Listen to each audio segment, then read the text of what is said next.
Oh my God. There we go. Can you hear me now? I've just done the intro twice. Right. Good morning. Hopefully you can hear me now. Can you hear me now? Please tell me you can hear me now. Good morning. This is Coffee and Makeup. It is the live stream here on Beyond Authentic Health and Beauty. Sorry for the delay. The stand that the microphone is the camera is on just seems to have gone a bit limp.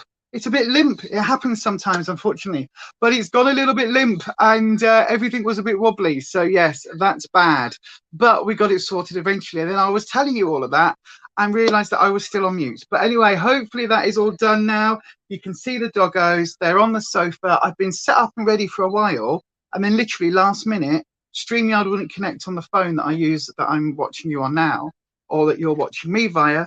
Yeah, last minute shenanigans. But anyway, good morning everybody. Good morning to the Major. Hello Major, I hope you are well. Good morning to Ed.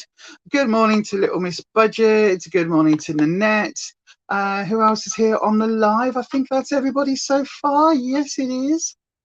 I do believe that the notifications have now gone out on their YouTube, so that's ace. Got my hair a bit wibbly. So yes, good morning. So as it says on today's look at the bottom of the screen. Look at this yellow tick tape thing. Good morning everybody. Look, the Coffee Club crew, the names are on the screen of all of our Coffee Club crew. Coffee blah blah blah. So if you would like to go across to Beyond Authentic, no, what the hell am I saying?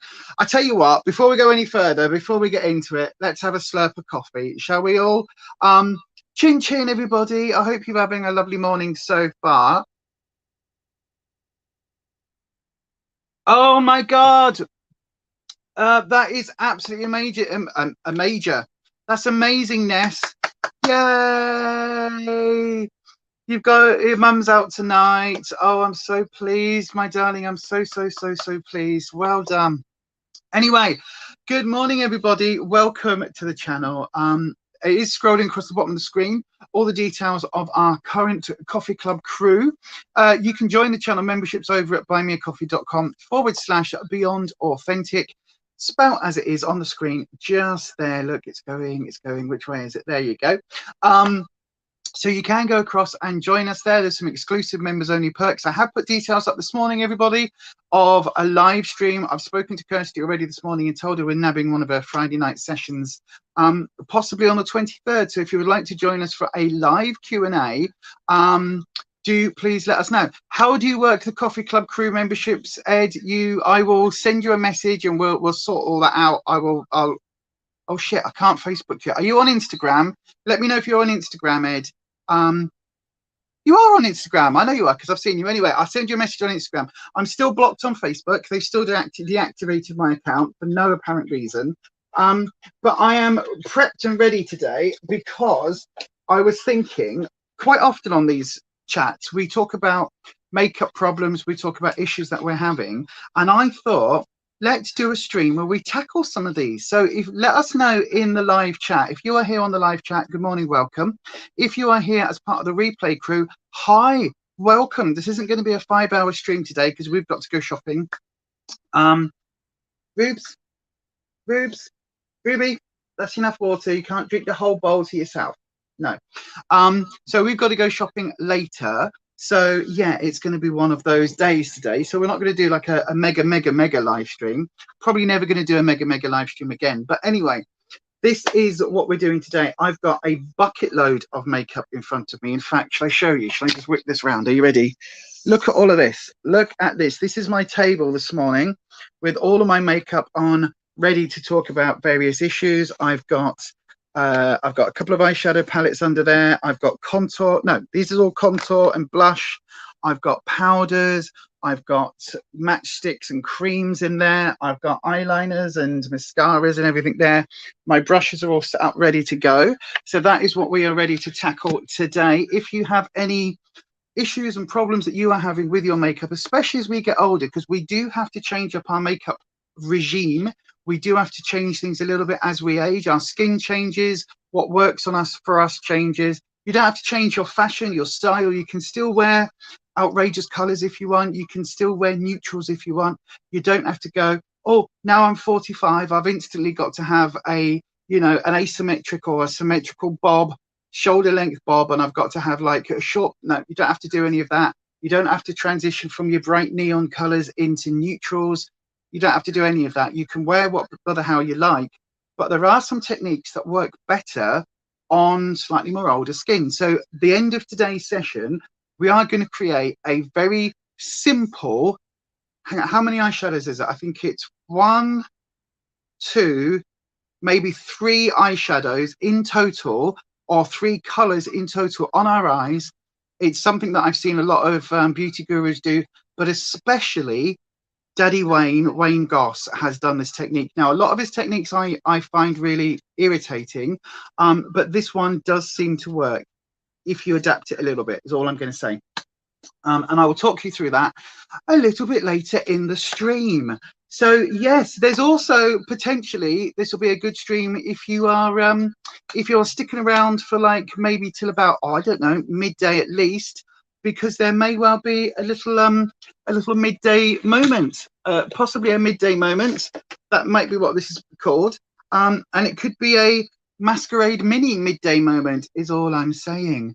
Anyway, we'll talk about that a little bit later.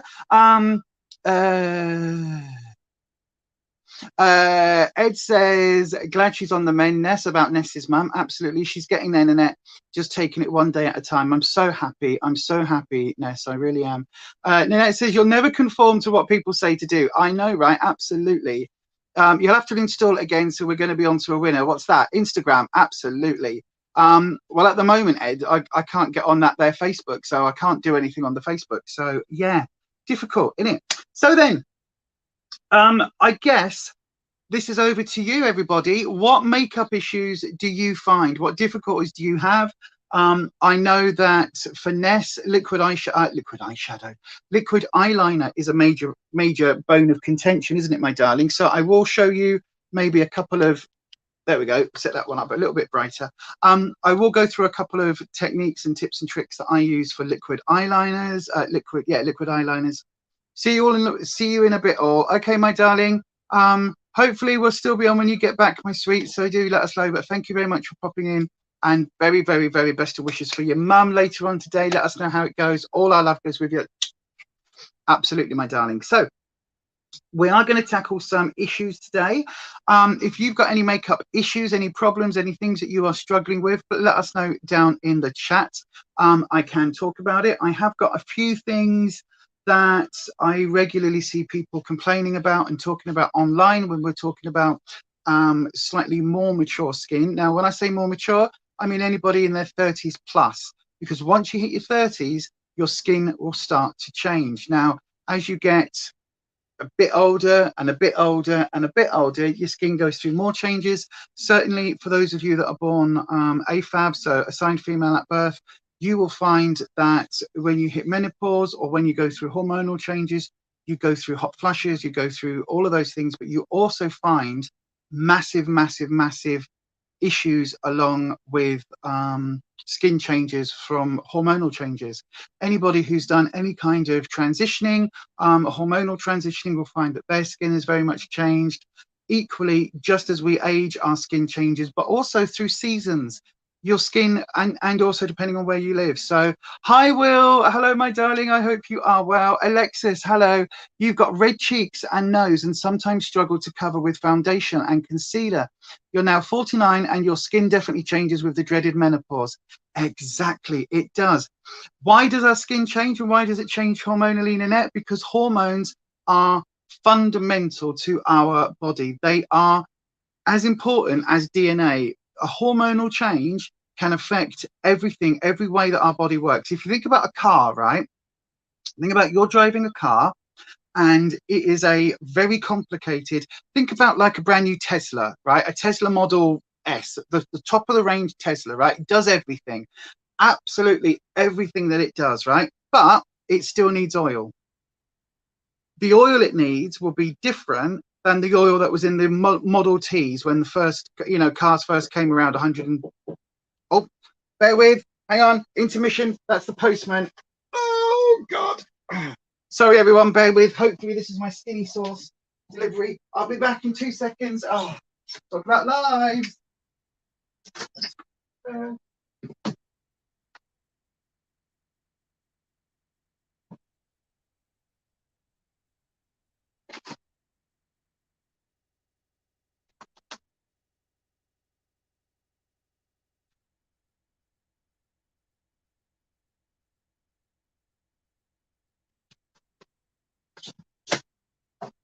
Hurrah! I have waited 4 weeks for this.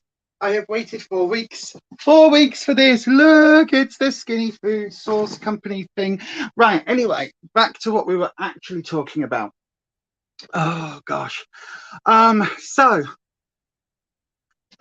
you can't get foundation to stick to your face. We'll talk about foundation. I've got stuff for that. So then, right, hormone changes basically. So your top of the range model super Tesla, right, still needs oil, and it needs a particular type of oil. Now, if you think about it, that oil will help the engine run. Even though it's an electric engine, it still has those components, it still has things. If you put a really cheap, nasty oil in that's got chunks, it won't function as well. If you completely change that oil, it won't function as well. Even though you've got a top of the range car, you've looked after everything else, those fundamentals are they are literally fundamentals. They are part of the building blocks and the thing that helps the Tesla run, right? So hormones do that with our bodies. They control appetite, they control hair growth, hair loss, there is a fine balance. Anybody who has been around, or anybody that, obviously, I'm trans, anybody that's been around the trans world will know that basically our bodies are very finely tuned with our naturally produced testosterone and estrogen, and they are very finely tuned to stay in balance. Now, if you are assigned female at birth, so if you are somebody who identifies as a woman, and you are not going through sort of transitional hormone changes, you still have testosterone in your body. Your body still produces it. If you are assigned male at birth, you have estrogen in your body, but your levels are different. So if you're assigned female at birth and you're not transitioning, your estrogen level is higher. If you're assigned male at birth and you're not transitioning, your testosterone is higher, but there is still the other chemical there, the other one. When those go a little bit out of whack is when things change. So as testosterone levels increases, facial hair increases. So as people go through menopause, they will find that the facial hair develops. They will find that there are certain more, it's also happens with people with polycystic ovary syndrome, and other hormonal conditions, but you'll find that there are differences that happen just with a slight hormonal change. So when menopause happens and your estrogen level completely drops, and then you find that your testosterone level may not increase. It's not like you're transitioning, so you're not adding in testosterone. But if you think, say, this is your estrogen is up here and testosterone's here, if you drop that, say this is like 90% estrogen in your body and 10% testosterone, very simplistic terms. If this drops by 30%, so you're now at 60% estrogen, your testosterone doesn't have to increase. So it's not like your body's suddenly grown gonads and it's suddenly, producing testosterone. It just literally is still producing 10%. But if it's only got 60% estrogen, that difference between the two levels is very, very different. And so that's why, as you go through menopause, as the hormones fluctuate, you get those side effects. So you get the hot flushes, you get the the changes in your skin texture. You find that your skin alters in the same way with seasonal changes. When our skin is sun damaged, it changes. When our skin is hit by cold winter blasts, it changes. All of this goes on constantly throughout the year and through hormonal changes. If you think about when puberty hit, all of our bodies had a flush of hormones. So what happens in puberty? We get spots, we get outbreaks. You get those assigned male at birth get the sort of sprouting 1 or 2 hairs. All of these things happen, don't they? Because those hormone changes are suddenly set from fairly kind of like not level, but depending on where you are on the gender spectrum, you'll have sort of a difference. Suddenly they do this, and that change affects everything. So those hormonal changes they affect hunger, they affect so many different things in our bodies, how our bodies work. Hormone use is really, really underappreciated. So of course it affects our skin, it affects how we feel, it affects how we age. Even all of that can have difficulties. So then we've got some issues come in. So Will is talking about foundation. You say you can't get foundation to stick on your face, or when it does, the dry parts and pores look worse despite marinating with creams, lotions and potions. Okie dokie, we can have a look at that. Alexis, you have red cheeks and nose and sometimes struggle to cover with foundation and concealers. You're now 49 and skin definitely changes with the dreaded menopause. Oh, excuse me, with the dreaded menopause. It does, absolutely. Right, so we'll go through a couple of those issues. Now, for Will, for me, it's all about skin prep. Okay, so a good moisturizer. So I'm going to go through, in fact, I'll go through this now because obviously we are going to be playing with makeup today. I do need to moisturize. So all I've done this morning, in all honesty, is jump in the bathroom. I've basically cleaned my face with my vitamin C, Nip and Fab vitamin C cleanser. And that's pretty much all I've done, right? I haven't done much more apart from cleanse. So I do have my toner here. So I am going to use the Pixi Glow Tonic Toner. This is just something that I find it just helps clear off any other product, any of the skincare from the night before, because I do use an overnight moisturizer myself. So I do use that every night now. The one I'm currently using was actually sent to me. I think it was sent to me by Anita.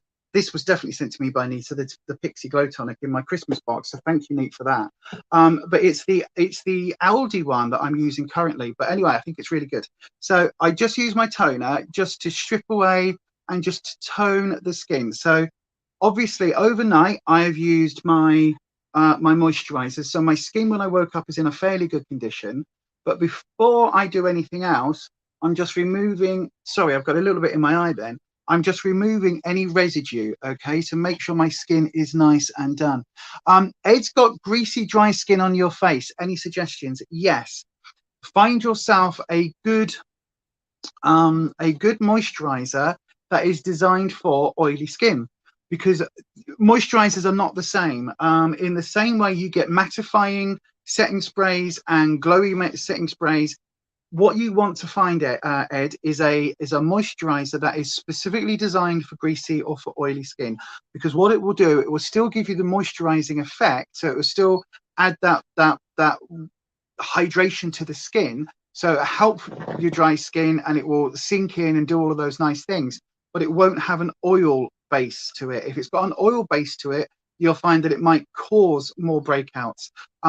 So yeah, have a look for that. Go in. Don't be embarrassed. Go into somewhere like Boots or Superdrug, speak to one of the people in there and ask. You don't have to spend a lot of money on moisturizer. I can also I can recommend, can you tell I'm doing some testing on Lacura at the moment?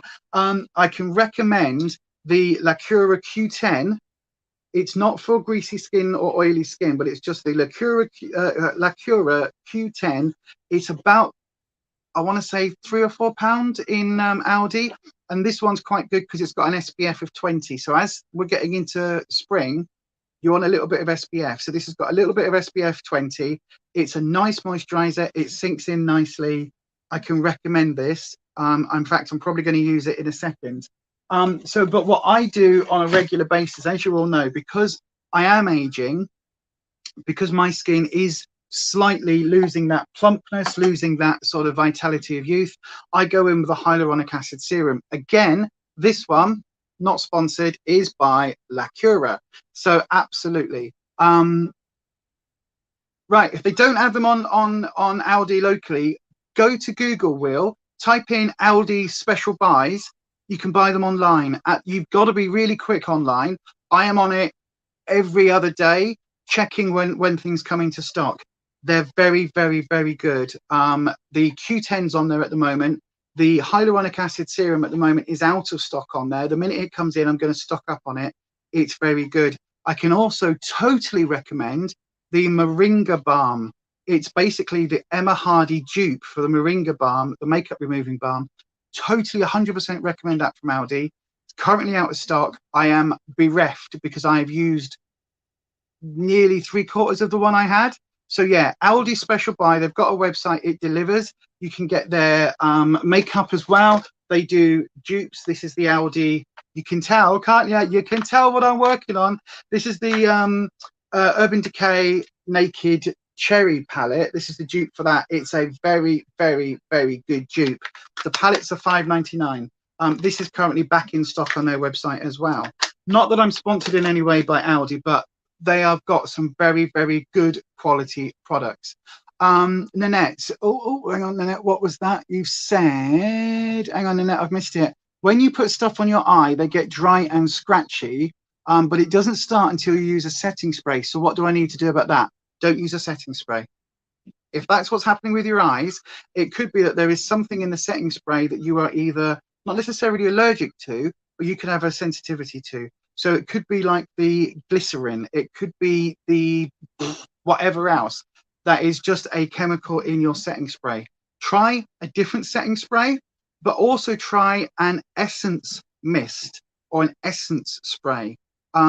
Makeup Revolution do one, or they do several, and basically it's basically water. You can make your own, right? You can make your own. So make your own. All you do, get any setting spray bottle with a nice sprayer. This is just the Revolution Pro one that I'm using at the moment in my everyday makeup bag, my Team Project Pan. So get this, a mint tea bag or a nice herbal tea bag that you like. Put in cold tea, put this in, keep it in the fridge if you can. You don't have to, but just literally use that and just use it as long as it's got a very fine mist. So I'll show you. Hang on. There you go. Can you see that fine mist? Yeah. It's a really fine mist. Just spray that. It will help fix your makeup in place around your eyes. So set here, but just over your eyes, just use an essence spray or something, just a little bit of like a fine mist of water or something. And basically what that will do, it will just help blend out the makeup. It won't set, but it will basically just help it blend. Now, it's not going to give you any long lasting, benefits throughout the day, but it will just take off that stinging thing. You're using a Revolution setting spray. It could be that whatever's in the setting spray, your eyes don't like.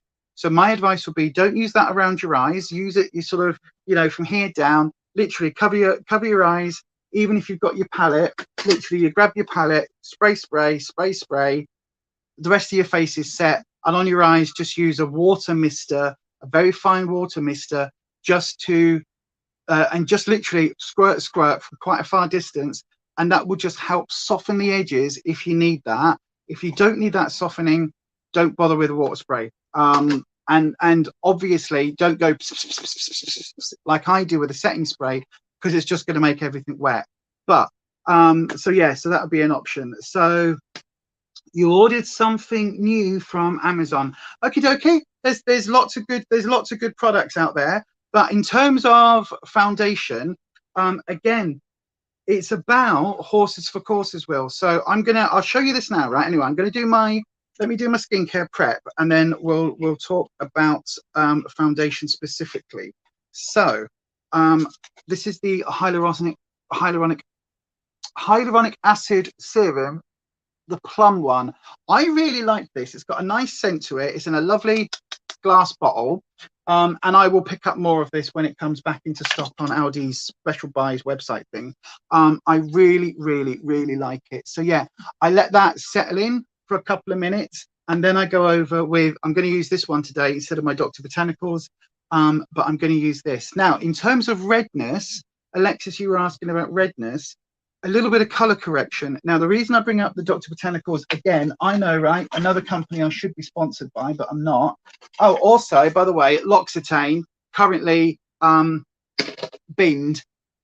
on the channel because they are supporting Russia. They are still not supporting Russia, but they are still working in Russia, keeping all their stores open, which basically is paying for the Russian, paying their taxes and that towards the Russian government. Not something I can get behind. So yeah, not using any of their products until they stop that process. But that's political talk. We're not here for that.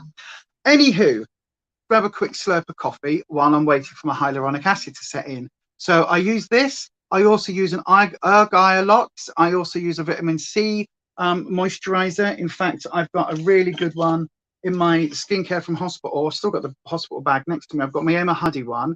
So a moisturizer with vitamin C already in is very good as well. Recommend this one. But let everything settle. When you do your skincare, don't whack one on after the other. And the golden rule for skincare, right? Is, first of all, patch test. Second of all, once you know you've got products that you like and that don't react on your skin, always go thinnest to thickest. So you start off with the serums, the watery serums. You go through those. You go a little bit thicker if you've got eye creams and things like that. I'm going to put a quick eye cream on in a second. And then you end up with your moisturizer that basically locks everything in. So yeah, that's what I do first. But in terms of redness, the Dr. Botanicals one has got ever such a slight green tinge to it. Now, once that's on the skin, it isn't noticeable. But I think I've got a sneaking suspicion that that helps with some of my rosacea and my rosiness. Green undertones will always offset the red. So Alexis, if you've got like a color correcting palette, do you know, it's the one thing I didn't pick up from the back room, but I do have a powder color correction. So I'll show you that in a second. But a green color correcting, and you don't, in fact, I tell you what, shall I go and get my color correcting palette? Because this is a thing that people always get really confused about on TikTok, on YouTube. All the young kids go and paint it on. They end up looking like the Incredible Hulk, and then they put on a whole bunch of orange to offset the green, and then they put blue on to offset the, it's just ridiculous. I'll go and get it in a second, and I'll show you how little you need to use that. In fact, shall I go and get that now? I'll tell you what, I'll go and grab that now. Oh gosh, while I do that, let's see if I've got anything. Oh, I'll tell you what, we'll do a very quick, it's not going to be long enough, but I will do, have I got, oh no, I took it off. Balls. What could I possibly play? I'll just put, should I put, oh, here we go. I'll put this up. I'll be 2 minutes. No, not even that. I'll be 30 seconds. Oh, that didn't work. Hang on.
Like that. There we go. So I've got my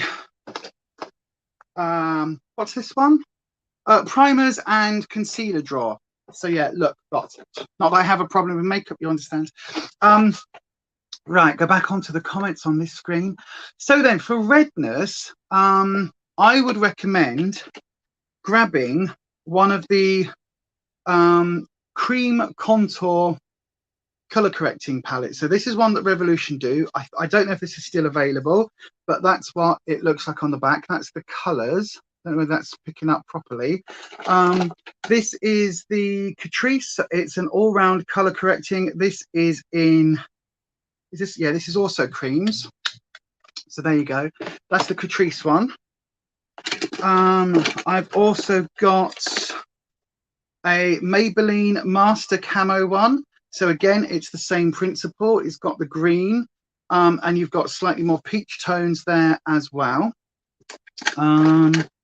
I did have another one in here as well. What's that? Thinking about it, what's that from? Oh, that's Becca. That was my Becca concealer. I thought I had another one. You can get these little ones as well. I think I got rid of my one. The Rimmel Insta Conceal and Contour. They are all pretty much the same, okay?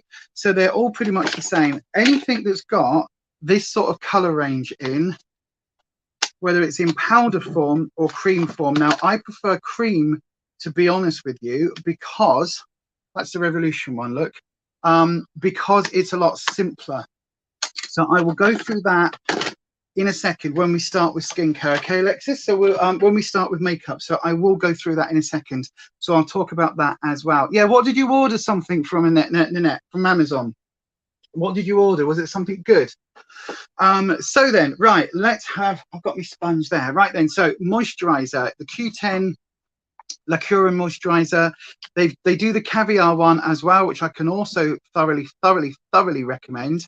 But this one I quite like. It's not quite as bougie as the caviar one. It's not a dupe for something quite as expensive. But this one is just like a standard good moisturizer. It's a Q10 moisturizer, but because it's got SPF 20 in, because obviously I'm dealing with bladder cancer at the moment, I've had a skin cancer scare in the past, don't really want to go through any more cancer stuff really if I can help it. There will be a full update coming on all of that, a video coming up over the weekend with everything that's happening with my cancer treatment and where we are in terms of the current kind of diagnosis and what we're doing from here. But yeah, so I don't really want skin cancer on top of that. So I do use an SPF. I do like products with a built-in SPF. I do also have like sprays and things, and we're going to pop one in the car, and I will get one over to you, Ed. I had forgotten. Just remembered I'm going to post you one out, aren't I? So drop me a message on Instagram, Ed, and I'll remember to send that. But this is a good one. Now, in terms of greasiness, it does feel a little bit greasy on the skin when you first put it on. It does sink in, but you do need to give it a little while. So I don't know whether this one is going to be the best one for oily skin, but I would totally recommend you to go to somewhere like Boots or Superdrug and ask them, you know, what have you got in terms of a decently priced moisturizer for oily skin. Don't worry if they say, like, do you want to go to the men's? Don't get one from the men's range, because that's bollocks. They just charge you an extra £1 or £2 for black packaging, and it's basically the same product with a different scent. Just say, have you got, is there an unscented one? Or just kind of go, it's fine. You're going to smell a bit like a, you know, a bit sort of fruity or whatever, a bit floral for a couple of minutes while it sinks in. And then you're going to stick your aftershave or deodorant or whatever it is that you're using on top anyway, or give yourself a spray, so you're not going to notice it. So then that is what I would basically do. That's my very most basic skincare routine, right? So nighttime, whack in an overnight moisturizing mask. The Lacura one, totally recommend. In the morning, wash your face with a good cleanser, go in with a tonic, add in your serum or serums. I would normally go in with a vitamin C serum as well, but just for brevity today, I haven't done that. And then go in with my standard moisturizer with a bit of SPF, right? So that's all of that's done. Now, what a lot of people do from here is they will reach directly for their primer. Now, the thing with that is that this has to sink in. It has to be absorbed by the skin. And if you put a product directly on top, it's likely to pill up. So be very careful with that, because you don't want it pilling up. I have got some wipes and things with me. I've got my micellar water with me, so I can do some experimentation with you all. I can show you, you know, some bits and pieces, and we can go through some of that, and then I can take it all off and just do my standard face a little bit later. So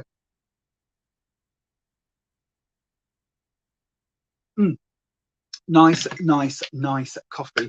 So then, right then, in fact, oh, you can be long-lasting makeup setting spray. Oh, it's a shame Ness isn't here. Ness, Little Miss Budget, absolutely totally loves the You Can Be range. I'm actually looking at it myself at the moment. I've brought enough makeup, especially some higher end makeup. I know, right? Anita will kill me if I say that. The major will have a right go at me. But I've brought enough makeup for, recently, and I'm testing the Lacura range, and then I'm testing some other bits and pieces coming up. So I can't really justify any more makeup spends at the moment. But next time I'm able or will allow myself some makeup spends, You Can Be is a range that I will definitely look at. Right then, so Alexis, just give you an example. Shall we use the Maybelline one, or because that's probably this? I think this is available everywhere, like Superdrug everywhere. I think it's still available. Can somebody do me a favor? Just do a quick Google and see whether this is still available. It's the Maybelline Master Camo Kit Corrector, color correcting concealer. So yeah, and this one's in the shade light, so, or Claire light. So if someone can just do a quick little Google search and see whether this is still available on places like Superdrug and Boots or from Maybelline Direct. But pretty much whatever brand you get, they're all the same. So you're going to end up with a green shade, a yellow shade, a peachy. This is like different types of peachy type tones. Now, it might not be showing up as peachy on camera, but it absolutely is. Will it be okay for sensitive skin? It should be. If you're okay with normal foundations, you should be absolutely fine with this. But again, do a patch test, give it a try. Revolution, you can get what you can get. Yeah, so if you're fine for like normal foundation, you should be okay. Again, I would recommend then maybe pick up, I don't know whether they can do, I don't know whether they still do testers. If you go into somewhere like Boots, I know you can ask, you can say, excuse me, have you got a tester for this? And they should be able to get you like the tester product from underneath, cleanse it, take a little bit of the product off, so you can try it on your, you know, you can try it on your skin and then do a little test and do a little patch test effectively. But it should be okay for sensitive skin if you are okay for normal foundation.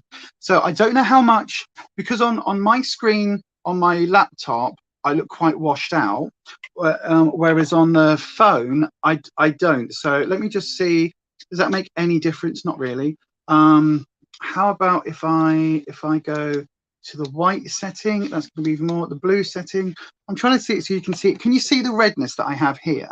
Because I get quite a bit of redness here, to the point where, because my skin these days is quite good, touch wood, I can normally get away without foundation these days. I might just do a little bit of concealer here, a little bit down my smile lines, a little bit concealer up here, but I can get away without foundation. I know, right? Shh, don't tell no one. And sometimes get away without any blusher because my redness is already there. I know. This thing that I hated my entire life, suddenly as I age, is actually working for me. But let's assume it's not, right? So bear in mind, this is also going to be a couple of years old for me, so I don't know whether it is still available. You can see it, fantastic. Maybelline have always been a good one for you and you love it. Absolutely. Maybelline is very, very good. I like their foundations. I like a lot of Maybelline, actually. I don't think there's much Maybelline that I don't like. Right, so 2 ways of doing it. One is to grab your sponge. This is dirty, but don't worry about it, because I wasn't planning on doing this. Get the tip of it and tip in like that, right? So you just get a bit of the product on there. The other way, go in with your finger. Just go in with your finger. If it was only you using it, it's not like you're a professional makeup artist. You don't have to put it on anyone else. You just do this. Now, obviously, on TikTok, don't even get me started on TikTok, but on TikTok and on a lot of YouTube, they do this, right? They do this. They go, and this is the mistake, right? So when we're talking about common problems using makeup, this is one of the things that they do. They will grab their color corrector and go la la la la la la la la la la la la la la la, do do do do do do do do. There we go. And then you need to put it all onto here, and then you color correct this whole area. La la la la la. Oh, spot there, bit of redness around there. because you quite often get a bit of rosacea around here. La la la la la la la. There you go. So now you do the color correcting, and then you do your foundation on top.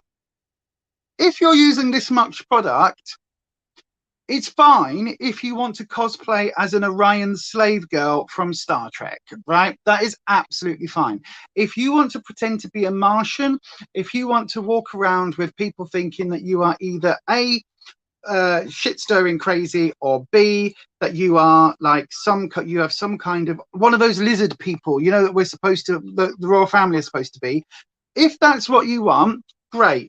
That is not what you need, right? You do not need this amount of product. Let me just take all of this off. Right.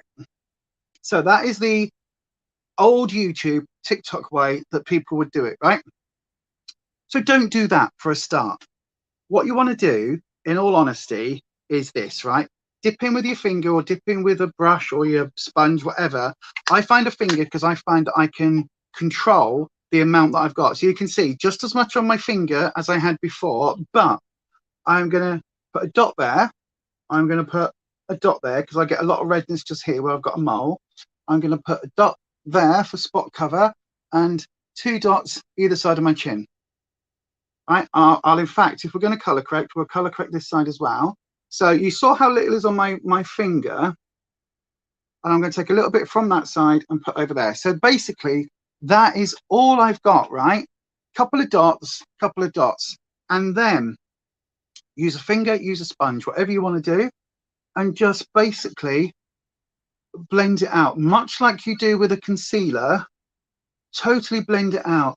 If you're doing spot cover, cover that spot, but blend the area around it. And basically, what you should do is it should sink into your skin. Now, at this point, it isn't going to be noticeable. You're going to say, but Lisa, I can still see the redness. You will be able to. If you notice on camera, though, you can see it starting, like I've got a burst capillary here at the moment. I think it's all the stress and everything that is going on with the cancer treatment. But anyway, so because I've got that little burst capillary coming up just here, I will use another little dot and just cover that very much like a concealer, and just like that, right? So again, if you are somebody with dark blue under your underbags, right, so blue underline in your eyes, while we've got the color corrector out, I don't know whether you noticed, but here, just here, I've got that dark shadow bit, so I've got that blue tone. This again is quite common as you get older, because as we age, our skin thins, especially the skin around our eyes. And if that does start to thin, the blue can start showing through a lot more. It's just your veins and things like that. It's just a color change, especially if you've not slept. All of these things can happen. But this blue, this sort of purpley blue undertone, need to slather that in concealer, obviously. No, all you do is you take a peachy tone. So again, tiny amount of a peachy tone, part of your color corrector. This one's quite a subtle one. In the Catrice one, you can see that the peach tones are far more peach up here. Oh, sorry, up here. You've also got a lavender one. I think that is for dealing with a more yellow sort of skin, if you've got a more olive complexion, or areas if your skin's a bit more sallow. But we'll just color correct today. A little bit here. So I do a dot either side, and then just take it down. And all I'm going to do is just rub that in like it's a concealer. Oh, look at that. A bit of mascara from yesterday still on there. That's bad, isn't it? There you go. So just take that under there like so. Take that under there like so. So yeah, any blue, any dark circles, anything like that around the eyes, a peach tone, slightly more. Some people say yellow, some people say orange. Nikita Dragon came out with a color corrector that was basically a neon orange, pumpkin orange, like liquid lipstick. You don't have to do that. Rosita Rosie, hi, my darling. Will says, you'll definitely remember the peachy tone is you've got a lot of dark under the eyes. Yeah, that's basically, but you don't have to do like the whole slather your face. You saw how little I put on, right? And it's just, you just put it on. I don't know whether you can see here already. Look at the difference. Look at the difference. You can still see there is like a different color here. But once my foundation goes over the top of all of that, you won't be able to see it. So again, we'll take that green and just take it on the chin where I've got a little bit of redness. Might need a little bit more because I do have a little bit of breakouts. Again, probably from the cancer treatment, I don't know. I don't normally get breakouts, but there's a couple of little friends growing just here. So we'll just do that and just deal with this. So then again, do that, completely rub it in, completely get it so it's nice and absorbed. And you might notice there's a slight green tinge, ever so slight color difference there. Obviously here where I've got it on this side of the face, you can see, but look, this is the redness that I haven't dealt with yet. This is where I've just placed it, and this is the other side where I've already color corrected. So again, not using a whole ton of product, just using the smallest amounts, because we don't want our skin to have that kind of bright neon color afterwards. Okay, so that's all we're doing. We're just doing this. And again, you don't have to color correct. For a lot of people, like, it's just enough to add a bit of foundation on in your skin color is enough to do that, right? You don't have to color correct. This idea of late 2016 to 2019, where suddenly color correcting was back, heavy contour, the Kardashian contour was back, all of that.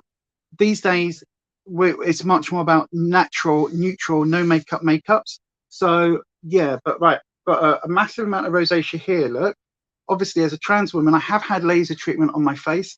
I do still have the need to occasionally get rid of a bit of peach fuzz down here. So, you know, my skin, my jawline tends to be quite susceptible to redness because of the laser treatment that I had. But we'll just do a little bit of that there, a little bit on this side. And again, just rub, blend it out. And then if you wanted to, if you were somebody who prefers going in with your sponge, again, thin end of the sponge, tap in like that, grab it on your sponge, and you do the same thing. So you're literally just tapping in like so, tapping in like so, and blending up and blending out. So not a lot of product. I've probably used more today than I have done in the last God knows how long. But just go in, just color correct your red areas like so. Use the blunt end or your fat end, the bouncy end, and then just blend it all out so you don't got like, you haven't got big green patches. So I've already blended it, but pretend I haven't. You'll just be like, blend it out, make sure everything's blended. The whole area here that you can see, I've still got it. I didn't put anything up here, right? Remember, say I have, say you've got a bit of redness here, a spot, or you've got just a bit of redness around your face. Again, you'll blend it out like so. Make sure that all the edges are nicely blended so that you've got a nice overall kind of tone. When you look in the mirror, you might be like, oh my God, I look ill. Remember, this is under your foundation. So this is the thing. Quite often in videos, you'll see that I use a really light eye base. When we were on stage, I was taught that basically you put white, so like a white clown makeup on your eyes, all the way up to your eyebrows, basically. But you put it on your lids and then blend it up.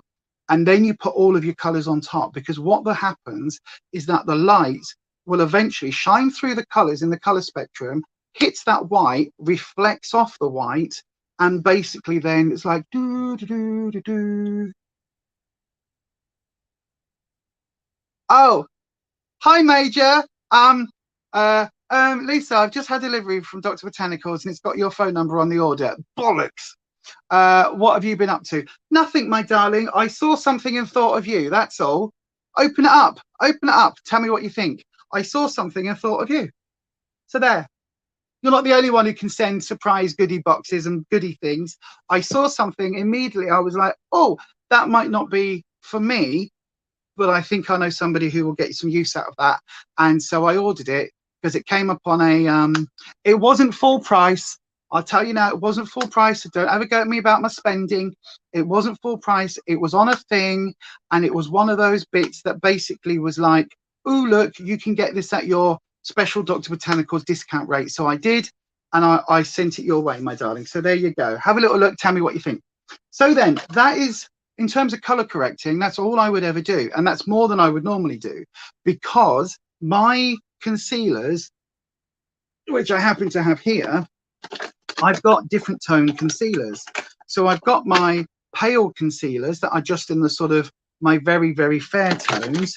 But I've also got, if I can find them, I've also got slightly deeper concealers, slightly deeper concealers that have that, look, you can see there, look at that, slightly peach, not overly peach, not orange in any way, shape or form, but it's got an overly peachy undertone. You can see what I paid for it is on the invoice. Oh, for God's sake. As I say, it wasn't expensive at all. I got it on the discount. It was absolutely great. You two, what? No, I think Nanette's talking about the skin color, the color correcting. No, I haven't knowingly sent anything to America for a while. But anyway, so yeah, so you can see I've got different tones of concealer. Let me just see if I can find, that was the pale one. That was the pale one. Because again, I tend to use, yeah, look, can you see the color variations there? So there's some really pale ones, some slightly more peachy tones, and some more pinky toned ones, depending on what it is that I'm using them for. There you go, you see? So we've now done our color correcting. So now I would go in with a little bit of foundation. Now, Will, this is the bit where you were talking about foundations not sticking for you. Again, formulas. It could be down to the formula. So I really like, again, not sponsored. Where is it? Where is it? Where is it? There's one. No, not that one. That's not what I'm looking for. There's one. There's, no, that's not what I'm looking for either. Where's my other foundation? Hang on a second, everyone. It was in, there it is. No. I've just moved it 3 times looking for something else. Right.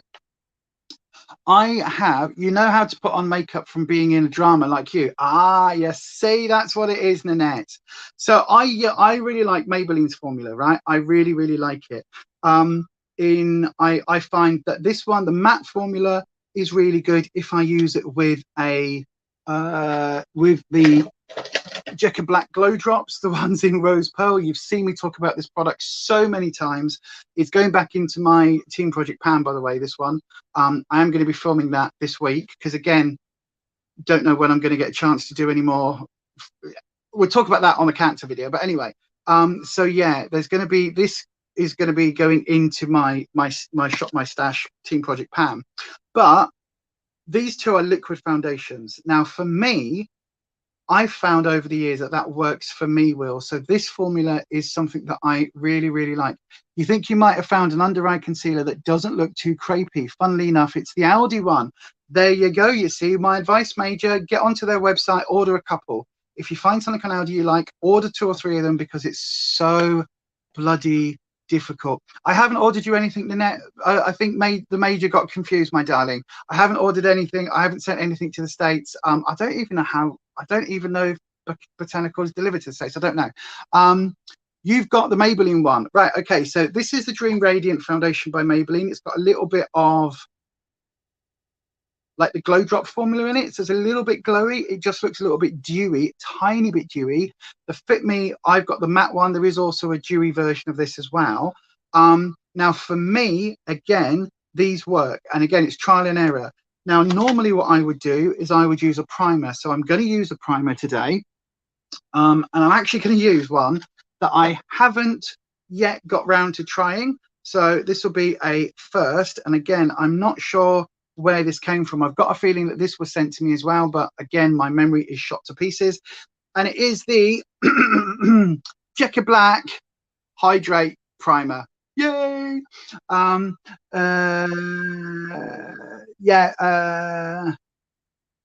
okay. So the Hydrate Primer, right?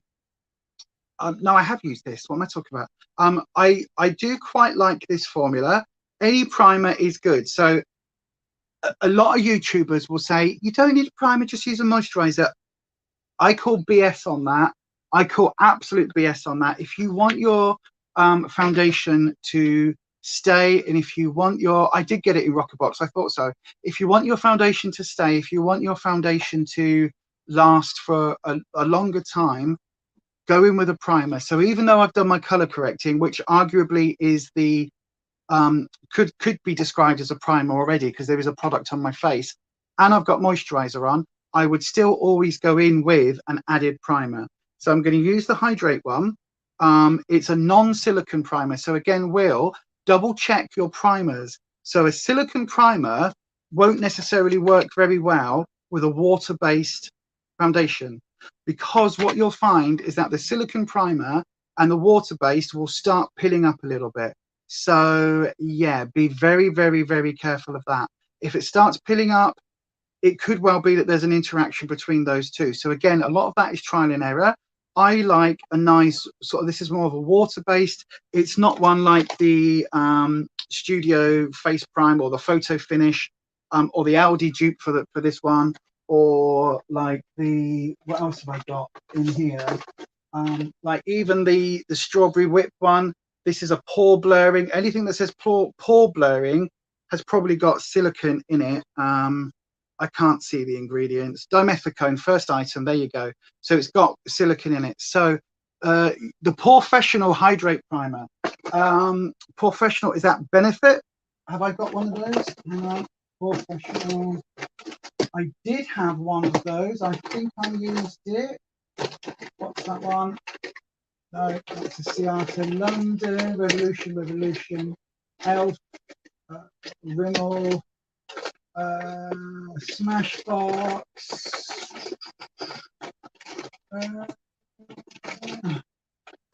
What's that one? Glam Glow.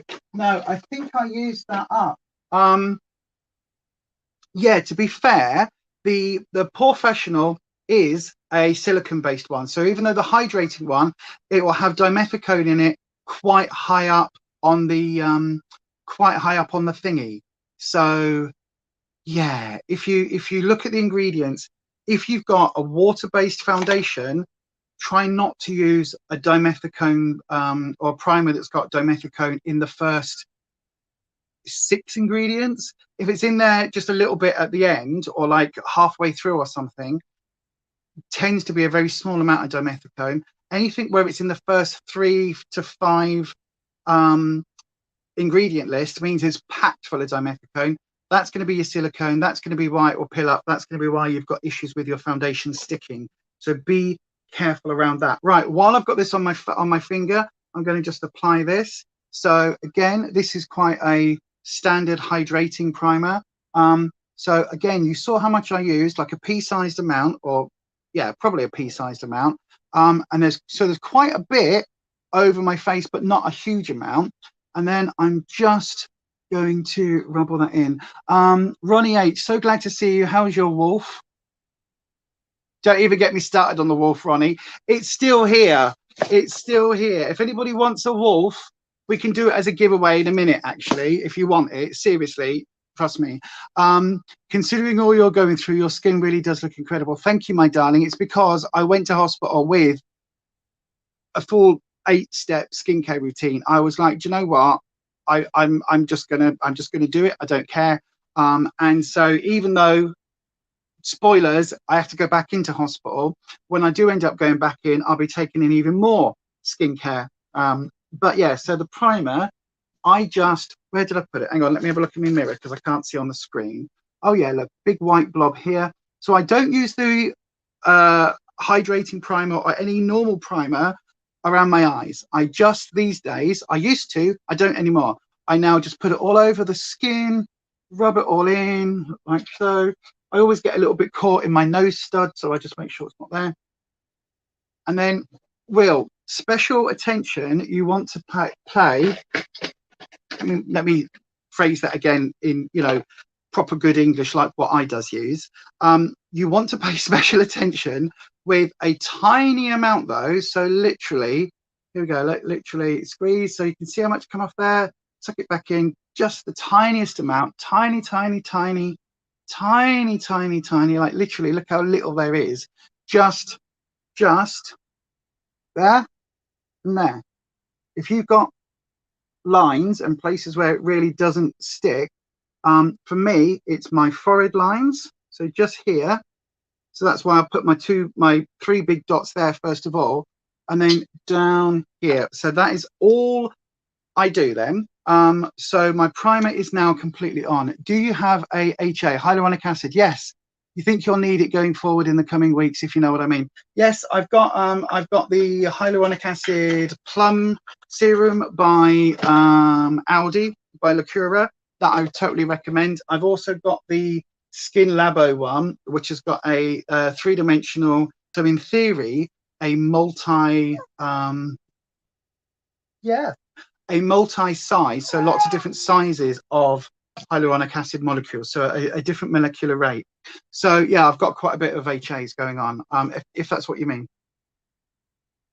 What, Mr. What, Mr. Do you want to say hello again? You're going to give us a kiss? Give me a kiss then. Hi, kiss then. This is another good way to hydrate your face. Kisses. Give kisses. Do I get kisses? Do I get kisses? Good boy. I know. Mummy's talking to all her friends online. I know. Right then. So, so right now, again, wait a little while. Don't go straight in with your foundation. Wait for this to all settle into place, right? So we've got our color correcting on. Again, now I've done my primer, you can still see the redness a little bit. You can't see any of that green. It's not like where you go sloppy. We are doing a giveaway. Yes, thank you for reminding me, Nanette. Right then, actually, did I plan this? Let me just see whether I planned ahead. I think I planned ahead. Did I plan ahead? Oh, I bloody right. Okay, give me 2 seconds, everybody. I will get this done. I'll tell you what, let's all have a slurp of coffee. What are you all drinking today? Let me know what you're actually drinking, because obviously I have a coffee. You'll be very surprised to hear this isn't a packed coffee for once. This is actually a grind coffee. So I accidentally signed up for another coffee subscription a couple of months ago. And then when I was in hospital, I might have accidentally cancelled the wrong one, and so I accidentally still have grind and don't have packed. That is being changed this week. So I got a delivery of coffee. Rufus was like, when I was in hospital, Rufus was like, "You've got your coffee arrived." I was like, "Oh, good, my packed coffee. I wonder which one it is." And he's like, "No, it says grind." I was like, "Oh shit." So I'd basically cancelled the wrong coffee. I was like, I need to cancel coffee. Got the wrong one. So I currently am drinking grind coffee because I'm out of my packed, but it's fine. It tastes all right. It's not a bad coffee subscription, just not as fair trade and that as the other one. Right then, everybody. We have 7 people on the live, right? So this is a fantastic time. You're drinking Coca-Cola and Gatorade. I don't think I've ever had Gatorade. We don't have it in this country. At least I don't think we do. I don't think I've ever had that. I like Coca-Cola as long as it's, like thingy. And by the way, anyone in the UK, have you seen Boots is doing a free derma scan? They can give you info on your skin, sun damage, wrinkles, hydration, and your skin tone. So ideal foundation shades. That I didn't know that, Major. I tell you what, before I go back into hospital, before all that happens again, I will go to Boots and I will have a little trial of that. Can you send me where it's linked over on Insta? And I'll book in and I'll do that and I'll vlog it. That'll be a really interesting video. I didn't know that was a thing. Thank you, Neat. That's really lovely of you. Right. So slurp of coffee. Will's got Iron Brew. Is it made in Scotland from Girders? Girders. Let's have a little look. See. Right then, here we go. Let's have a look. So I did mention, and I did say on the fabulous buymeacoffee.com/beyond authentic. Thank you to the Coffee Club. Thank you to the Coffee Club crew members who are scrolling on the bottom of the screen. I did send a little message out to everybody this morning to a little heads up that I was in fact doing the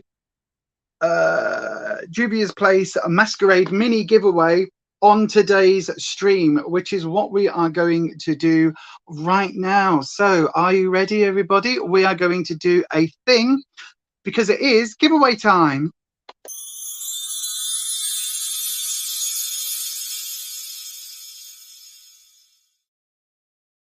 It's giveaway time. By the way, the big 1,500 subscriber giveaway that has been pulled. We have filmed that last night.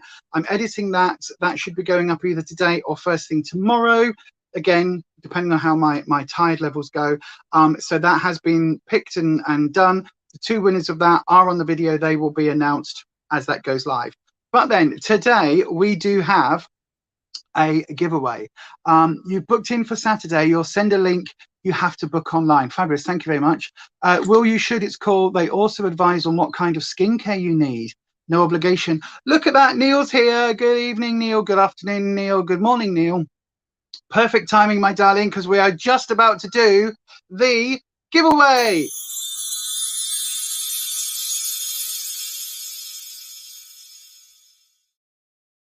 It's Fluffy Rainbow Unicorn giveaway time, everybody. Fluffy, wavy unicorn giveaway. So this is the Masquerade mini palette. I don't know why it's mini. I have opened the box, so I will show you what the palette is like. I think I showed you this on thing before. Haven't used it, bought it for the giveaway.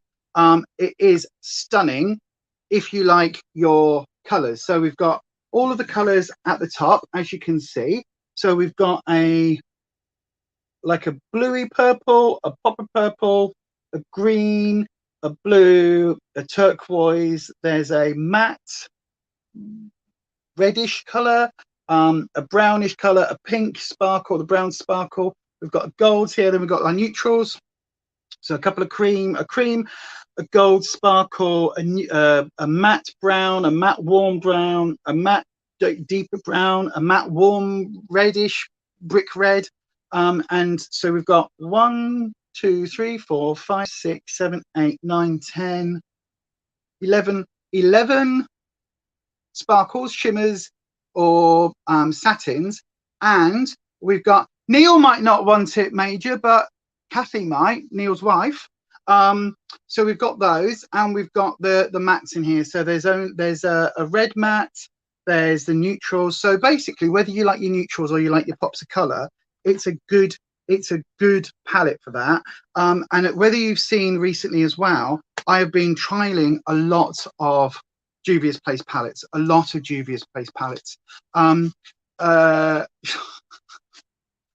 Major, Kathy, Neil's wife uses makeup. But yeah, so Juvia's Place, I absolutely love their formula. It's one of my new favorite brands, as you will all know. In fact, sneak peek for Monday's video, there is a 3 looks 1 palette of an old Juvia's Place palette, an older Juvia's Place palette that I picked up as well, that I've been using for a couple of months now, and that is coming up on Monday's video. So if you're in the Coffee Club crew, that will be available on Sunday evening. That will be going live for all of you. So then, if you would like to win this, we've only got 8 people on the stream, so you've got a very, very, very good chance of getting in there and winning it. What I would like to know today is, how can we do this? How can we do this to make it fair? Right, I tell you what, we'll do our standard. I'm going to write down on my pad, I'm going to write down a number. Where's the pen? Do I have a pen anywhere? That's a good question, Lise. Where's your bloody, oh, because I took it in the other room, didn't I? Right, I'm going to use a highly sophisticated eyeliner pen by this brand, Cat, and this will be available throughout the world, right? I will send this worldwide. I'm going to write down a number between 1 and 100, right, which I have now done. So I've got a number between 1 and 100. If you would like to enter this giveaway, all you need to do is pop any number between 1 and 100 into the chat in a minute, right? There are some terms and conditions. You need to be 18 years or older, because you need to be able to send me your address on Instagram. Normally I'd say you can send it on Facebook. I'm currently blocked from Facebook. Stupid Facebook. But anyway, you have to be on Instagram. You don't have to be a subscriber to this channel, although if you are, thank you very much. You don't have to be part of the Coffee Club crew. You don't have to do any of that. It's just for anybody who is watching this on the live. If you're watching this on the replay, unfortunately, by the time you watch this, it has already closed. I will make this open because it is just a makeup palette. I will make this available internationally, worldwide, to anyone. I will send this absolutely anywhere. Bear in mind, anywhere outside the UK, it might take a little while. It might take a couple of weeks or whatever to get to you, but this will be put in the post later today. Hey, Afflicted Beauties here. Kelly, perfect timing. You didn't get a notification today. Oh, pants.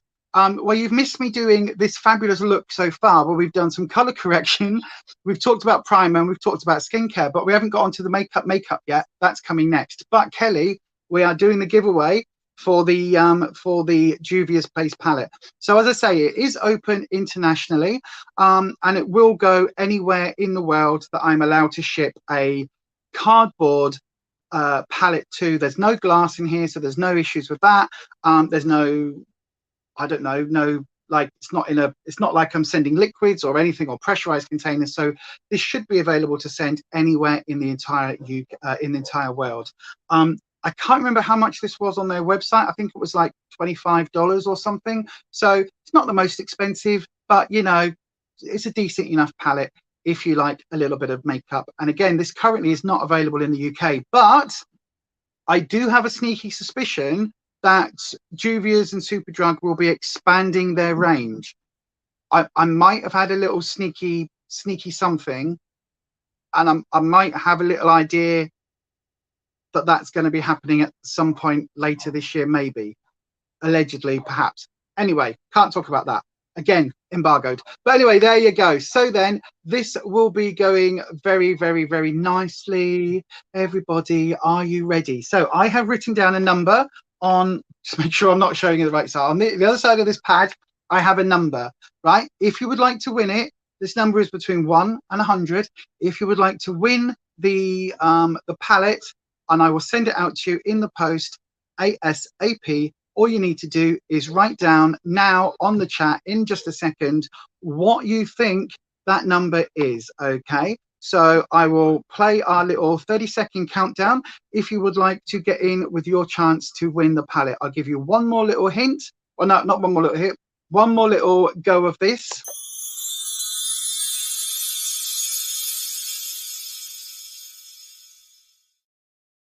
Countdown starts now.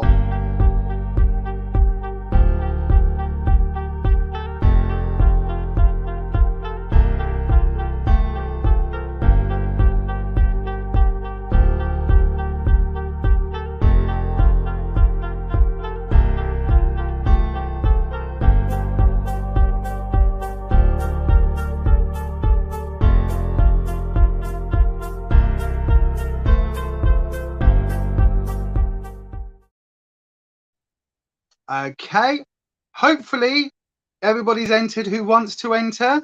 Let me have a little look in the comment section. I just drank the dregs of my coffee, and you know when you get some little coffee grinds in them. I was just choking. Hang on, back up, instant coffee time.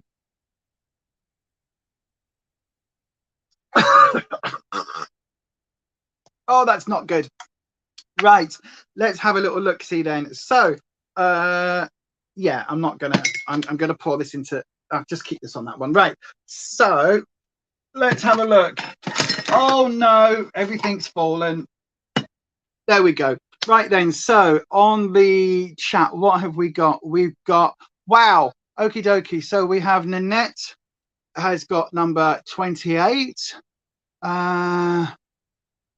The Major has number 53. Neil says Kathy doesn't wear makeup because some pretty severe skin allergies. Oh, I'm sorry. And your moustache gets in the way of any possibility of you. So no need for you to be part anyway of any makeup giveaways. Okie dokie. Well, there will be another spot giveaway coming up in a second for the wolf. If you want the wolf. Will says 31. Kelly says 68. Well, I've got to say we have, so Will says 31, Kelly says 68, and Annette says 28. So we've got all of those in. Is that everybody? So the number I wrote down on here, I think this is the first time this has ever happened, It's the major, Anita. And just to show you, look, there's no other numbers written down on any other pages or anything like that, in case anybody thinks it's a, there's a phone number there and nothing else, but there's like, in case anybody thinks it's a cheat. Absolutely. Paint the moustache, Neil, says Kelly. Absolutely. Major, you've won. Is that right? 50, yeah, 53 is the closest. Yeah, 53 is the closest. Well done, the major. Yay!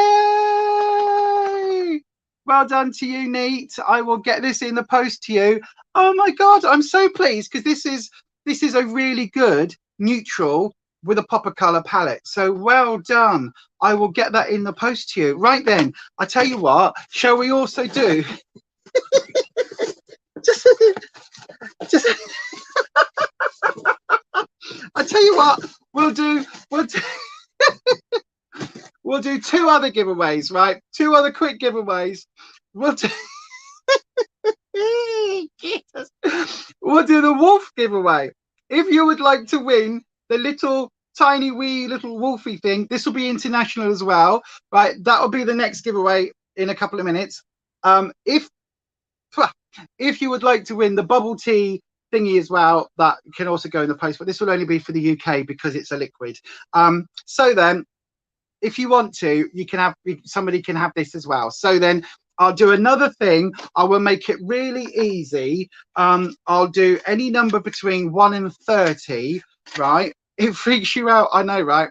From 1 and 30, I will do this number here. So again, between 1 and 30 for the little wolfie. Oh, Byron's here. Hello, Byron, my darling. Little wolfie, if you would like to win. I mean, it's, you know, it's like ceramic or pottery or whatever. Obviously, it's got a sticker on, so it might have come from Poundland or a set or something. I don't know.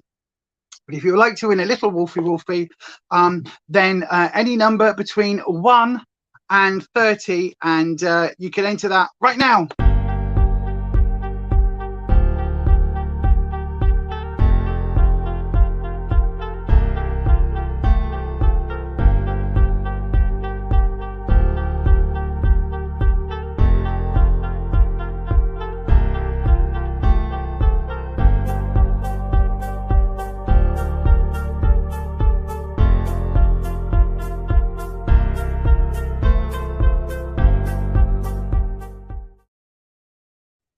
Okay, we have had 2 entries. So Yabu, sucks to you, Nate. We've had 2 entries, Nanette and Kelly, and you're both very similar numbers, 13 and 16. So those two, somebody is within 2, and that person is, hang on, what's that? You think you stand a good chance, I know, right? That person is Nanette. Nanette, you've won a little wolfie. I will get this in the post to you as well. Instagram me your address again, my darling, and I will get the little wolfie in the post. Oh dear. And then we'll do one more for the bubble tea, so little consolation prizes, because I don't want this. But if anybody wants the peach tea, again, UK only this time round, it's a peach iced tea body lotion. To be fair, it does smell really nice. But it's just not something I'm going to reach for. But if anybody would like to enter for this, I can get this out in the post to you as well today. So we'll do again. Oh shit, I need to write a number down, don't I? So I will go again. We'll make it nice and simple, between 1 and 30. Only available in the UK because of postal rules. Nanette, my darling, you've won yourself a little Fenwick wolf or whatever it is, and we will go number. There we go. I've got a number written down on my pad. Put the pen down, the pencil down, and if you would like to enter for a bubble tea thing, just to clear out the box of goth stuff, then you can enter worldwide, UK only, and yay.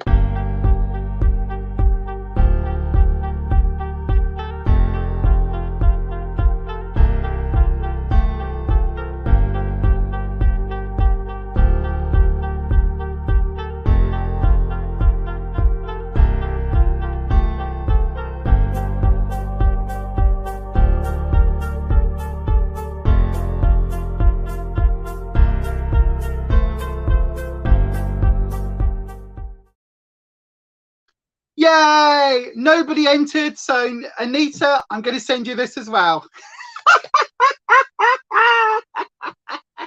There we go. Right then, the number was 29, by the way. See, I did write a number down. So then, oh God, oh dear. There you go. Oh, well, Kelly, if you want it, my darling, I will send it out to you. I've still got your password to send, so I will send it out to you as well. That will be going in the post when all of these go off in the post either later today or tomorrow. Right then, my darling. So, any more of your makeup concerns? Now, we were talking about foundation, weren't we, with Will? So my primer is on. It's had plenty of time to settle in. More people wanted the wolf than the bubble tea. I'm not surprised, to be fair. I mean, it smells lovely. It's a body lotion, so you know. So then I have my hydrating. The bubble tea isn't for you either. Okay, my darling, I will donate it. So we have my hydrating primer in place. I have my makeup sponge, and I have my foundation. Now, obviously, I don't know whether Alexis is still here. Maybe didn't want to enter the giveaways, but the color correcting that I've done already, you can still see some redness in that. That should now all disappear. So I'm going to use the matte and poreless. Let me just double check, actually. Old lady spec time. Hang on a second. I just want to make sure there's no dimethicone in this. Wow, that's really hard to read. Hang on a second. Where's the ingredients? There it is. Water.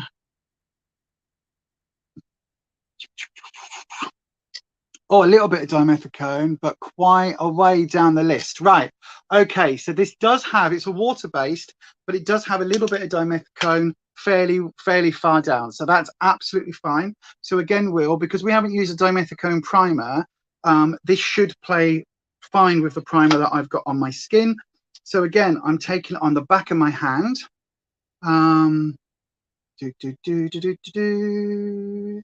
Give a nice gloopy, and so I'm just going to apply this on my face. I'm just realizing I'm doing my foundation. I haven't done anything with my eyes yet, have I? But never mind. The color correcting looks good.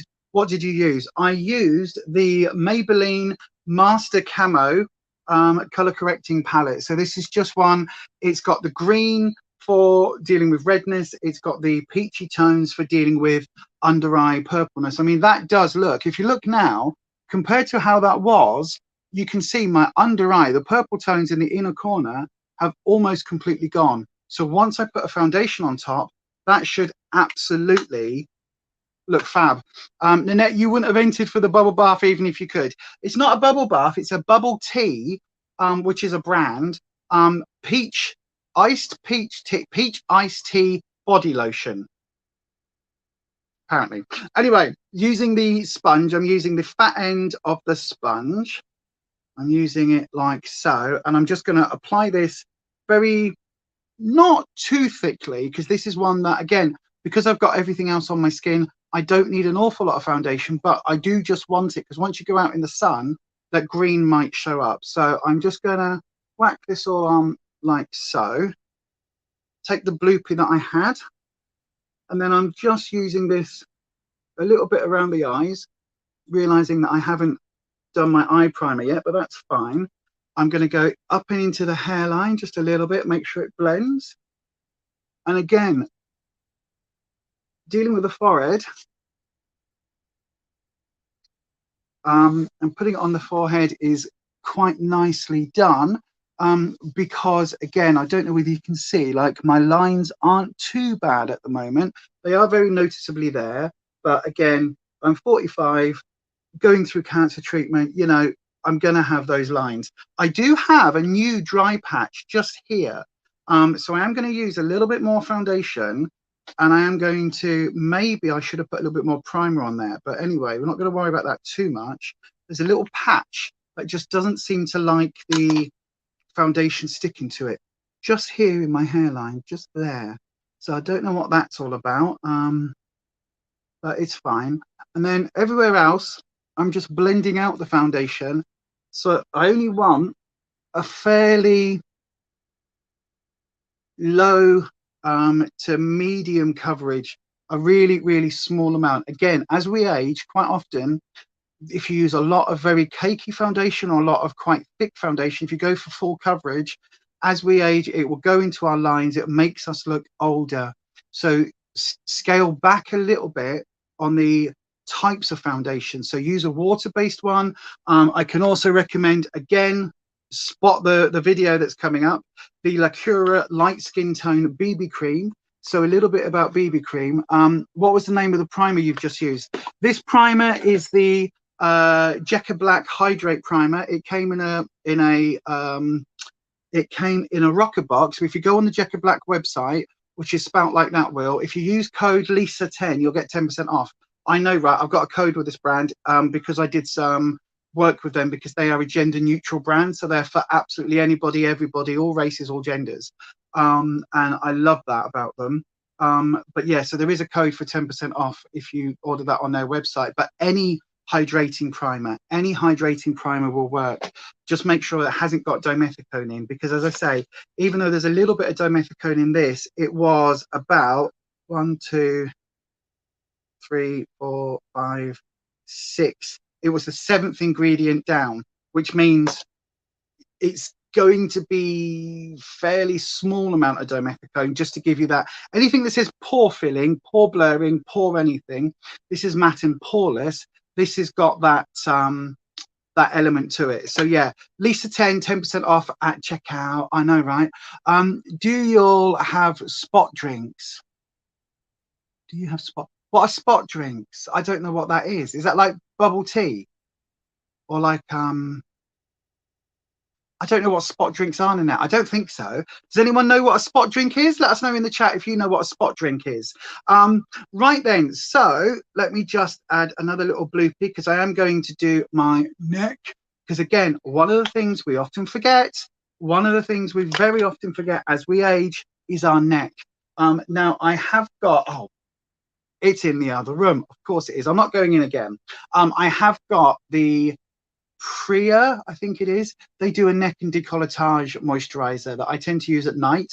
So I have done my neck and my décolletage, this area. I've used that. Again, I've got one that actually Neat sent to me, but I'd already had a little one that came in one of the boxes that I was using as well. So it is a very, very expensive brand, but any kind of any moisturizer, any good quality moisturizer, take it down your neck at nighttime. Because it does help you overnight. Especially as we age, we can get these lines. Like if you notice, I've got some lines here on my neck that we get as we age. I know, right? Look, no Adam's apple. I was blessed.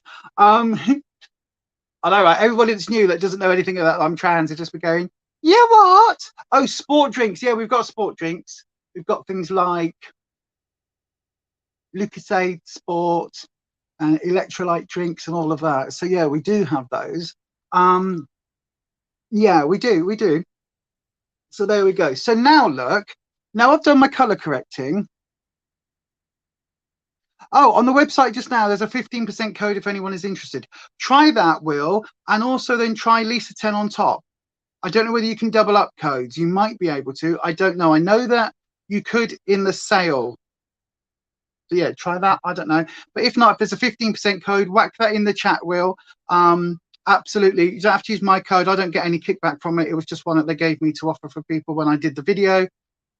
That's like a year old now, so I don't even know whether that's still running, to be fair. But if there is a code, whack it in the chat, Will. That would be great. Thank you. I'm all for people saving a bit of money, you know what I mean? That's what Gatorade is. Oh, an electrolyte sports drink. Only one code per purchase. Okay, my darling. Put the code in the or get Honey as well. Honey's very good for codes. Not sponsored by Honey, but you know, everybody got sponsored by Honey, didn't they, for a while? Just send you the link to the derma scan. Thank you very much, Major. So yeah, try that code as well then. I know what you meant, my darling. Try that code as well, Will. Pop the code in the chat, Will, is what I was saying. Right then, so that is the foundation on now. So I don't know whether you can see, if I come a little bit closer, I've got a good hydrating primer, which, oh my God, I've just realized I've ordered. How have a look on Rockerbox's website. Have a look on Rockerbox's website, because I believe there is a box currently with the primer in. I don't know whether it's still available. There was a box. I don't even know whether I ordered one or not. My brain at the moment is just befuddled. But yeah, so look, that is the foundation on.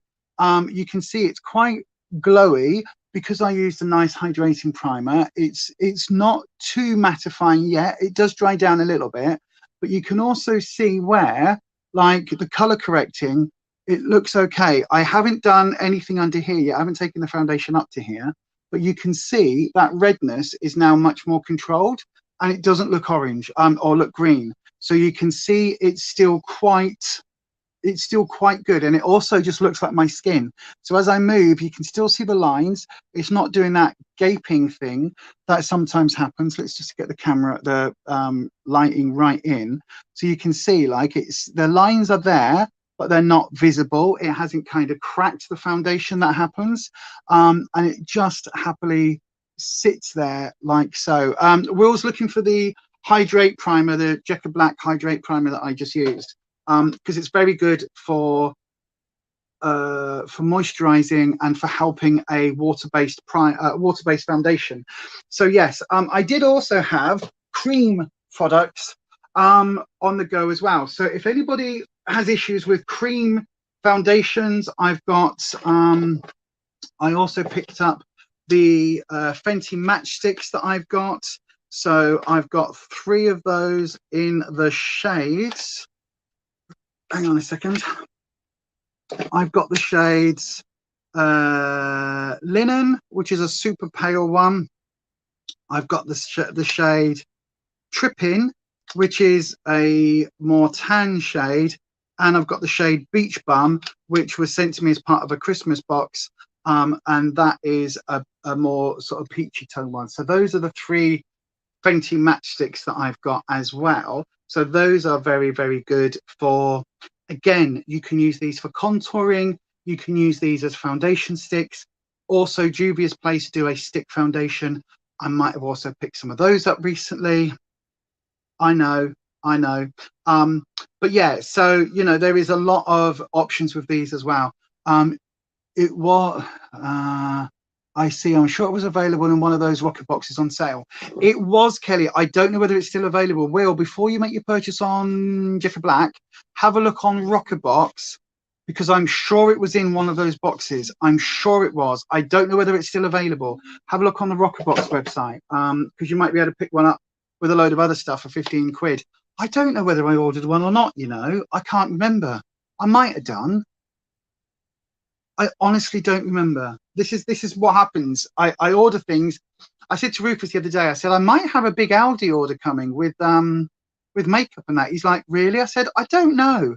I said, I was looking on the site. I put stuff in my cart, and then I went back the next day and my cart was empty. Now, I don't remember whether I ordered it or whether I just left it and was umming and ahhing, because that's what I tend to do. I tend to put them in the cart, have a think, do I need this? Look at prices, have a look on Depop, see what I can find on there.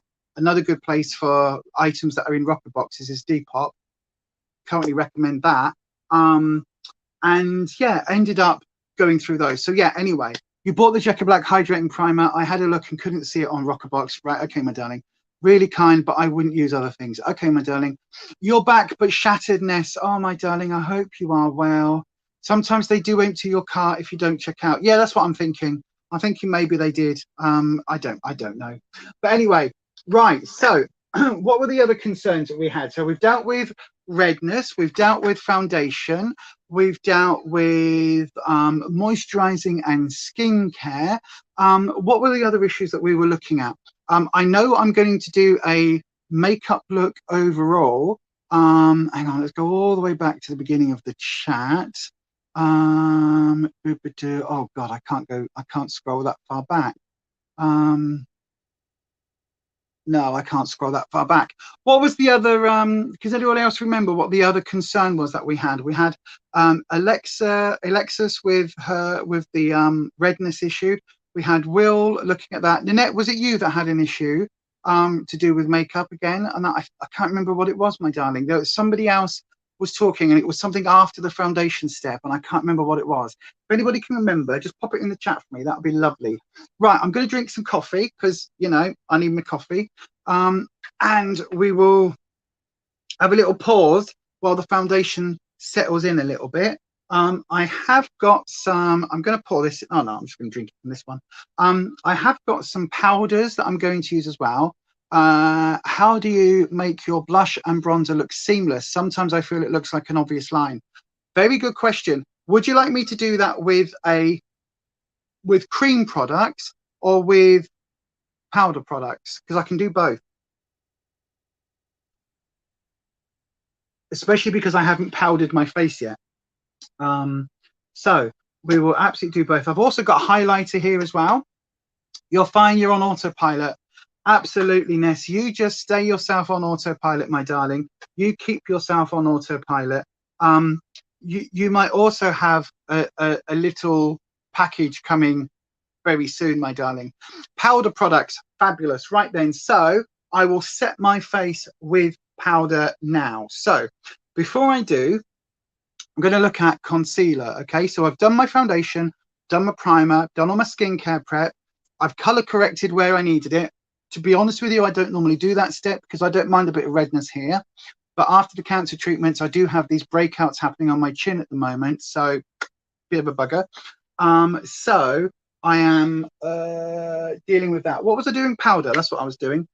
So I will set my face. Now, again, thoroughly recommend, she says, having not realized where I've just put the blooming thing, thoroughly recommend the La Cura setting powder. Again, Anita sent me that one because you didn't get on with it, did you, Nate? But that one was very, very, very nice. Start lightly and build up with a light hand. Blendy, blendy, blend, blend, blend. Absolutely. Yes, absolutely. Totally, totally, totally agree with that, Kelly. Oh, here's the, no, it's not. Where's the, I don't know where I've put my other, where's my other powders? I did, because I put my Beauty Bakery powder out as well. All right, I've got my flower my flower powder by Beauty Bakery. So we'll use that one today. I can't find where my La Cura one's gone. I tell you, I have got a ghost that likes stealing things from my makeup supply. I'm telling you. If I didn't know better, I would say Rufus was, you know, nabbing makeup in the night. I know he's not. A, because he just doesn't wear it, and B, because he has that's an abject fear. You'll see in the video that's going up with the giveaway winners for the 1500 subscriber, I try and get him to swatch the lipstick on the back of his hand. I go, because I was already wearing it and I had other makeup on my hand, and I was like, oh, let me just do this. And he was like, no. And I was trying to just get him to show you the color on the back of his hand. In the end, I had to swatch it down here somewhere. He was like, no. Right, fine. Okay, no worries. Right then, so for setting powder, any setting powder, what you want to do is put a little bit in the lid, right? So if you've got a sifter, one like this, if it's one that turns like this one does, they're my favorite types of sifters. Just tip it out, turn it, lock it, tip it all out, put it in there, leave this one to one side. If it's just an open tin, again, pour a little bit in the lid. If you find, again, another tip, if you find one of these, so this is Beauty Bakery flour powder. This you can find on Depop secondhand, right?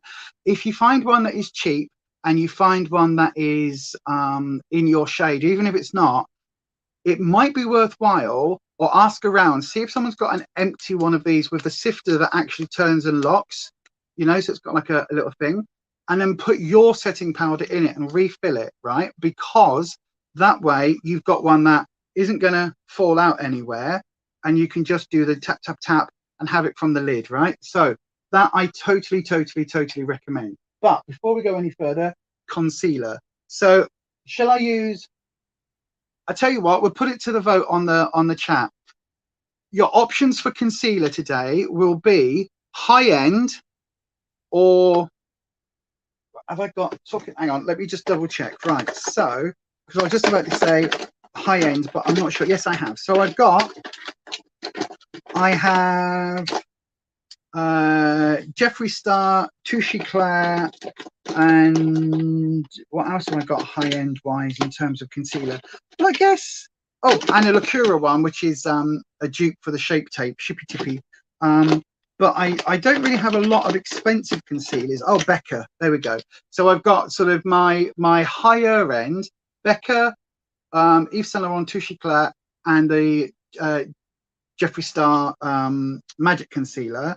I've then also got super like mid-range. So I've got things like the Revolution ones, the sort of those drugstore ones, or I've got ones that are super like W7, or I've got ones that are super cheap, like the Lidl CN cover stick and the Lacura one, the fake for the Shippy Tippy from Aldi. So let me know whether you want me to go high end, drugstore, Revolution and well, Revolution mainly, or cheap budget. So I've got Essence, what else have I got? What did I say? Essence, CN, and Aldi. So Lidl and Aldi, and also an Elf one in there as well. So that's what today's options are going to be. So you're going to vote now in that there chat. So all you need to do is high end, drugstore, or cheap, like budget. But high-end drugstore or cheap. So let me know what concealer you would like me to use, because again, it might alter how we apply it.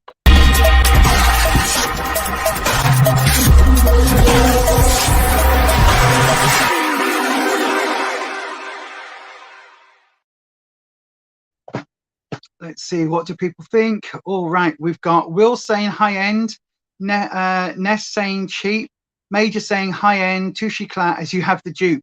Oh, I've got the dupe for that as well. I've got the Revolution dupe. Very good. Nanette says high-end. Right, so it looks like high-end has one. Oh, Kelly says budget. I tell you what we'll do. We'll do one of each, right? That's what we'll do. She says, suddenly realizing she's actually got to go out and, you know, do stuff today. So I tell you what we'll do the high-end, the Touche Eclair, and the Makeup Revolution Pro. I can't remember. This is a quite old one because even the label's rubbed off. But this is the Revolution dupe. Okay, so Touche Eclair dupe. That's what we'll do. They're in a pretty much similar shade, I think. So let me just give them both a bit of a shake. So the Touche Eclair, this was a Valentine's Day limited edition packaging one. So don't worry, yours probably won't have these glittery bloody love hearts all over them. So again, clicky. You get your concealer into the end of the nib. I now put it on the back of my hand, right? This is now what I do. I used to go in with that brush, but for hygiene purposes, I don't like doing that anymore.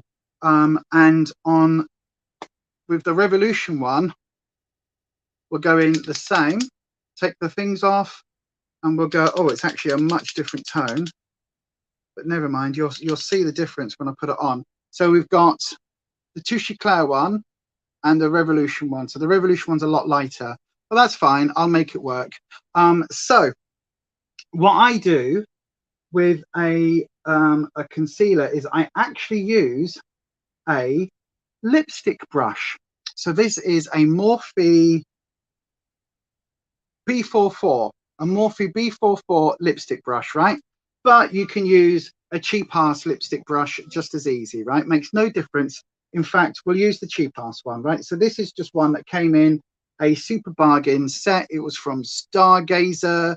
This was back when I was performing on stage. So this is probably 15 years old, if not longer. And it's just a tiny little lipstick one, but you can see from the residue I've got on there that I use it for concealer. So all we do is we take the concealer, bearing in mind I've already color corrected, and all I'm going to do is place it just there on that inner corner, halfway through, and then take up the last little bit and put a dot there and then down my smile line. Right, now this one is really good. The Touche Eclair, what does it give me? I don't think it gives you the shade name on it. No, it doesn't. But this one I've got is slightly more rosy tinted, so it's got a slightly peachy one on.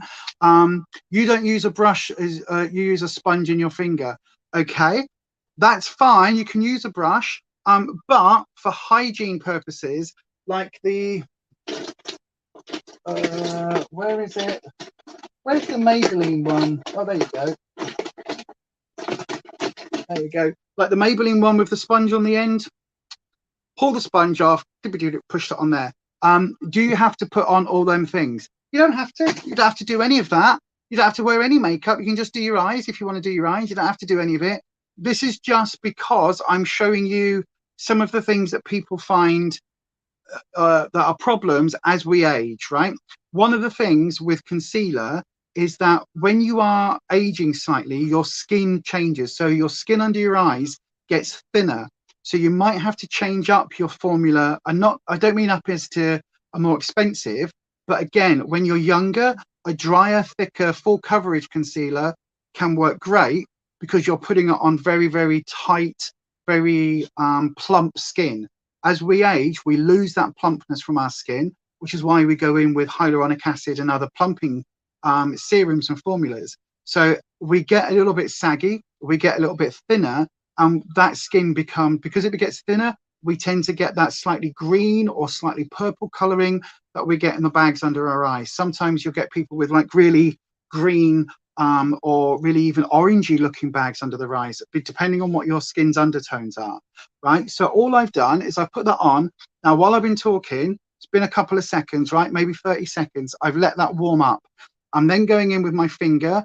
A lot of people say use your ring finger. Because of the issues I've got, I use my sweary finger, but use whatever. Just this one's a little bit hard. So your pointer finger, you're mainly like that finger, bit too firm. Use another finger and then use your finger for concealer nowadays anyway. Yeah, absolutely. Because what it does, it warms up to your skin temperature.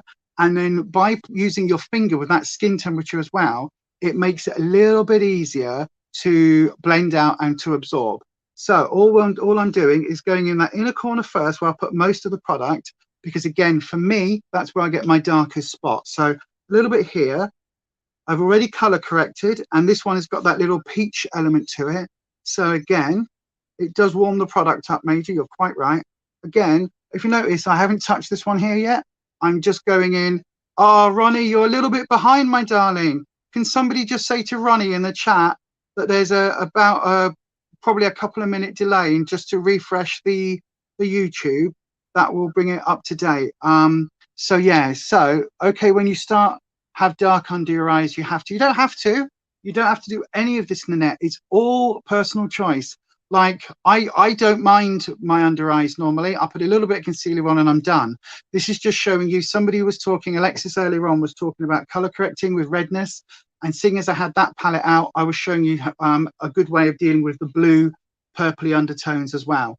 So you can see there now, I don't know whether you can notice, like I haven't done the outside corner yet, but can you see that hang on, where is it there? That corner there, that inner corner now looks a lot brighter because this one's also got that slightly peach undertone. So it's working again as a slight color corrector. So again, take it out, blend it in. So again, just tapping it into place with my finger. And then what I now do is so this is all pretty much tapped in, but what I will do is just drag it ever so slightly. And when I say drag it, I'm tapping, but you know what I mean? I would just slightly bring it down a little bit more and just blend the edges of it out with my finger into my foundation. Do the same here on my smile lines, just like so. And then go in with my sponge. So I've done my foundation. If I've used my foundation brush, I can go in with my brush as well. I tend to go between my fingers, a brush and a sponge, depending on what I'm doing. But if I'm going for like a more thought out makeup day, then I will go in now with whatever's left on my sponge, not applying any more product, and just tap just around where that is, just to blend the edges in with my foundation. Okay, so now you can see, hopefully you can see on camera, there's not a line, there's not like a big demarcation line where you've gone from having lots of under eye product.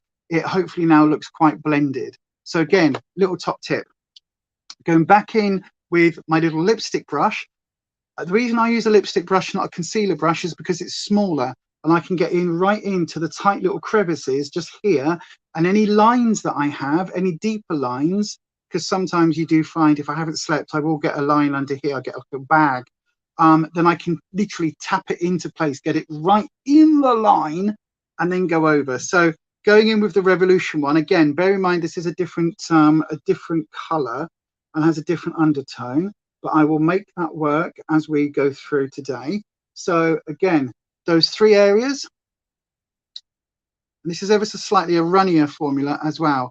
Ronnie, can you hear us now? There you go. You should be on live. Hopefully, you've just said, is that better? You hopefully should be back on live now as we're going. You have freckles on your forehead and cheeks, but I know how to get them to not be seen. Freckles are lovely, Nanette. Don't hide your freckles.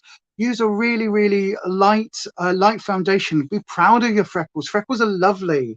Seriously, there are so many people these days that add in freckles wherever they can, because it is such a new trend. There's products just devoted to creating freckles. There really, really is, my darling. So as you can see, what I've just done, I've just put the lighter concealer here, just to add a little brightness, and I'm going to take what's left on the brush and I'm just going to add it just here, just to help brighten up. So there's the tiniest bit just to add in, so that once that color is set on this side, it doesn't look totally different. So again, yeah, just a little tip. If you do suddenly use a different concealer, or say you have to color correct one side more than the other, just go in a little bit and kind of use the same product across both. You love your freckles, Nanette. I have a full face of freckles myself. Freckles are lovely. Freckles are lovely. I've seen so many people, they're kind of getting their brush and dipping it into like a liquid foundation, and they're literally going like spatter effect on their face to get freckles. Honestly, freckles are great. Right, finger, this side pretty much blended, this side, here we go again. So you can see it's much brighter. That's fine. It's one I tend to use for a slightly different reason. I tend to use this one more for brightening, but again, I can correct that in a second once we go in with powder. So again, tap it into place, concentrating on the inner corner a little bit, not doing the big V shape that all the YouTubers do. That's ridiculous. Just tappy. That'll be hard to do. What, love your freckles? But freckles are lovely, Nanette. Honestly, my darling, be proud of your freckles. Be proud of, we should all be proud of our bodies, whatever it is, whatever shape or size we are. Our bodies do wonderful things. They are keeping us alive and keeping us safe, and they are keeping us ticking over. So be proud of your body, whatever shape, size, color, whatever else.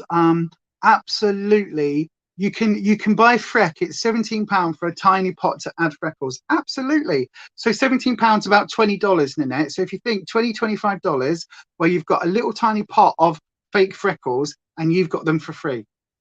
Absolutely. So again, into the smile lines. I am going to have to correct that one because this is so bright compared to the other tone. But there you go. So again, high end on one side, drugstore on the other, like super bargain. Not the cheapest that I've got, but not one of the most expensive. And once it's blended out, you can see there isn't that much difference. This side is a little bit brighter because it's a more pale and it's a lighter color, but actually they don't look that different. But both sides now, you can't really see those deep blue. You can see a little bit of gray there, but again, that will go with a bit of powder, but you can't see that deep purple that was in my lines before. That was really deep purpley blue color. Again, just before I forget, I will blend out the concealer on my forehead. So the general rule and the golden rule with makeup is anywhere you put something light, you bring forward. Anywhere you put something dark, you send back, right? So anything that anywhere you want to highlight, if you highlight down your nose, you're bringing the center of your nose forward. If you highlight this little shape here, as I've just done on my forehead, I'm bringing that forward. When you do your bronzer around the outside and you do your contour, you are sending that shape back. So what you're doing is reshaping your face. So instead of it being this shape where it's flat, you are creating this. So that is making your face look thinner and narrower. Okay, so always, always, always, that's what happens. So basically it does this, like this. So yeah, it was the 2020 trend. It's still on trend. It's still absolutely on trend. Freckles are 100% on trend. Have a look at the Welsh brothers. Robert Welsh doing makeup and that. He's used a couple in recent videos where he's done what's it called? He's done added freckles on. So again, I've not added any more products onto my face, not a single bit more. They do have semi-permanent freckles. They do, absolutely. And you can also get henna. You can add henna. So a couple of drops of like a browner henna, you can put those on. I've seen people do that. That's not semi-permanent, but it's like fairly good. Rabina's here. Hello, Rabina Sahunter. Hello, my darling. I hope you are well, my sweets. We are just talking all things makeup today, and we're doing the correcting and showing you some of the problems that we face as we age. So there you go. So now I've blended just with what was ever still left, the little remnants on my sponge. I've blended all that in. So now it doesn't look like I'm completely cakey. It doesn't look like I'm over made up. You can still see my flaws. You can see my moles. You can see the couple of freckles and things that I've got. You can see where I've had, you know, little bits of breakouts in the past. I've got a couple of scar bits on here with some texture. You can still see my face. It looks like skin, but it doesn't look fake. It just looks like my skin, but a little bit better. So the redness is a bit more controlled. The spots that I've had are a little bit more controlled. The purple under my eyes look like it's been more controlled. I just look well rested, and I look like I've had a good night's sleep. I've been eating my vegetables and drinking my water, which, you know, these days I do regularly. Talking of which, hydration break, everybody. We're going to have a hydration break time. You're good, thank you. Hope you and Rufus are doing good too. We're doing okay. It's very stressful in our house at the moment. Very, very, very, very, very, very stressful at the moment, my darling. But there will be a video going up over the weekend with the whole cancer story and what's happening at the moment, and why everything's so stressful. So yeah, needless to say, cancer. But anyway, so hydration moment. Remember, drink your hydration. Yes, I've got my coffee. Coffee is a diuretic. It makes you wee more. Not majorly, but it can do. So make sure you are drinking squash, water, pop if need be. If you don't know what pop is, it's soda. So yeah, things like Coca-Cola, cans of pop, bottles, anything at all. Just make sure you are staying hydrated. So I'm going to drink probably 200 mils. So if misophonia is a thing, I will. What can I play? What can I play quickly then? If misophonia is a thing, oh, I know. Here we go. Then look, I can hit this button. So I'm going to play this. It's like a 7-second thing. While I slurp down 20 mils. Or 200 mils? Are you ready? Go.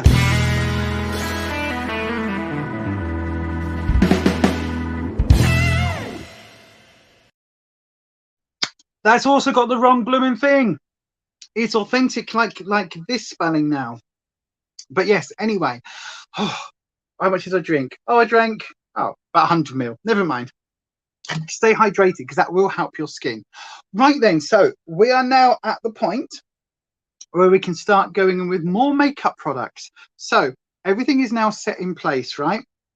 What I like to do now is use this is another Lacura product. I know, right? Sponsored by Aldi. I'm not, but if anybody from Aldi is watching and you want to hook up a girl, that sounds wrong. You want to hook a girl up, that's better. If you want to hook a girl up with some products, Aldi, I'm up for it. Lacura, I'll be a Lacura spokesperson for us older beauties, more mature beauties. But anyway, I'm using this is a dupe for the Real Techniques, was it, Ness? Yeah, Real Techniques brush. And I'm using a tiny bit of setting powder, tapping most of it off, and I'm going straight in before we do anything else with my under eye. Okay, just so I want to set this so that it doesn't crinkle too bad later on. Here we go. Set. Tap in, tap off.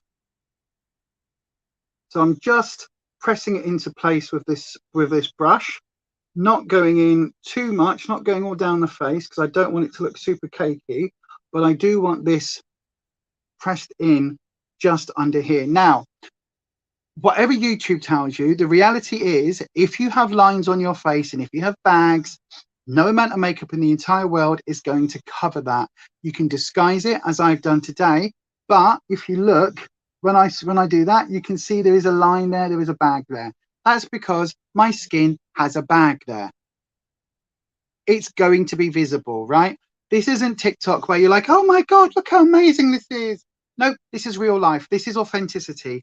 And as I've often said, I live and die on the sword of authenticity. And the reality is, even with those products under my eyes, you can see, yes, it looks fine, but you can also see, as I smile, as I move my face, you can see there are bags, you can see there are lines. I'm 45 years of age, going through cancer treatment, going through everything else, hormonal changes through transitioning, all of this stuff. I am going to have bags and lines on my face. I'm fine with that. All I do is to try and even everything out, right? So it's not about perfection. It's about progression. As James Welsh says, it's about making the most of what we've got and making the most of our own authentic beauty, right?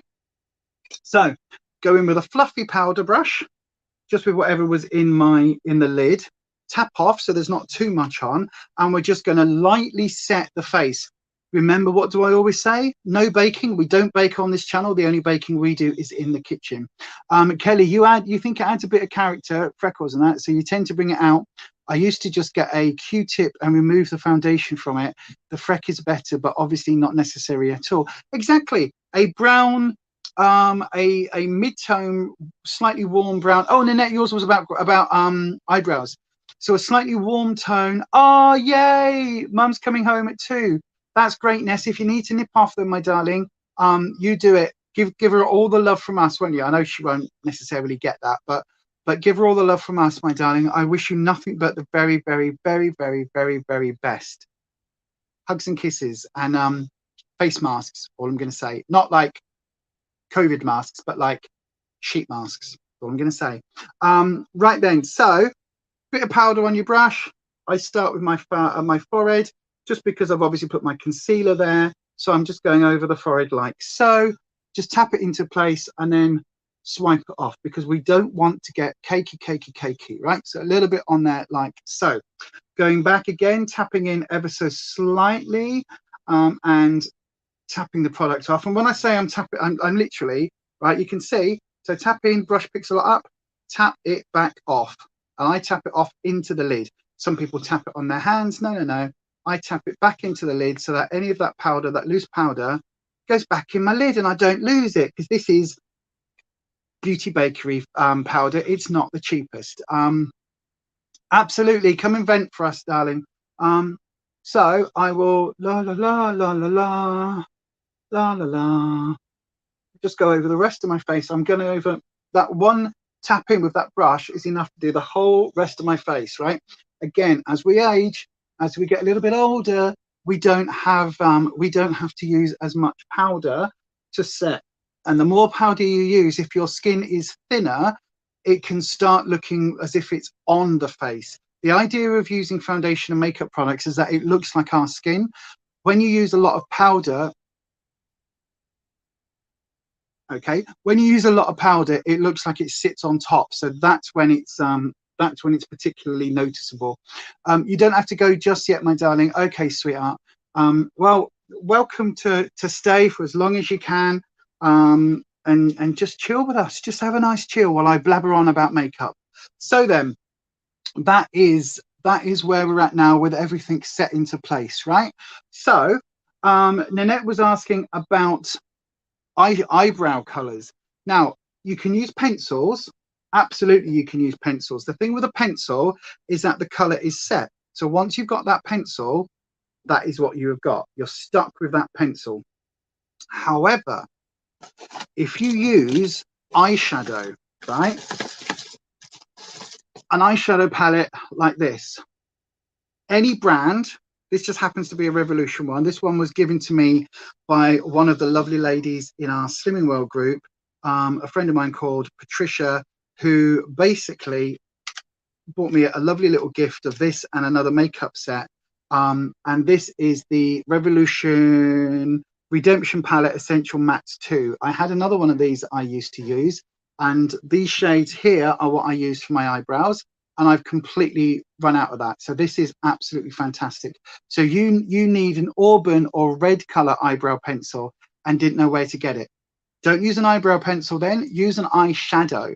Now, the thing is, you can get multi-tonal. So a palette like this, if you've got one where you've got something that matches or is very similar to the shade that you want. So this one's quite muted. It's quite a sort of grey toned, a cooler tone palette. If you've got a warmer tone palette with that sort of right color in, then you can absolutely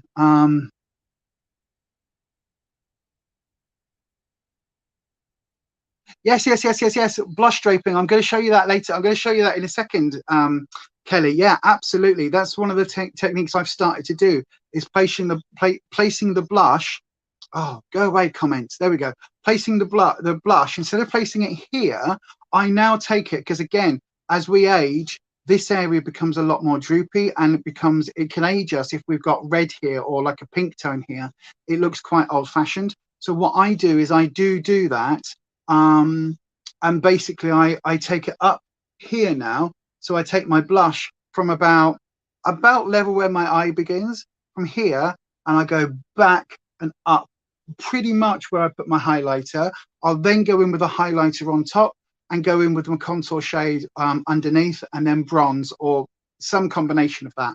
But I'll show you that in a second, because Anita was asking about that. But any eyeshadow, Nanette, any eyeshadow formula that is a warm tone for you. So if you need to find more red tones, because that's what you're looking for, even in just like a standard eyeshadow palette.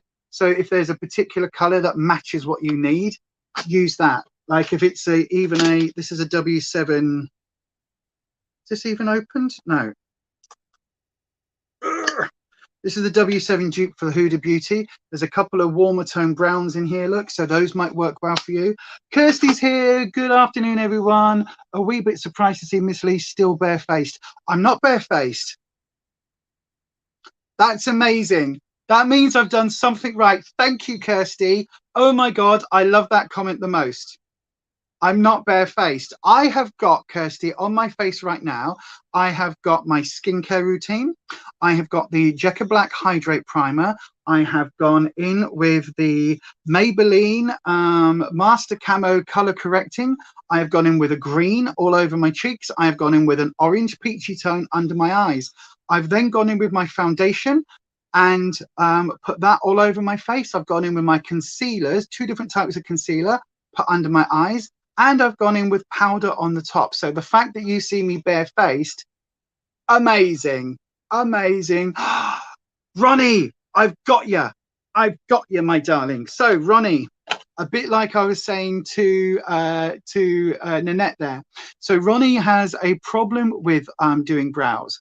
You lost yours through chemo, never grew back the same. Pencil makes you look like Groucho Marx. Any tips? Yes. 2 tips. Number 1, microblading. Now it's not cheap. I think Rufus paid about between 150 and 180, I think it was, for my eyebrows, because I have no eyebrow hair. I literally have no eyebrow hair. I think I've got about 6 or 7 eyebrow hairs in total, because I've got alopecia. Hence the, oh, actually, look, I'm doing a good job of hiding it today. See all this here where my parting is? My hair is thinning. The alopecia is taking its toll. I've got huge patches and everything, but I use a powder to replace that, basically. The no makeup look is working well, honey. I know, right? I'm really, really pleased that you said that. I am so pleased you said that. So, Ronnie, this tip will work for you in the same way that it works for Nanette, right? If you've got every color in the sun, what I would recommend that you do is use, I mean, first of all, if you can afford it, microblading, right? That gets me this shape. So this shape has been tattooed on with a semi-permanent tattoo. I've had it for, you're supposed to have it redone and touched up every 2 years. This was done when Rufus and I first got together. It was my birthday present, I think it was. So this is about 5 years old. We've been together 7 years this year. And so this is about 5.5 years old now. Had it done once, not had it touched up. Once I go over with foundation, you can see that they look a bit pale. But you can also see that actually, you know, I have a shape there. If you haven't got a shape there, then just go in yourself. You used to make lace brows for people who've lost their brows. Absolutely, Will. That's another thing you can do, Ronnie. Message Will if you want. Lace brows are basically, they're like, it's like a wig, basically. It's like a wig. So it is a little eyebrow wig that you get. They're like false lashes. They come in a little thing. They just literally, you can either get them where they stick on adhesively, or you just put a little bit of eyelash glue on, and you can stick those on and they look like natural eyebrows. That's another option. For me, I went down the route of having it tattooed on, because then when I wake up in the morning, if I just want to go and run to the shop and get a newspaper, I've got brows on. I don't look like an alien where I've got no brows at all. So for me, that's what I do. You know, I had them tattooed on so that even if I've got a no makeup day and I'm feeling like crap, I've at least got brows. So what I personally do is, because my hair color at the moment is quite dark, I go into an eyeshadow palette, and I would go into these two tones here, between this warmer one and this cool tone here, right? So these two shades. And I basically go in with a fine brush. This happens to be a Charles Fox brush, but any one of these shaped little thin, tiny wedge brushes works well, right? So there's a Jeffree Star one. There's all sorts, just a thin wedge brush, right? So a little bit like that. Yeah, exactly. A very fine film lace. So it's like a lace front wig. So sometimes you can get a lace front wig there where the hairline is absolutely, looks invisible. I'm looking at maybe getting those, depending on what we have to go through with more cancer treatment. That might be something I'm facing. I don't know yet. But being on stage, I wore many wigs in the years. If that's what I've got to do, that's what I've got to do. I'm not that fussed. I could end up like Jada Pinkett Smith, and Rufus could punch a comedian on stage. No, I mean, I could end up like Jada Pinkett Smith and shave my head because of the alopecia. That probably won't happen for me because, you know, yeah, I look like Jabba the Hutt with a shaved head. But anyway, so what I do is go in, and you'll see me do this in every video. I go in, and what I do is just shape out, carve out, mark out the shape of my brows, right? So this is the warmer tone. So I go in with the brush, and I just go like so, take it all the way up, get to the point where I've got my arch, and then swoop it down, right? So swoop it down. You can get an eyebrow transfer, as Kelly says in the chat there. I've tried those in the past. I find it far more difficult, to be honest, with an eyebrow transfer, because you get this shape, right? And you go, that looks really nice. And then the other one comes in and it doesn't match exactly in, and it doesn't match the exact same shape. But because it is the exact same cutout, it looks like it's supposed to. So for me, if that is slightly mismatched, it looks far faker than if you go in by hand. So if you go in by hand, you can get the fact, if you look at my face, this brow, this whole side of my face is slightly dipped. I think at some point I had a minor stroke, I don't know. But this whole side of my face droops a little bit. It's fine. It's not a big issue. It's just life. But you'll see this eyebrow that used to match perfectly with this one is now a little bit lower. So sometimes you'll see me kind of like tilt my head in different ways. But all I do is I don't mind that, because it means that my face isn't symmetrical. Symmetrical face isn't like natural, having exactly the same shape on both sides. So by going in by hand, you can make a slightly different eyebrow shape on both sides. That looks more natural. You can have it where, you know, maybe one brow isn't quite as filled in at the tip, or has a slightly longer tail, whatever it is. You can have those little things that work for that side of the face. But then when you look at your face, they look like they match, because your face is slightly different proportioned either side.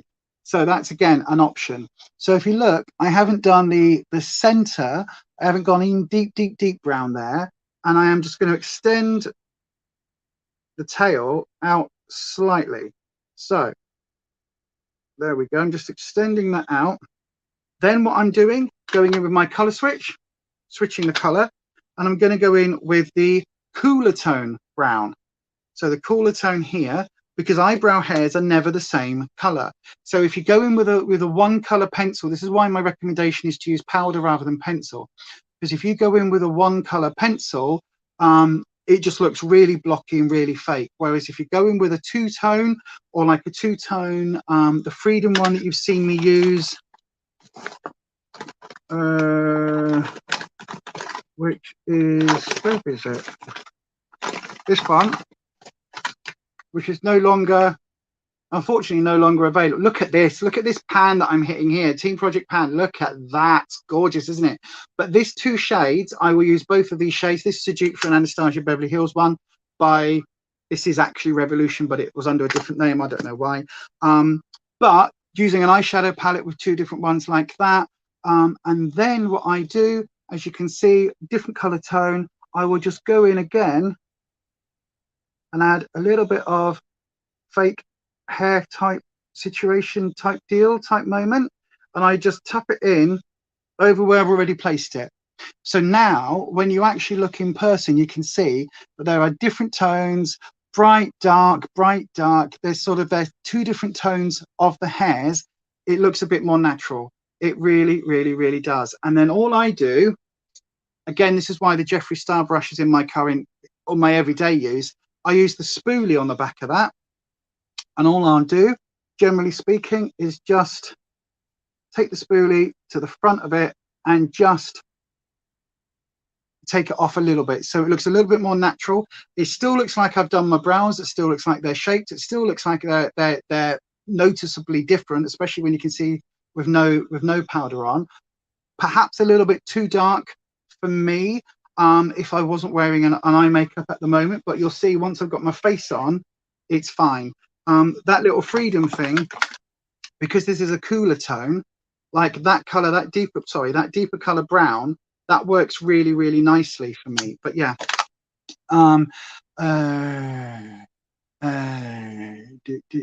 such a beautiful shape. Thank you, Will, my darling. Have to admit, brows are not something you take much notice of on yourself. I only started plucking and shaping them a couple of years ago. That's absolutely fine. A lot of people as well, if you are in the age group that most of my viewers are on this channel, so sort of 45, 35 plus, most people on this channel are 45 plus.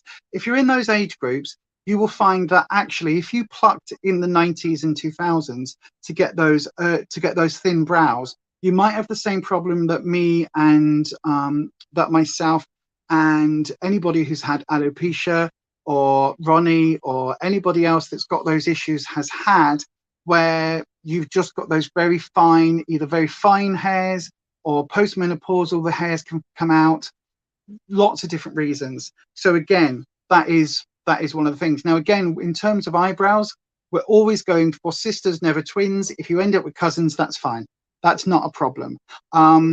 So Kirsty, oh, you're asking Kirsty a question. Kelly, to help with placement, you can mark some reference points with a pencil using the golden ratios angled out from the nose. Right, I will show you. I'll show you what the golden ratios mean. Basically, you take from the end of your nose, you go up from your eye to the brow, right? So basically, you can do it from the tip is one way. I find that a little bit weird because it would put me like right out here. So I take it from my nostril, but generally speaking, I take it from my corner of my eye. So you go from the corner of the eye and you go up. So an angle here is where my brow ends, right? So this here is where I've taken the tail. You go to here, so straight up, if that makes sense, and that's where my arch is, and then you go into there. A bit hard to see, but you go into there, which is where it begins. So it all basically lines up, right? And you can get this done. The golden ratio thing, I can't remember exactly how it works out number wise because, you know, my brain, but basically you want to shape this like so, right? So you want to shape it. So again, you can do it from the corner of the eye, the inner corner of the eye as well. So it kind of matches directly up there. Then you go to like, is it a 45-degree angle there? And then I think it's not a 90-degree, but it's whatever the other angle is to get your finish point for your tail.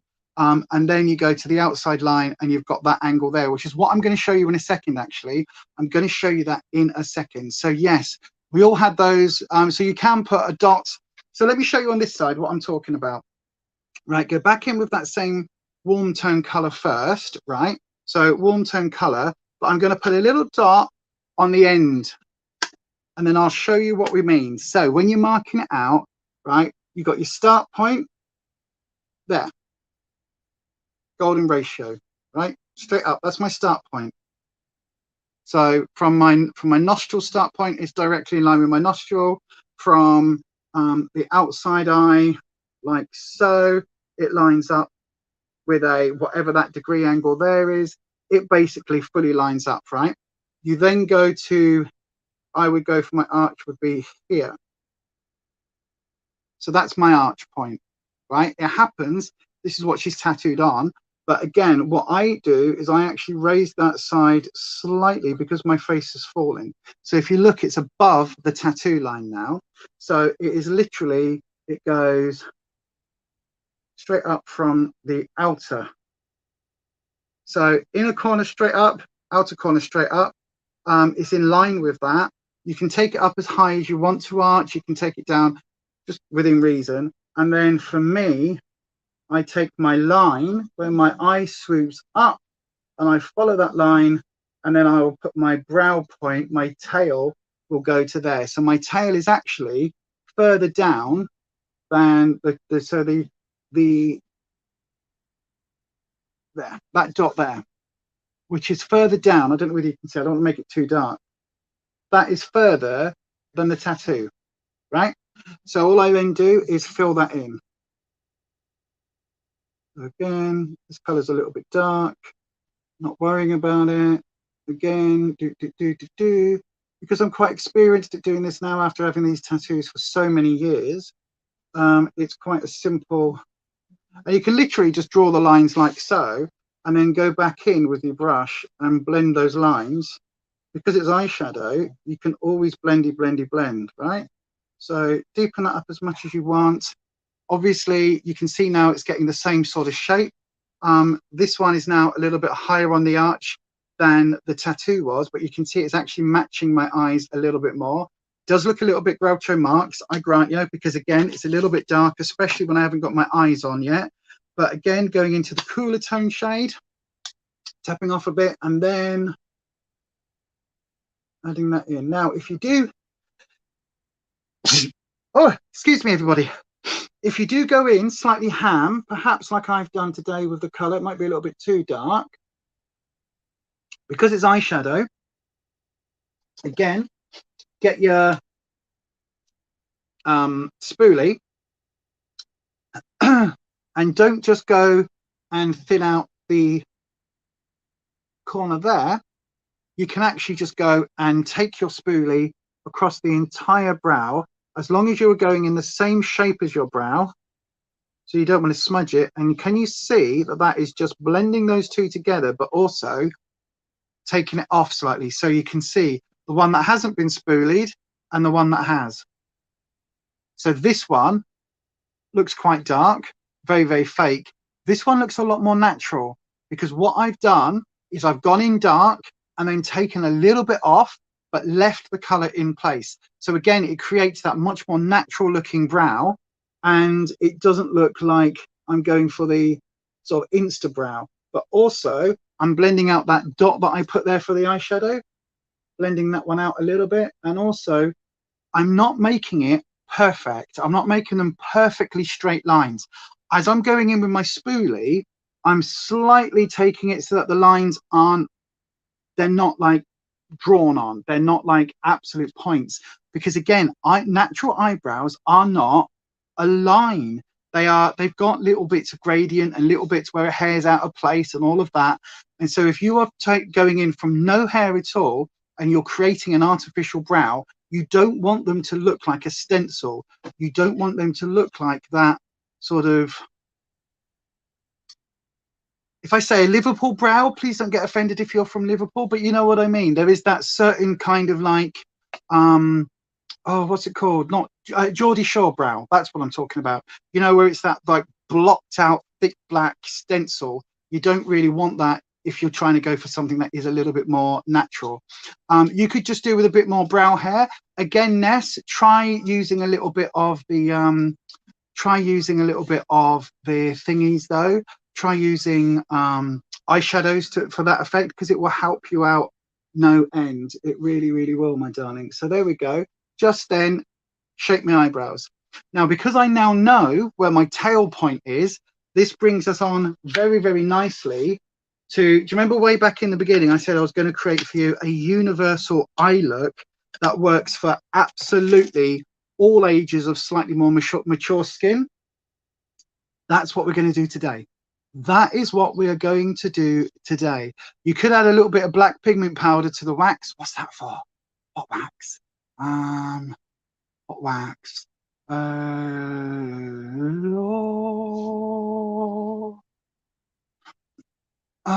on, let me have a look. Oh, talk about candles. Right, okie dokie. That's the whole thing. Right, okay. Not a problem. I will stay out of that conversation. I don't know much about candle making. Kirsty's the expert on that. Right then, so this is where we are. I've got a little tiny nick in my nail. Let me just take that off. There we go. So this is where we're at now. Obviously, it looks quite harsh with no makeup on, but the brows now, I've got brows. They're not perfectly matched. They're a little bit different in height because my face is a little bit different in height, but they look quite reasonably natural. They're a little bit thinner, so they do look as if they are, you know, like I've had them plucked or shaped, but they look quite good. Yeah, like they don't look, I'd be happy going out with brows like this, no problem at all, every single day. Right, concealer's back in there. So let me just put the lid back on my powder. Again, look how little we used of the good quality powder. Put it back on the sifter, put the lid back on. Right, the next thing that Anita was asking about was contour, blusher, and bronzer, all of the above, right? So I've got, because I thought this might come up, I've got a Revolution contour palette. This has got a cool tone contour, a highlight, and a blush. I've also got a, was this a cream one? I can't remember. I picked up the sleek. Oh no, that's powder. So I've got a powder blush as well. And I've also got several contour palettes because I thought this is something that might come up today. So this is a cream contour, so we're not going to use that one today. We've got the Technic, dirt cheap, £3.50 for this contour palette. So again, you don't need expensive products. This is just a standard contour palette. And this is the Born to Sparkle, the one that Belinda Chapman sent me in the £10 beauty box challenge that we did. And again, it's got a couple of cool tone, a warmer tone and a cooler tone. So a bronzer and a contour and a couple of highlighting colors. So what do I do? How do we use it to make everything kind of blend together? So before we do the eyes, let's complete the face. We'll come back onto the eyes in a second. So for blusher, I like to take a blusher. It's quite a peachy tone blusher rather than a full pink blusher. Again, choose whatever color works best for you. I am going in with quite a dense brush. Again, this is one of the Lacura brushes. These is now just my go-to blush brush, but any brush that you use, get your product on your brush like so. So you've got your blush on your brush. So it's a blush brush on your brush. And then what you want to do is, this is that blush draping that Kelly was talking about. So the old technique was you smile and you put it right here. Well, when we, especially as we age, we smile and then we drop our face and everything droops, right? So that's not a best position. That's really low for a blush. You can do that if you want, no problem. You do you, boo. But for me, the modern technique of blushes is this draping effect. It starts to lift the face. Especially as we age, we want to slightly bring a more lifted look. It creates that youthful look. If that is what you are going for, again, there is nothing here that this is what you must do, what you have to do, or what you should do.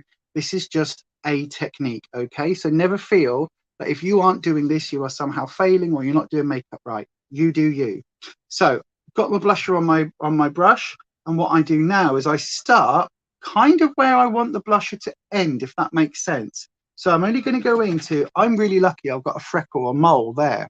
So I start where my mole is, right? So I've got a little marker. Other way of doing it would be, if you look at your face, where your tail of your eyebrow ends, kind of draw a line, an imaginary line down, and start it about there, right? And then you take it up. You take it back up towards the temples. So up like so. And then as you can see, I go down a little bit and basically pencil that, not pencil that in, but I'm shading that in. So this is the more modern technique, right? It's creating that blush. Now the freckle is the mole is there, and I'm taking it slightly forward, but no, certainly not onto the apples. I'm just taking it, so I'm keeping the color quite far back, right? So like this and up, like this and up, and then I'm taking it down a little bit, so probably half a brush width down to there. But again, if you look, I'm not picking up a lot of product on my brush. It's not like I'm going in like that. I'm wipe that off now. I'm literally just tapping it in, so there's a bit of product on there. In fact, that's probably too much. There you go. So like there's that much product on the brush, so not a great deal. And then I am just taking that up like so, right? So it's giving me that look. It's giving me that kind of shaped kind of look. As you can see the blush is there, but it isn't creating this whole kind of pink element on the front, especially because I've got that rosacea. I've got a lot of redness there. So no matter what I do, no matter how much green I cake on, eventually throughout the day, that redness will show through. There's nothing you can totally do about that, in all honesty, because makeup can only do so much. So again, tap off a little bit. So again, not the most amount of product on the brush. And I'm just going back in, keeping an eye where my eyebrow line is, starting there and then going back. So again, it's also not the most stupidly pigmented color, but I mean, that's quite a good example. You can see there quite nicely where that blush is going. That angle is quite good. So you can see it up into the temples and down, right? So this is that new technique that Kelly is it's called blush draping, that Kelly was talking about. And then I'm taking just on the front of the cheek, just down ever so slightly. So again, it's creating that whole kind of C shape there. And you can see now a little bit more, because of where the light is, this light here is hitting this side a bit better. You can see now that shape, and you can even see on this side, you can see it's almost having that slightly contouring shape, look. So I don't know whether you can see. Neat, you opened the Drama Bomb mascara and it's really good. I've lost my MAC mascara. I don't know where I put it. I've lost it. I am gutted. But I have been using the Bad Girl Bang mascara and it's almost as good. So I recommend that one as well, but we'll get onto that in a second. Okay, so blush, up there, up there.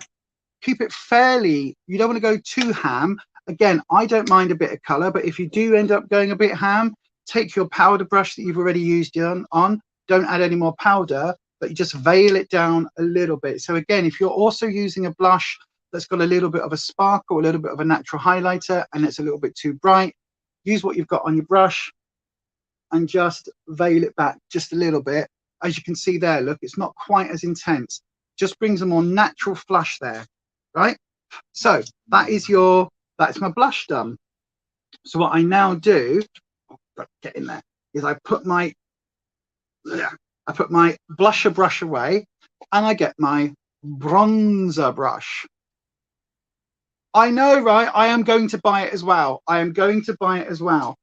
In all honesty, Neat, I am absolutely going to buy it as well. The only issue I have, look how many mascaras I've got.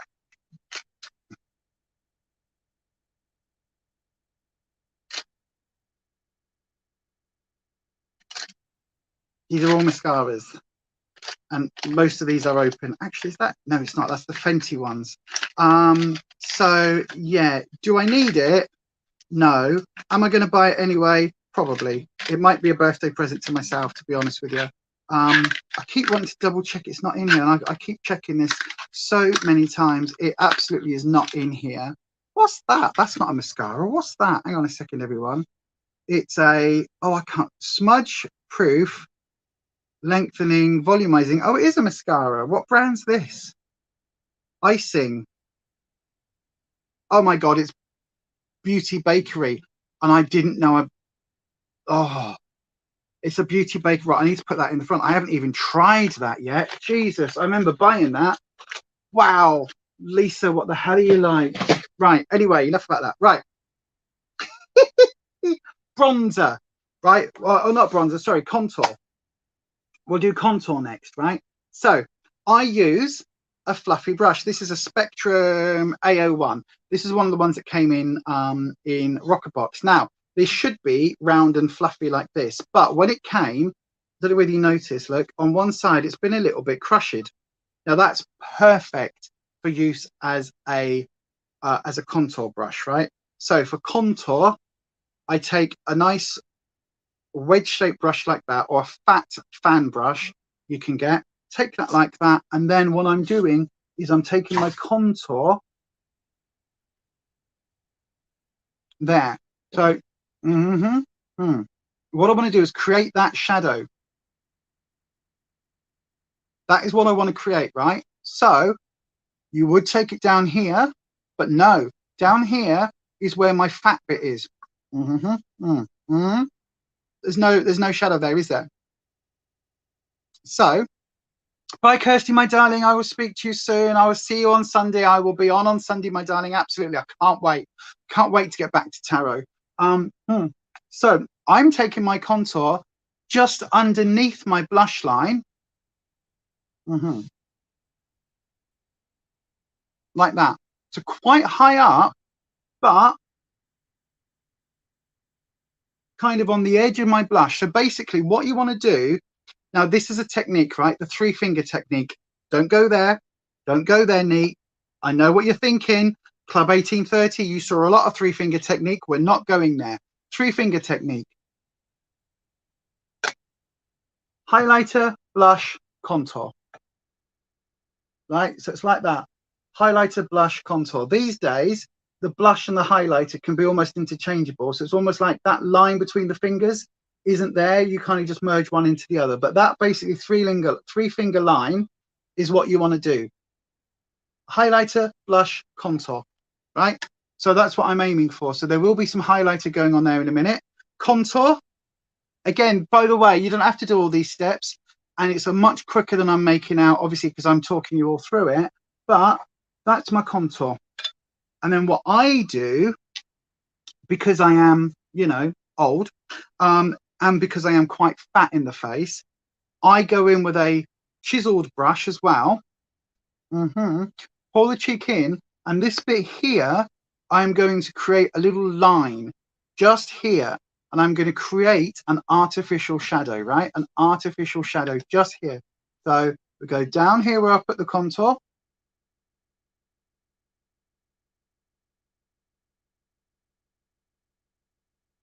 And like that. Now that looks really deep. It won't look that deep in a second. I did go quite ham with that. Oops. Right, so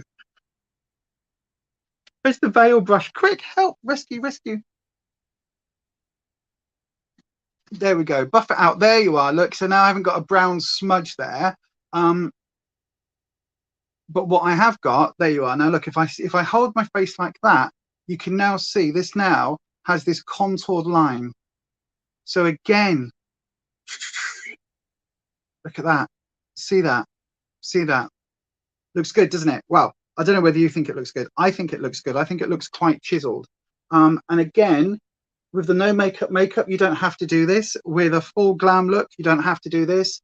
With an everyday look, you don't have to do this. If you want to get a contour moment going on, you can do it. The other way of doing it is just to take your brush where I've got that line that I did here, take the one brush down, down. So a little S shape, up to the hairline, down, up to the hairline, down. Quite often in videos, you'll see me describe this S shape, and that's basically what I mean, right? Now that is looking quite noticeably made up. So again, what do? We go in with our veil brush. Again, what I will do this time is just take the tiniest amount of what's on the lid, right? Does that not go against not dragging your face down though? You see, I don't think that's genuine. Like, yes, when you're talking about skincare and you are rubbing your face, you want to go up slightly, but for 24 hours a day, gravity is pulling on our face. So if you just basically, if you are applying makeup, you're not going to be doing anything more than gravity is doing. And if you go up all the time, you're not doing that either. So you know what I mean. You know what I mean. You know what I mean. So this is just what's left in the lid. So you can see there's virtually nothing on here. I'm just picking it up on whatever was in there on the brush. Not a major difference, but a little bit cleaner. and that's all I'm using to veil it, right? So blend it back up. And what I'm also doing by using this is blending the blush into the contour. You put your blush high, but your contour down. For me, that's where I'm putting my contour, because I've got fat face here. So you might not need to. Good boy. You might not need to. You might be able to get away with just putting a little bit of contour under your blush. But for me, because I've got this fat face, if I want to chisel it down more, I want to create that shadow by going down a little bit lower. Again, it's what works for you. So again, we're always on that golden rule. Anywhere you put a darker color, you send back. Anywhere you put a brighter color, you send forward. So again, currently, there's no highlighter on my face, but what I am starting to get is that slightly more chiseled look. Now, again, I'm not going to go in with any more product on my brush. This is just what was on there from before. And again, for me, I've got a double chin. So I'm just going to sculpt out a little bit of the chin just by using what was left on that contour color and just taking it down, not all the way down my neck, just down on that underneath part, just to give me a little bit of a shadow and a little bit of a better jawline just under there, right? Again, what you can do is go in with your powder. You don't have to. A little bit of powder, tiniest bit of powder, tap it all off, and then put your lighter powder on that bit. So when I poured in, do you remember I said not on there, not there? You want to add a little bit of light on there. Oh, I've used it all because I need to put a tiniest bit on. So again, and this is all quite excessive. This is all doing all of the steps. We don't have to do all of the steps, but this is where we're doing that. You saw a tutorial where they push their finger in under their cheekbones halfway down, and that's where they started their contour. Yeah. So this is where you go, So yeah, it's getting that shape, right? So from the ear, everybody's face shape is going to be differently. So obviously, for my case, that when you suck in, that's the ideal line for you, right? Normally, you'll find, again, golden ratio moment, you'll find it's between the outside of your lip and where your ear meets your face, right? So where that top of that, not the top of the ear, but where the join is here. So we go from here up to there. So that, for me, that line is where my ideal contour is, or it might be just ever so slightly lower than that. So like there, so like that, right? So like that. So that, for me, would be where my contour is, which is exactly where I've put my contour, because when I go, that's where that is. So my face in this time is absolutely, don't go lower than the tip of the lip. Yeah, absolutely. If you haven't got a big round fluffy face like I've got, then keep it to there. Keep it to there. You don't want to go in any further than sort of the outside of your eyes, ideally. So again, if you imagine the kind of a line going all the way down, you don't want to take it in any more than here, which is why I've gone to there and then down. This is only in my case because I've got this fat face. And if I look straight on at the camera, you can see I've now got this more chiseled. Look how chiseled that looks. And especially as I'm putting a little bit of the lighter tone, I was on this side, wasn't I? A little bit lighter tone just here, and I'm just building up that lighter. Can't do it on the monitor. Hang on. So I'm just building a lighter color just there, right? So again, we've got bronze. No, we haven't. We've got blush, contour, and a lighter shade there. And what that lighter shade is doing is it's acting with the contour shade to deepen those shadows and create more of an impact. So again, because I've not taken that lighter shade, in my case only, if you've got a round face, I've taken that lighter shade to the outside edge. If you've got a thinner face, you can actually take it all the way to your chin, right? I'm not doing that. I'm leaving a bit here and a little bit of highlight on my chin in a minute, because for me, I want it to go like this, stop, because I want that shadow to come in, because that makes it look as if I've got a narrower face here, more chiseled face. And then I'm going to put a little bit of highlight just on my tip of my chin to create that coming forward. So again, it's all about creating this illusion. which is what we're doing today. This is a full-on, like the full glam, the full dream, the full illusion, right? This is what we're doing, the full spectacle. This is not what I would normally do on an everyday makeup, but this is using all of the techniques. You can pick and choose any one of these that you use, or none of them, or you can use all of them like I am today.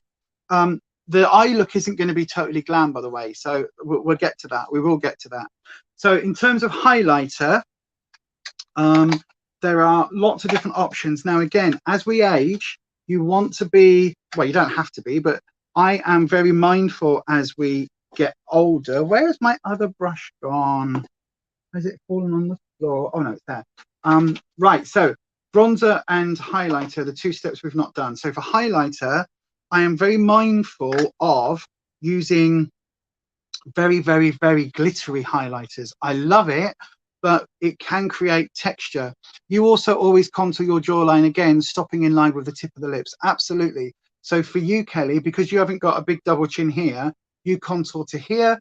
Again, absolutely. I always contour underneath here because, again, it helps get rid of this. Now, if you look, that color isn't noticeably darker, but it's just enough to give a little hint of shadow.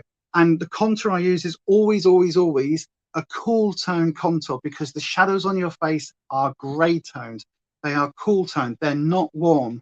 I see quite often these days people on TikTok, on YouTube, they will use their bronzer as a contour, and they use bronzers. That's fantastic, except you're warming up the area. Now, if you've got a warm skin tone, it can work really well, but shadows are grey. So if you want this more neutral shadow look, absolutely do keep it like this. If anyone can recommend any unusual highlighters or limited editions, yes, have a look on Poplux, Poplux's channel, Nady over there on Poplux. Love Poplux. He's got his own makeup range. It's currently being reformatted and it's coming out soon, hopefully this year. And he's got a highlighter that turns from black to white. He's got glow in the dark highlighters. I will be buying some of those. Ofra, whether or not you use that company, some people are off them. Ofra do some really nice, interesting highlighters. Makeup Revolution do some really nice colored highlighters, as does Jeffree Star Cosmetics. So yeah, if you want different color ones and different ones like that, obviously you would have heard of all of those. This one is the Fenty Kilowatt highlighter in the shade Mean Money and Hustler Baby, and I'm taking the Mean Money one, which is the most matte, the most matte of the two, and I'm applying again with a Lacura brush, and I'm taking the matte one. Now, you can, for a highlighter, you can just go in with, if you've got a contour palette, and again, you don't have to, you can go in with a super pale shade from a contour palette and just use that as a neutral, non-glowy highlighter, so you get the same effect. In fact, should we do that? I tell you what, we'll do that first today. So we'll do a natural, low-key highlighter, okay? So any contour palette, this is a cheap Technic one, it doesn't matter. You can also use eyeshadow if you've got one in a nice cream tone that is, or a couple of shades lighter than your skin tone. You can also go in with a highlighting powder. Juvia's Place have got their highlighting brightening powder, which is this one in the shade White Sands, is the one that I've got, and also the one that was in the giveaway as well, that the person that's won that, you'll be finding out that you've won it tomorrow. But this is another one.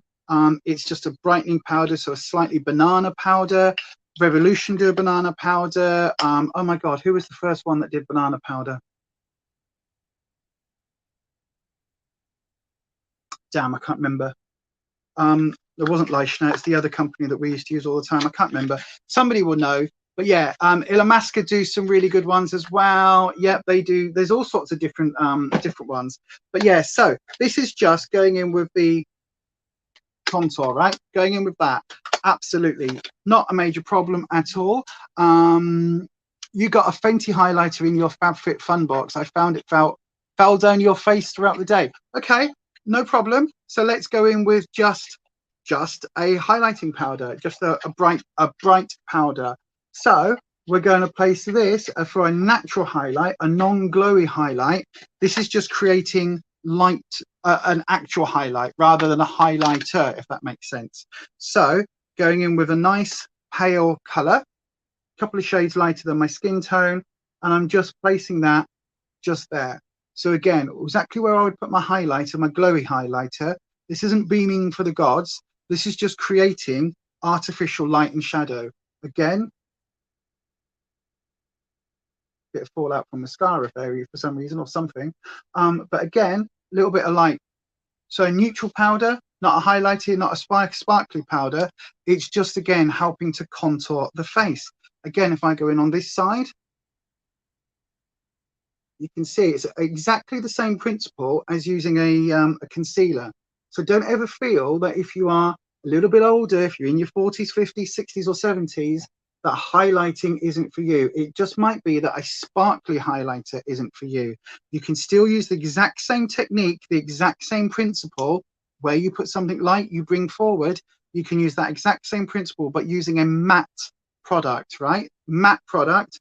And you can see, again, be careful around the under eye because you don't want that crepey cakiness. But again, you can see it's creating that same contour effect that we get with our highlighter. Is just by using, and this is where the chin comes in, just by using that matte powder, right? So all the way through, highlight, highlight, highlight. And can you see now, with all of these steps coming together, it's starting to really shape the face, lift it a little bit without creating that emphasis that a sparkly highlighter puts on the skin. So a sparkly highlighter, Folly Fire have nice highlighters if you're looking for a lesser known brand. I had never heard of that until that lipstick turned up in the box. What I'm thinking, Kelly, is that lipstick is very, very, very old because it's wax. It's pure wax. Now, from what I've seen when I've looked into the brand, it shouldn't be like that. So I think that the woman behind Box of Goth either got them as a end of line bargain, which would make sense with the discontinued bubble tea, or that it's just one that has gone off. This one has expired because it's an old single lipstick. I don't know. I can't find anywhere to get it for less than £12.99. Oh, sorry, for less than £6 on wholesale.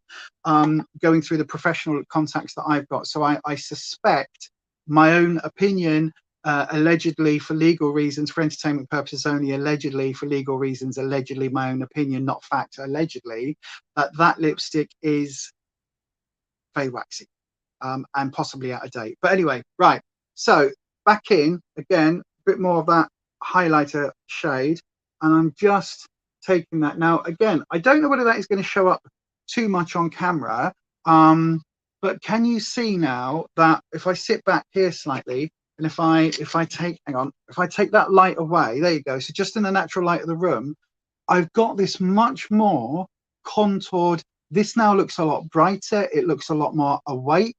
I look a lot more lifted, but there isn't that sparkliness which is going to show up my wrinkles and my scarring on this side where I got bit by gnats and I had the allergic reaction, so I've got these scars. None of that shows up. So again, if you are somebody who, when you were younger in your 20s and 30s or your 40s and 50s, you love your highlighter, you love your beaming, glowing for the gods, but you are now very aware that it shows the lines and everything up. Now, hopefully, you can see how you can use those same techniques, but just in a matte format, and it helps you. Oh, I'm never buying anything from them again unless they have like another vampire edit one, because some of the or like one-off products, because some of the vampire stuff that I got in the last box I still use, like the Lost Boys stuff I still use, I love. So again, I think it was just, I don't know, we'll give her the benefit of the doubt and just say it was a one-off. However, the Hocus Pocus box was also shit. But anyway, right, that same product, look, as a underbrow highlight. So that same product as an underbrow highlight. No sparkle, no highlight, no glitter, just adding in that little bit of matte. Where you put a highlight, where you put brightness, it comes forward. Where you put darkness, it goes back, right?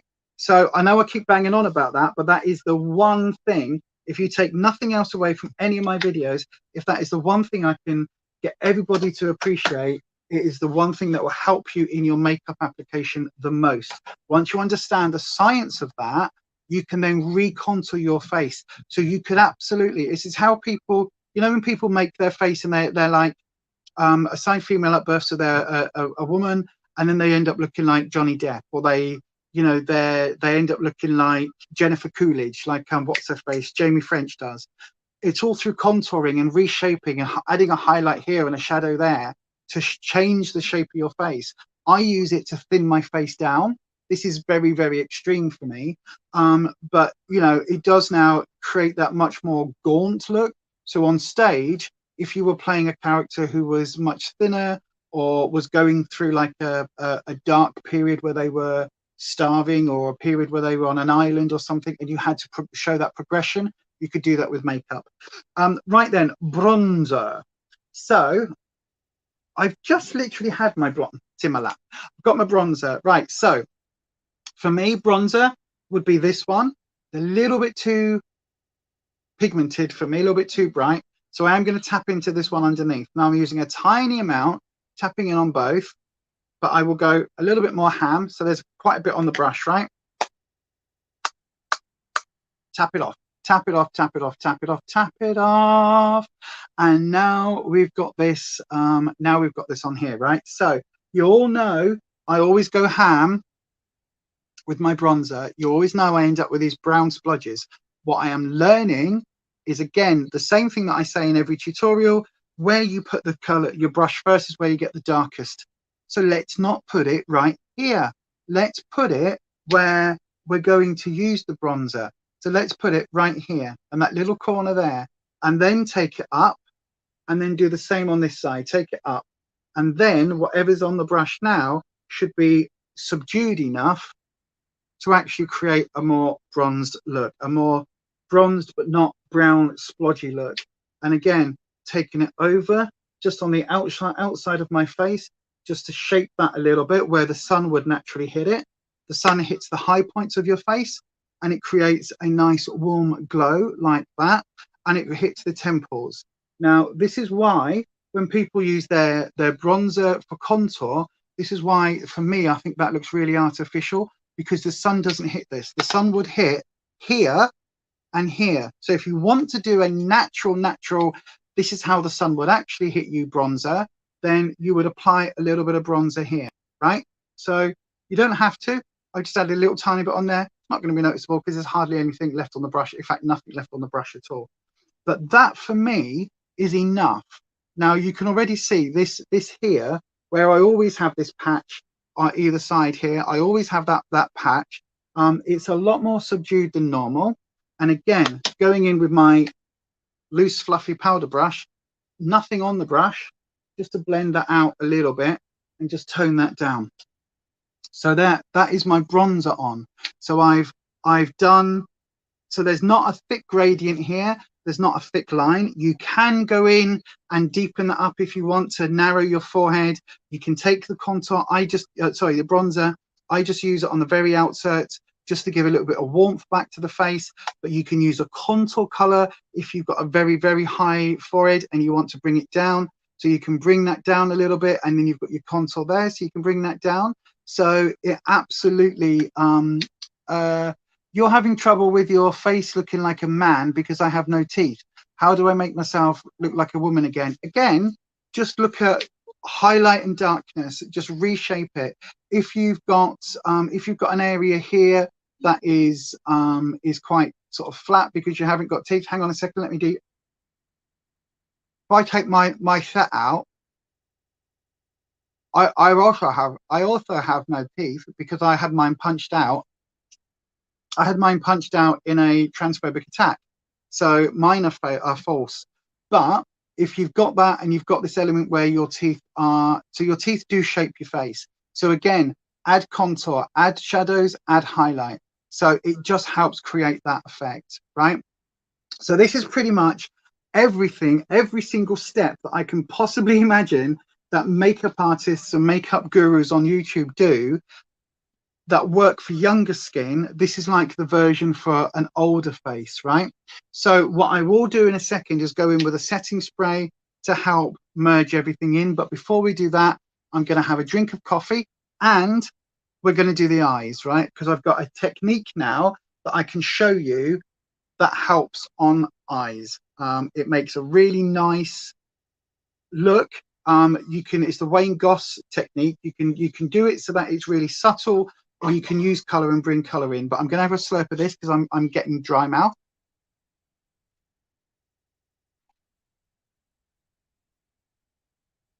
Also, I did do a video, I think it's probably on the other channel, on the Witchy channel now.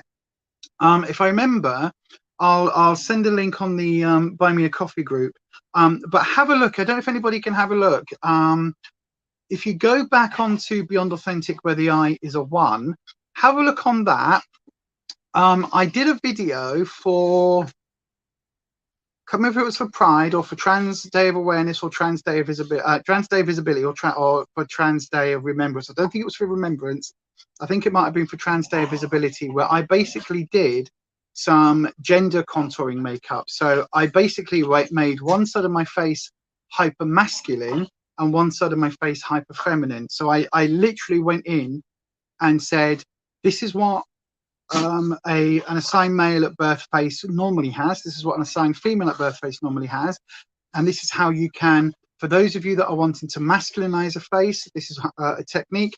And if you want to feminize a face, this is a technique.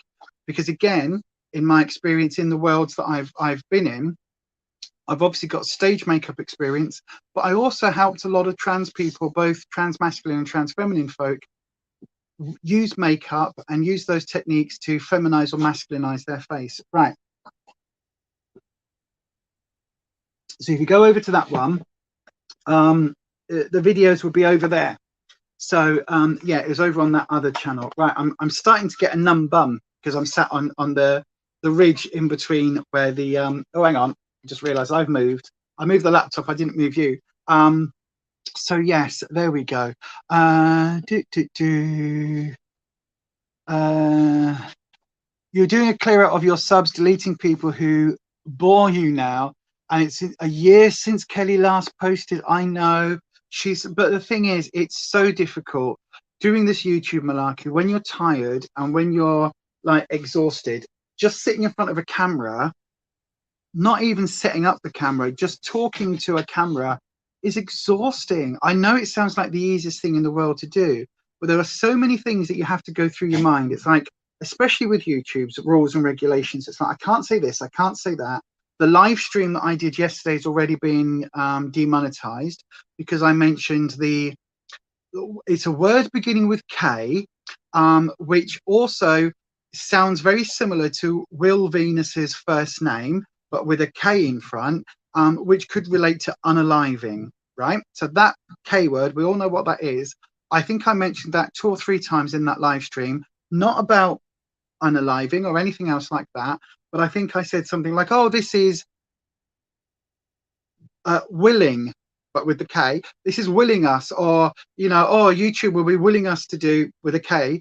And basically that got completely demonetized. So when you are filming, you've got all of those issues going on. So you've got all of that in your mind. You've then got, right, I need to portray this in a certain way.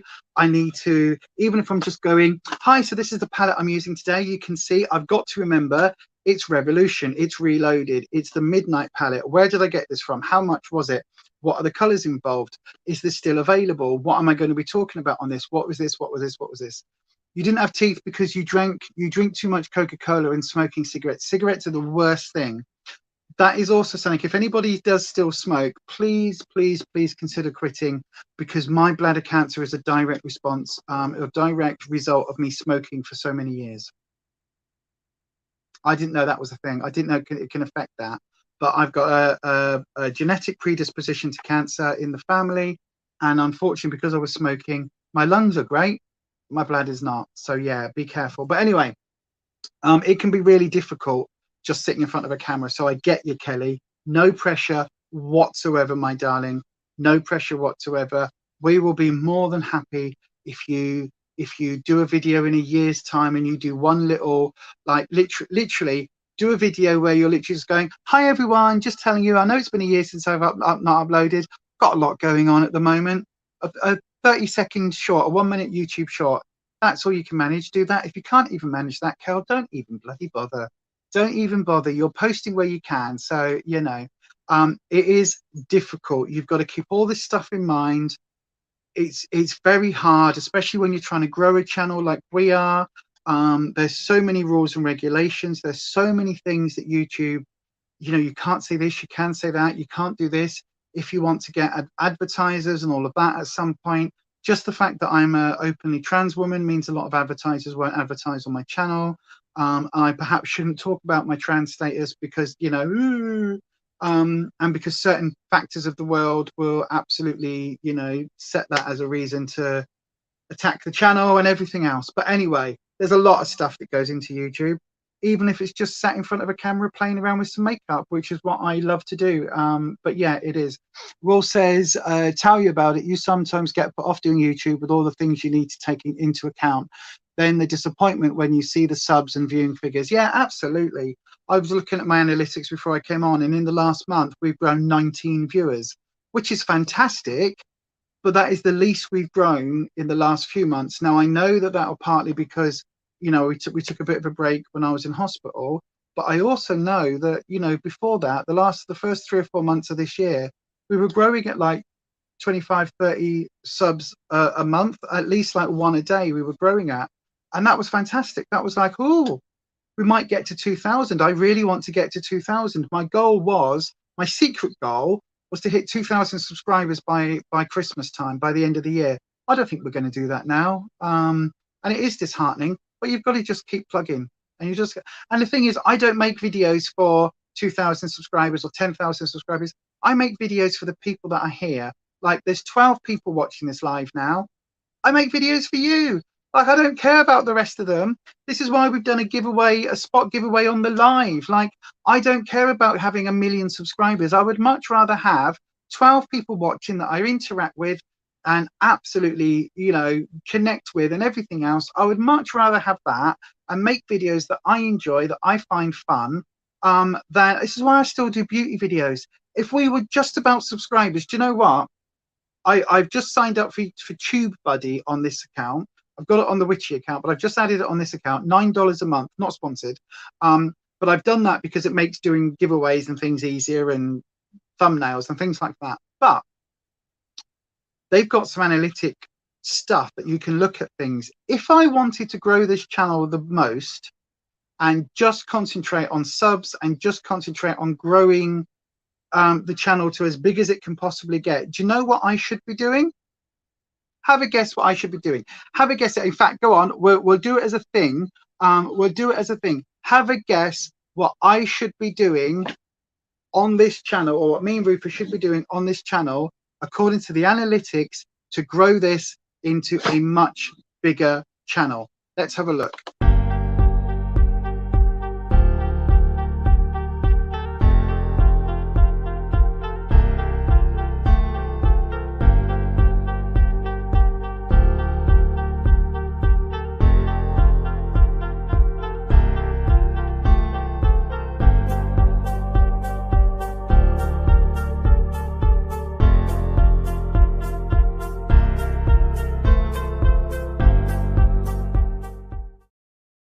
Oh, I thought people were going to guess. Nobody guessed. Anyway, no, not witchy stuff. Not witchy stuff. Well done, though. Thank you for guessing, Neat. Not witchy stuff. If I wanted to grow this channel and just concentrate on what will give this channel its biggest growth, this would be a Slimming World channel. Just Slimming World. No beauty content. No, all the live streams would be Slimming World related. There would be nothing else. Not posting everything, not giving stuff away. No, the one thing would be make this Slimming World. And even more than that, make this a Slimming World soup channel, because those are the videos that have got most attention. One of our videos is at something like 65,000 views. To be fair, it's the one that's actually earning us the most money. I think we get like 30, 40p a week on that one. It's ridiculous, but yeah, it's the one that is getting us the most views consistently, is a soup video. So if we were to follow the analytics, That's who all I would talk about would be Slimming World soups. We are making more Slimming World content. We keep we've got the other air fryer and the soup maker still sat over there. The thing is, for us, our Slimming World meals are so simple. We eat a bit of meat, we eat some vegetables, we have maybe a potato or something on the side. Sometimes we don't have that, we just have speed food, and we eat a bowl of fruit at night. Mixed fruit, chopped up fruit salad. That's all we eat. We have a soup, but the soup will tend to be very basic cabbage soups or leek and tomatoes, a leek and potato soup, or a onion and something. Very, very simple. So the reason we don't do a lot of recipes now is because we literally like we don't do a lot of recipe making. So we're having to work out how we can add in some more Slimming World content, because I know people are really interested in that. But how do we do that? We are going to be, oh yes, I am going to be talking about what annoys us about YouTubers. I am going to be doing that. I'm going to be doing it not on this video. I'm going to do it as a separate video. I am going to do it as a separate video, and I'm going to do it going to start with Mature Beauty, and I'm going to do something that really totally utterly winds me up, something chronic about YouTubers. So yeah, that is going to happen. You've got one video that is 1.1 thousand views. That was shocking. Absolutely, you'll get videos that do that. Like the cancer video, I think, is getting up to 1,000 views. So there's going to be more cancer videos. Obviously, the everything that happened in hospital video, that one is embargoed until we deal with the legalities behind that and the negligence lawyers, and we get all of that ball rolling. So I can't talk about that until we go through that. And I might not be able to talk about that until after litigation, but that will all come later. But the update video will be going up this weekend, and some more factual videos about bladder cancer will be going up, because again, it's a lot of people don't share their stories as openly as we do. So yeah, but yeah, message me then if you're on the Coffee Club crew. Message me. The details are just here scrolling along the bottom. Message me if you've got anything that YouTubers do that annoy you. But if you are watching this and you're not part of the Coffee Club crew, no pressure. You can hit me up on Instagram. The details are just here. No, where are the Instagram details? Oh, hang on. I've just realized I've still got the ticker tape scrolling. Hang on. How do I do that? Hang on. There we go. Instagram is there. Hit me up on Instagram if there is something that YouTubers do that annoy you. If YouTubers have something that completely annoy the pants off of you, do let me know. Right, okay, while we're talking about videos, let me have a look. Actually, if I'm on my YouTube on here, I will get onto the Facebook. We'll do that next, everybody, so don't worry too much about that. That is coming. If I do this, if we click on filter, views, right, then I will list the videos with the most views. No, that's not what I'm looking for. Hang on. Videos, that one there. And if I click on views,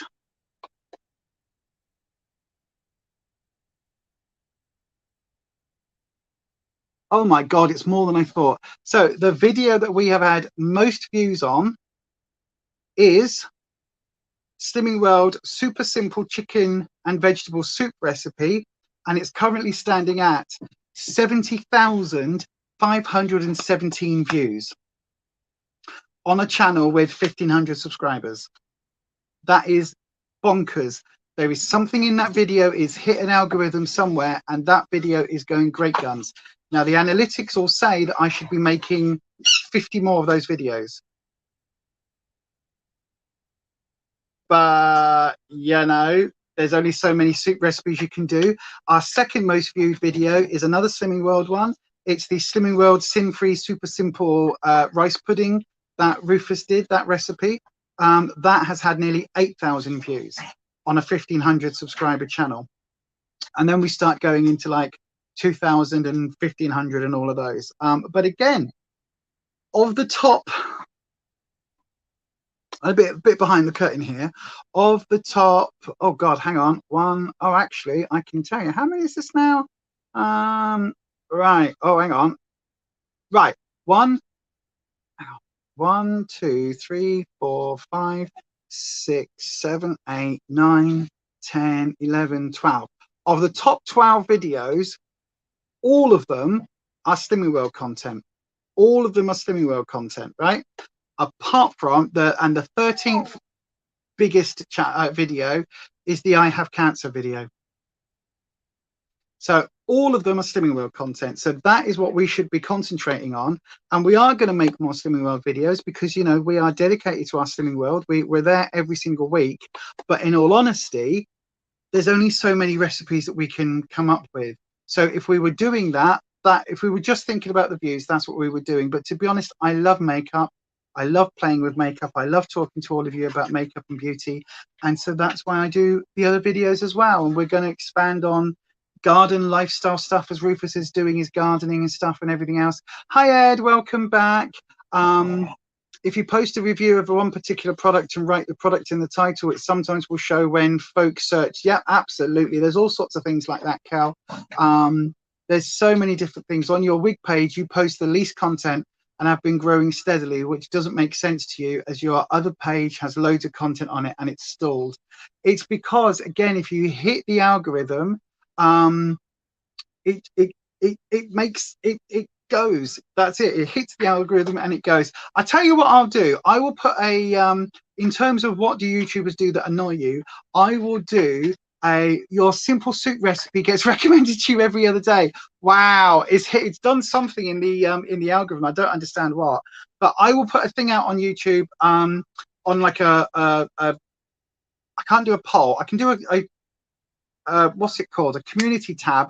I can do something on there. I can do a post where I can say, this is for an upcoming video. Let us know what, don't mention the YouTubers, just say what it is that they do for a video, because I've got the whole mature beauty one that is going to be very funny. But yes, let's start the makeup look for today then. So I've got 3 options for you all. I've got 3 palettes for you all to look at. In fact, shall we say a 4th? We've got a 4th because I've already shown you the Aldi one, so we'll do that. So then I've got the W7. Hang on, is this one? Let me just think whether this is going to work. Yes, this would work. We've got, these are all neutral palettes, by the way. So we've got the W7 Bare All. This is a dupe for one of the Huda nudes, the little mini 9-pound. So that's one. We've got the Naturals by Aldi, the Lacura Naturals palette. This is a dupe for the Urban Decay Cherry. I still haven't got that. I might pick it up on Depop because I've got a couple of dupes for the Urban Decay Cherry. So I might end up getting that on Depop if I can find it for like a tenner. Then it's worth it. You know what I mean? Just to do a comparison, maybe. Because I can always do a comparison and put it back on Depop for a tenner. I've not lost anything. I've just used it for a video. You know what I mean? So this is the other one. So this is option 2. So option 1 is the W7. Option 2 is the Aldi. Option 3 is a Revolution Pro palette, and this is the Regeneration Revelation palette, and it's a dupe for the Huda Rose Gold. So again, it's another fairly common neutral palette. A lot of people will have, if you haven't got the Huda one, you haven't got this one, you'll have palettes similar to this. You will absolutely have palettes similar to this, right? No, Major, the garden video is going to be happening soon. We're going to start showing you what we've already bought, what's happening, because already now it's potato season now. So if you go to Wilko, they've got some, they're called, what are they called? What, mister? I haven't got anything. This is makeup. You're not having my makeup. They're called Swift potatoes. You plant them in April and pick them in July. But yeah, that's what I would recommend. But anyway, right then, thank you. Yes, mister. Why have you got, oh, look at you with your pop marks on your chin. That's because you've been biting Albie, isn't it? And she's been biting you back. Well, there you go. It serves you right. So this is the 3rd palette. No, mister. Get down there and get a drink of water in your biscuits. Thank you. So this is 3rd palette, right, which is the Rev Pro. That's your 3rd option. And the 4th one is the Revolution Visionary palette. So these are your options today, right? There are 4 options on makeup palette. All 4 of them, we're going to be using the exact same, don't choke. We're going to be using the exact same technique It's one technique as recommended by Wayne Goss for mature skin. You all right? Good girl. For more mature skin, right? So this is the Visionary palette. So it's got a few more colors, a bit more purpley lilac-y tinge. So we've got W7, LD, Rev Pro or Rev, right? That's your options today for your eyeshadow look. We're going to be doing one look. So just one look that is universal that we can use for any of these palettes will work. And it will work for pretty much any age group, even if you're under 30, even if you're watching this and you're one of those like 0.5% of my viewers who are under 20, even if you're a child, this will work for you. So there you go. We're going to put this into the live chat now. You get to have your vote. What are we going to do? So we've got, there you go. So 1, 2, 3, 4, right? That's your options. 1, 2, 3, and 4. Put your vote in now. And yes, and we will use that palette to create the look that is universal for all ages, 30s, 40s, 50s, 60s, 70s, 80s, or even 20s.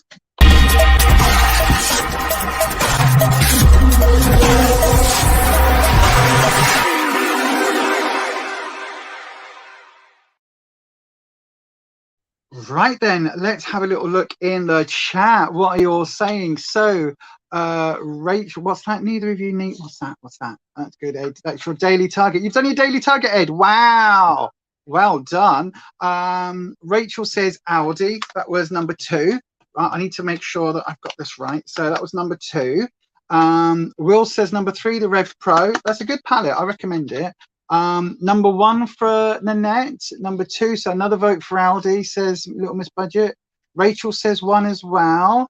Oh, Rachel says 1 and 2. Okay. Rachel says 1 or 2. Another vote for 2 from Kelly. Hang on. So there we go. That's that one, that one, that one. Kelly says 2. Oh gosh. Pro as the Huda Rose Gold is a palette you want. Okie dokie. You say that one. Ronnie says 4. Yaz, hi Yaz, hi my darling. Yaz says 3, which is the Huda. So it looks like it's between Huda and, so what have we got? 3,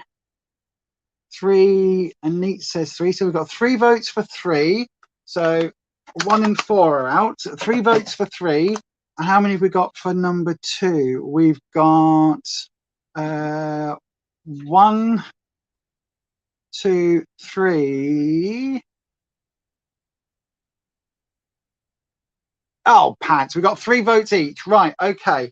So then, what do we think? Do we think if we've got 3 votes each, I tell you what, this is going to be used in an upcoming video, right? So hold off. I've got a full Lacura. I've got a 2 video planned actually. One is looking at their skincare range. One is looking at their makeup range. So 2 full videos of LD makeup coming up for you at a later point, probably within the next month, if I can get it filmed before I go back into hospital. Spoilers for the cancer video. So we'll use the Huda Rose Gold dupe, right? So for those of you that chose this one, this is what we're going to do. Now, this is a fine. I didn't particularly choose these palettes for this particular look, but I will show you what Daddy Wayne Goss recommends. And I'm going to use a Beyond Authentic business card. Oh, yes. Oh, yes, indeed. A Beyond Authentic business card. Or you can use a tissue. You can use a cloth, as long as it's dry, a makeup wipe, a piece of paper, whatever it is. And again, we are working on that golden ratio moment that Kelly was talking about earlier. Now, let me just come a little bit closer, and because I'm going to need to use the monitor as a mirror for when I do this. Right then. So here we go. Here we go. So what we are going to do is we are going to use, first of all, a fluffy, oh no, first of all, we're going to use an eye primer. That's what we're going to use. So again, let me find my eye primer. There we go. cream eye primer. You've seen me use this so many times. This is the Revolution Pro Eye Elements in the shade Core. Now, this is the one that is a dupe, as I keep often saying, for the MAC MAC Paint Pot. Now, I think this is a dupe for the Painterly one, but it could be a dupe for the one that's called, is it Soft Core? I think it's Soft Ochre, something like that. I can't remember which one it is. But it's actually a dupe for the paler one. Where's the...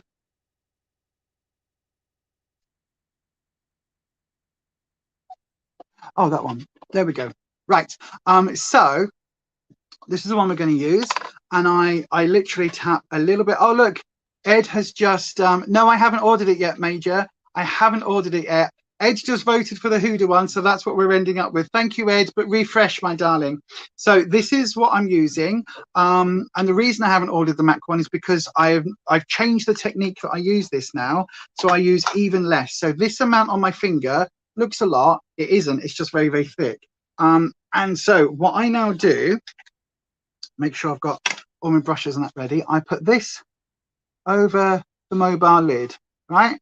On the mobile lid, like so. Push it in into the corner, like so. Right, there we go, there we go. And that's used pretty much everything that was on the finger. If there's anything left, I just smudge it up. But that is a small amount that I've used, right? So that is on the eyes. I then take this is a foundation brush. I love it for this. And I bring that, yes it is, Ness, yes it is. And I then take this up, like so, take it across, and basically what I'm now doing is using the foundation brush to bring the eye primer up into place. So we're not getting a cakey eye primer, we're getting enough to do the job, but not enough to do anything else. So that now is in place. Looks a lot less bright and ridiculously cakey, but it works. Okay, Will, my darling. Ness, what no problem, my darling. So here we go. I'm just taking this across the eye with the foundation brush and taking this back up like so, up, and across, right up to the eyebrow line. So there we go. So now this tiny amount has completely done all of that. So that is the new, slightly using even less product than I did before. So then, are you all right, you lots? What are you all doing? Oh, sorry, Ruby, you were playing. Go on, get her, Ruby. Get her, Ruby. Go on, get her. Get your daughter. Go on, get her. Beat her up. Duff her in. Go on. Ruby's playing for once. She doesn't often play. Right then, so fluffy brush. And we're going to go into, again, the names, the colours, doesn't really matter too much. We're going to go into a, this one's called Innovate, but it's a creamy, satiny, pale shade, right? That's important. So this pale shade here is what we're going to use. And I'm going to use, I'm going to use a flat packing brush, right? Flat packing brush. So I'm taking this on a flat packing brush. Oh, bit of fallout. I'm taking that all across my lower lid from the inner corner almost to the very edge. So about, what, maybe 15-20% out from the inner edge, right? So you'll see what I mean. So I'm taking it from the inner corner and I'm stopping just before the edge of my eye, right?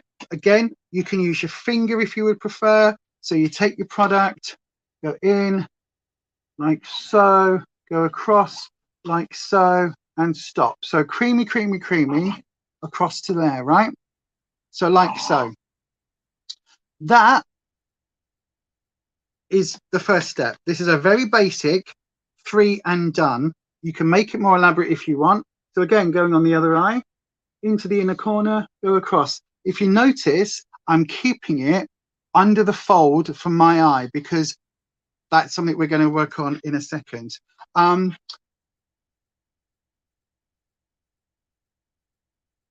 glad you like it, Ness. I'm glad you like it, my darling. I know that I noticed on your Instagram recently that you bought yourself some little scented candles in Home Bargains, and I thought, you know what, there is some. Is it a different formula? Yes, they tend to be pressed pigment palettes, Yaz.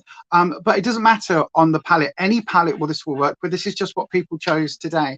But yeah, Ness, I saw that and I thought, you know what, have a little pampering moment, take a little bit of time for yourself, have a little bit of de-stress time, light a nice scented candle, have it going in the thingy, and then also put a nice sheet mask on. Just give yourself, even if it's only for 20 minutes, give yourself that little bit of you time where you can just lie back on the bed, have a nice bit of music on, or just have a nice moment watching a film, watching something on telly, where you can completely de-stress and you've got a nice scent. I wasn't sure what scent you like, so hopefully there's enough in that little set. I think there's 4 different scents, or it might be 4 candles with 2 scents. It wasn't very clear, but yeah, so there you are, my darling. I thought I saw it and thought, do you know what, there's so much shit in the world going on at the moment, isn't there? But yeah, you've got a polecat.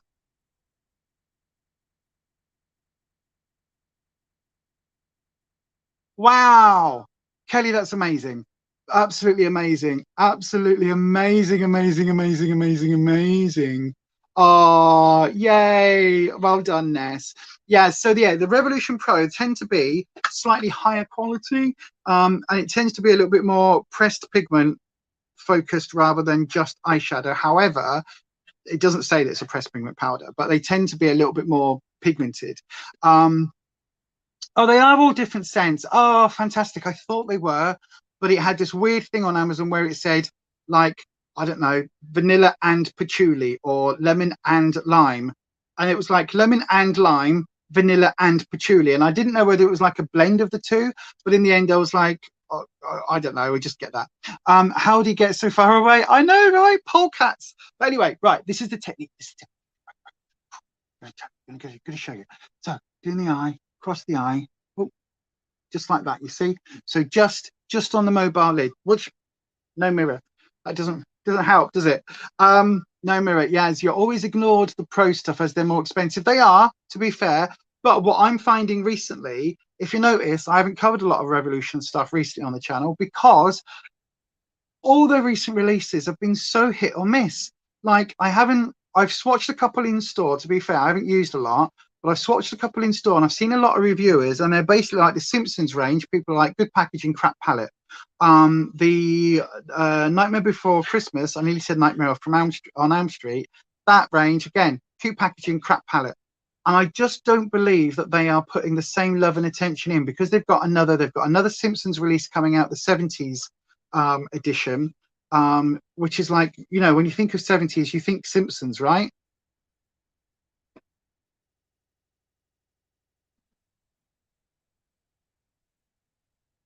I know. Anyway, back to the technique. Right, so but they've just got, yeah, so Revolution's got so many different stuff and they're whacking it out one after the other that personally I've lost interest in the brand a little bit, because they're just doing so many collabs that it's just a little bit random. Anyway, right, back to what we were doing. So the next tip is to use, see if I can remember which one I did. Oh yes, there it is. Right, so then what we're going to use is actually the contour shade on our eyes. I know, right? So you want to find a shade very similar to your contour shade in your palette. So for me, the nearest one is going to be this one here. If you're using a palette where you haven't got a contour shade that matches, then just use your contour. Honestly, use the same color that you've used for your contour. I'm going to use, because look how close these two are. I'm going to use this eyeshadow and the contour. I'm going to literally match between the two, right?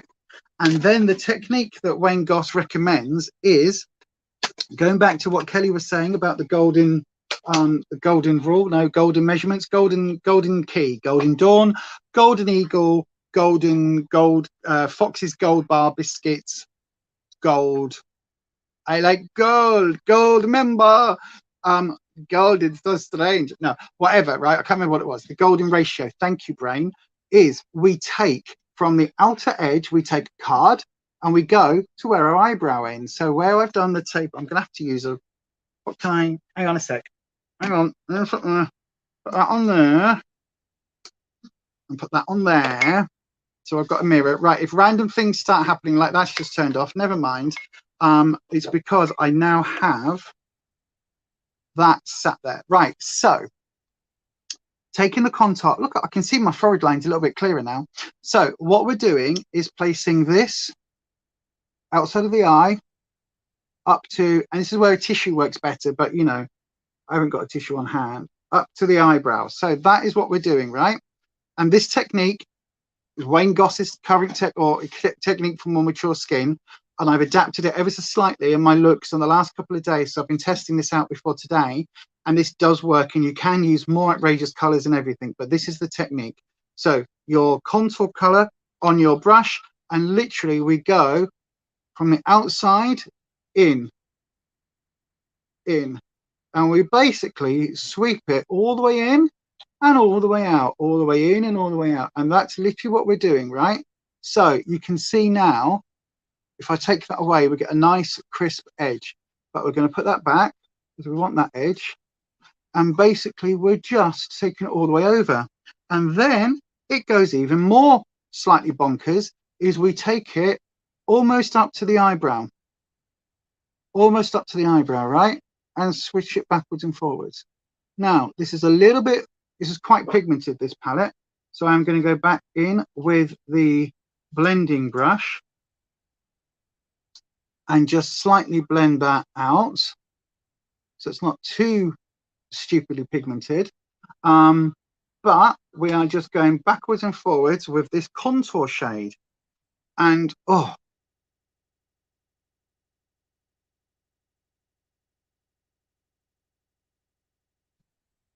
all right, Alvie, I'll sort it out in a minute. Alvie's just been sick on the floor. It's all right, Alvie, I'll sort this out. Ness does this with tape. Yeah, absolutely. You can use the tapes for that.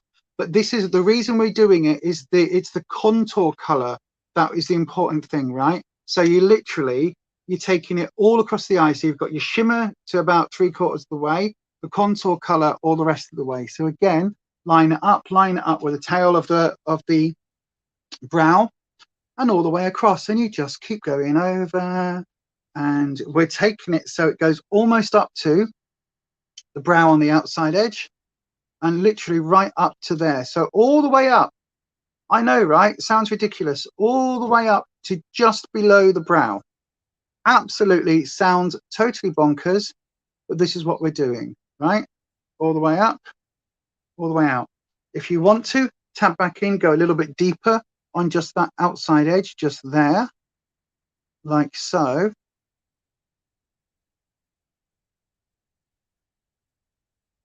Like so, and just go a little bit deeper on the outside edges. And that is basically the shape that they recommend. Now, I don't mind that already, but because this is the same tone and a very similar skin color to what I've used for my contour, it works reasonably well. Okay, so that is stage 2. So that's our second color. First stage, the shimmer. Second stage, the contour color.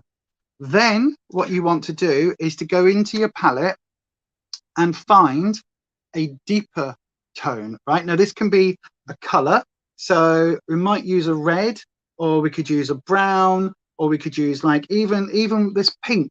We could even use the pink if you wanted to add that pink, but I think this red tone might work quite well. It's quite a nice brick red tone. So again, you put our card or our tissue or whatever we're using, our tape, back in place, and then we're literally tapping it on the outside like so, and tapping it in just a little bit. Now again, because of my hooded eye, I'm taking it on the top of the hood and also under the hood, so like so, and we're just going to run that a little bit across the crease line, not fully out, just to about 2/3, and then slightly blend that up into that red that I've placed there, right? And then tapping again, tiny bit on the brush, we are taking it down onto that mobile lid just there where we've added that color. I don't know whether you can see that.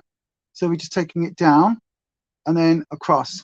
So that now is pretty much the majority of what we're going to use. But I am going to go back in with a smaller, flatter brush, take that same red color, and again, go across till about halfway on top of the shimmer and just blend that together and blend it up and out. So I'm now taking it from this angle. So halfway up and out like so. Much rather buy a Bowie or Queen palette than a Care Bears or Skittles palette. Absolutely. Who was it that did the Prince palette and it was terrible because it wasn't purple? You think of Prince, you think of purple, and it was like the most muted, boring palette in the whole world. But it's licensing rights with those, isn't it? Because musicians, especially dead musicians, I mean, think of a Bowie palette. Think of all the colors you could have. These various different, like a Bowie collection. You've got a Thin White Duke range. You've got a Aladdin Sane range with the stripe. You could have a whole kind of when he did his sort of more modern, sort of recent stuff. You could play on his different eye colors. So you can have like blues and cold steel colors in one and browns and warm colors on the other side. There's so many things brands could do, but whatever. Right, back to the look, taking our card back on that angle, going in with the other eye, deepen it up on the outside corner all the way across like so, almost up, and then see you, Ness, my darling. I hope you are well. Give our love to your mum. Go across, just take it a little way across, and again smudge it through. All right, we'll go out in a second, everyone. Out in a second, in a minute. Do you want to go out now? Hang on a sec. Toilet time, everybody. I need to let the doggos out for a loo break. Come on then, everyone. You're going to go toilet. Come on then. Oh gosh, there goes mummy's palette, but never mind. That's all good. Come on then. Let's go wee-wees. I know, mummy's on a live. You need a wee. Come on then.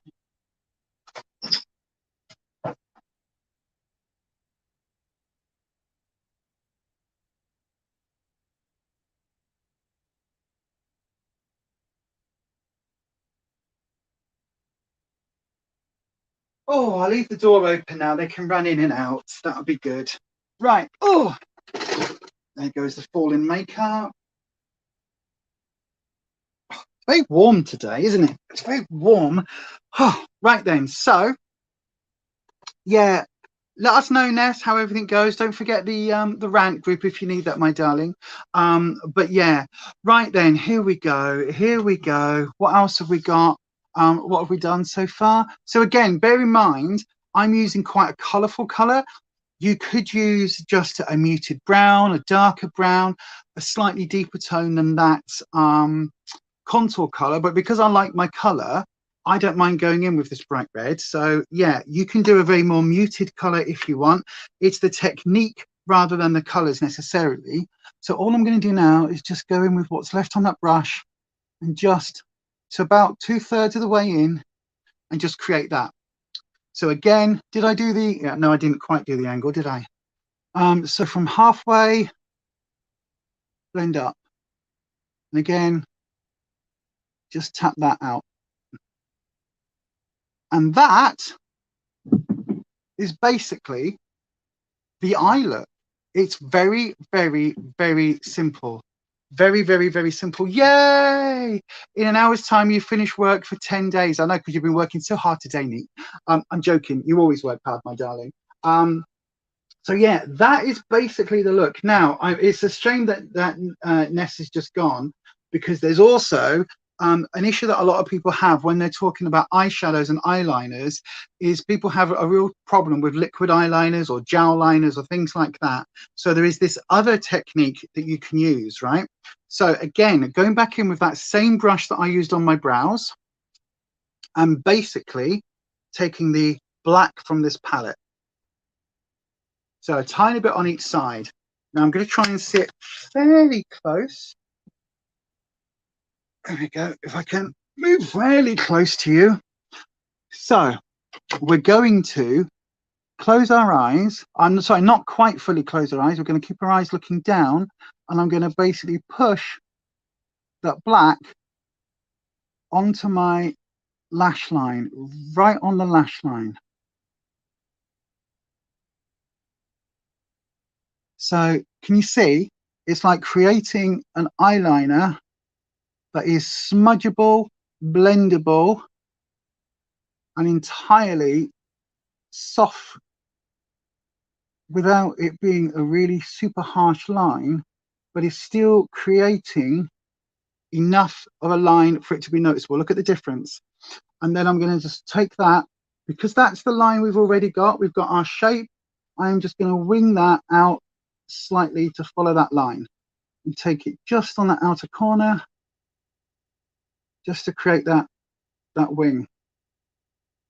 Okay. So you can see it's not a massive wing. It's not totally outrageous. It's a very wearable, workable look. And we're going to do the same on the other eye. So again, yeah, it looks like you're going to be lucky with the weather for your time off, Nee. Absolutely, my darling. Absolutely. Happy times, Nee. Will it be a cocktail hour? Yes, of course it'll be a cocktail hour. Can you imagine? Can you imagine Nee having 10 days off and not doing cocktails? Good Lord. Right then, so again, going in with what's on the brush, closing our eye almost, slightly open, just so I can get that in, push it in very finely, push it into the base of the lashes. Turn the brush around. And again, just push it into the base of the lashes to get that really nice lined effect without it being a super, super harsh black line. And then if you notice, I'm just smudging it ever so slightly up. Again, going back in, picking up a little bit more of that black. What's your favorite go-to cocktail then, Nate? What's your favorite one? Of all the cocktail options that are available in your local cocktail bar, what would your preferred cocktail of choice be? So again, do the wing. One, if you notice, it's literally one width of the brush. And again, on this eye, it's one width of the brush. Look, so I'm literally stamping that on. This is where, if you are older and you don't want to, if you've got a droopy eye, this basically is lifting that look. Look, it's lifting it up because we haven't got the makeup smoking out around here. And I am going to put a little bit just underneath in a minute, but I'll show you again how we do that now, or how like a universally flattering look can do that. Again, just take this one and from the edge, just connect it slightly with that. And again, because of where my hood is, I have to go slightly higher than you normally would, just to connect it like so. So there we go. That is now my wings. I've just smudged that too far down. As literally, as I said, I'm not going to smudge that. I've literally just smudged it. So I'll take my little cloth. Oh yeah, that's a good mirror, isn't it?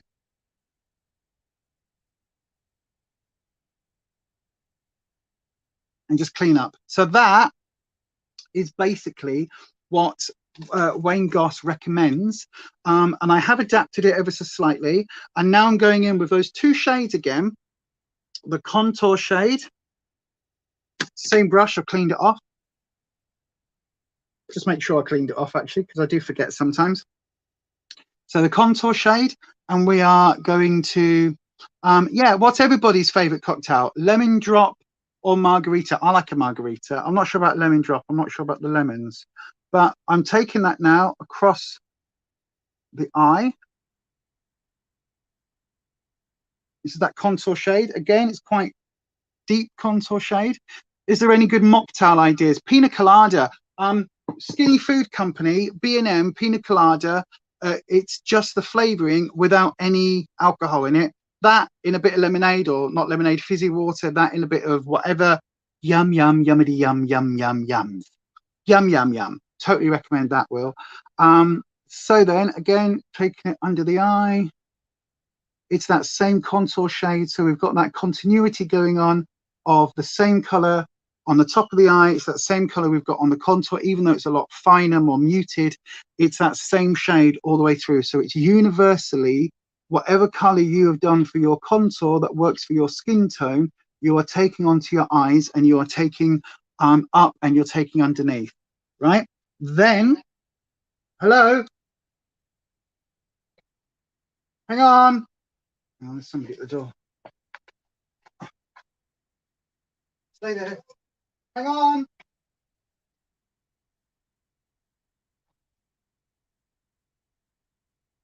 Come on in, you two. Come on in. I'll be going in. I'll be going in. You two. Oh, Rufus's greenhouse cover. So yes, here we go. Finishing up, everyone. I know, right? What did I say? This was not going to be a long one. And again, it's blooming 4 hours. Can you believe this? Can you believe this? This is Rufus's little greenhouse cover for our little greenhouse. Yeah, so Google mocktails recipes, Will. I'm sure there's loads. Yeah, there is. But the peanut, there's a few other ones they do as well, Will. There's a few other ones they do. So again, I've got that red tone that I used on the outside. I'm just taking that very finely, like so. Again, other side of the brush, very finely, like so. And then we are so nearly done that I do need to go back in with a concealer. A little bit of concealer. Oh, that was a lot of concealer. A little bit of concealer on the outside of my, on the back of my hand. Tiny bit of concealer on the little brush. And I'm just going to add a brightening on top of everything else that's gone on here. Just adding a little bit of brightening just there. Like that, right? Looks ridiculous. Wait a second. Wait for a couple of seconds for it just to warm up a little bit. And then we're just adding that extra brightening just under there. And just up and around. You see how that's given that lift? It's given us that youthful highlight just here, giving us back that lift. And again, oops, take it on this eye as well, being very careful not to go over the eyeshadow that we've just laid down. And just doing that. And we're nearly finished. Nearly finished, I know, right? Epic stream again.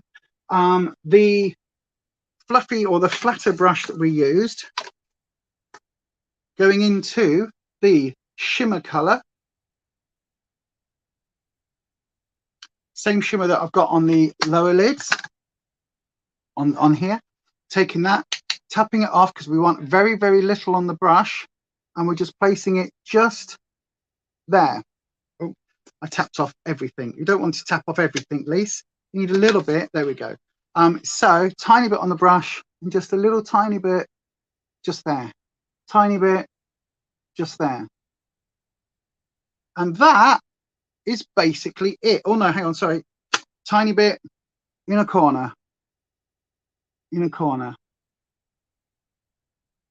And that's basically the look that is universally flattering for older skin, because it gives that lift. It gives the effect of the color, apart from that red, the take pills. Yes, I know. Thank you, Alexa. But that color that has gone in here, that contour shade, is the same that we've got down here. It's the same that I've used under here. It's the same universally across the board. All I'm going to do now to finish this look off is use the what's in my current makeup, my current Team Project Pan folder, which is the Juvia's Place lipstick and lip liner in the shades Lush for the lip liner and Me for the lipstick. I can't believe this is another 4-hour stream. That is ridiculous, because we were talking so much about the makeup. So yes, those colors work really well with your eye color, makes your eyes pop. Thank you, my darling. But they also work with any any cut. So I've used greens with this. I really have put this technique to the test recently, and it works by using that contour shade. Yes, this is a slightly more intense contour shade, but you can just use your contour and pack it on, and it works because you're using that same color story, that same color family across the face. The other way of doing the shimmer is you can take your highlighter. If we had a shimmery highlighter, you could take that highlighter and place on the lid and into the inner corner as well. And again, it matches, it brings that all together. Because we've not done a shimmer highlighter today, we've gone for the matte look to soften everything down. That's why I used a highlighter from that palette.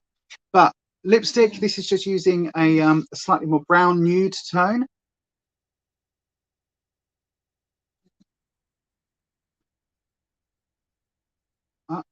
So again, going in with the liner first.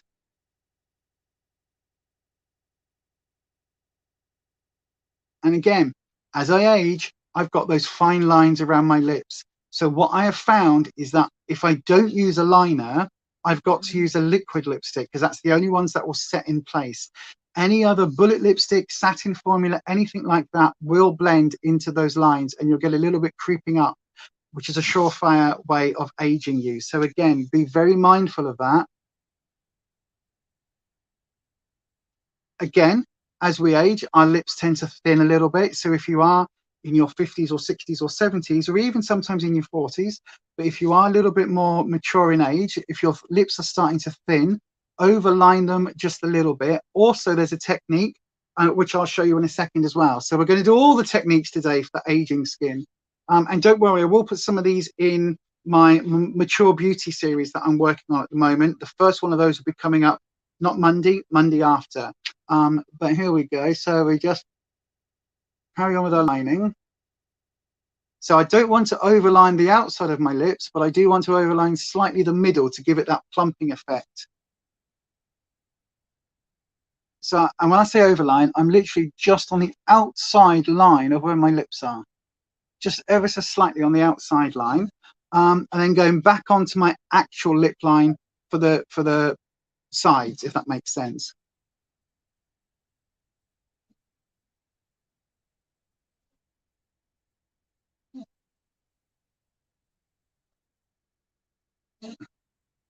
And once I've got that line, as you just saw, I've gone back in over it to enhance it, but keeping the line to the inside. So it's literally like colouring inside the lines.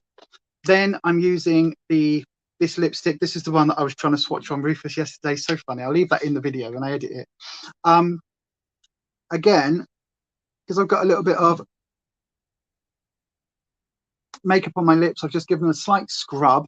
You could use a lip scrub first, but obviously you wouldn't spend 4 hours doing your face if you were doing this at home.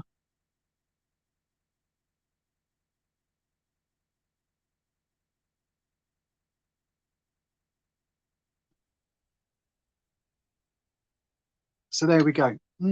Juvia's Place lipstick in the shade Me. Really like it. Again, I'm really into Juvia's Place at the moment. Really have. But I did say I was going to show you the last tip, didn't I? The very last tip for slightly more mature skin if you have slightly thinner lips. Now, again, let me just find where I put the contour palette. There it is. And basically it is using a flat brush. So a flat brush. That's not a flat brush. Picked the wrong one out.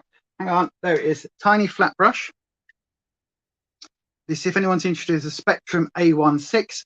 Loving my Spectrum brushes at the moment as well. So this is what it looks like. Just a little flat brush. Hang on. Make sure I've got no blue on there from the Anastasia. No, it wasn't Anastasia. What was it? The Natasha Denona palette I was using. So that one there, look. And I'm taking again, that contour shade. A little bit of the contour shade just on the edge, right? So everybody can see how small amount I've done. And again, what I'm doing is, you see this natural shadow line that I've got under my lip? See that there? See, like now you can see it and you can't see it, and then it's there. I'm just putting some shadow there. Look, watch.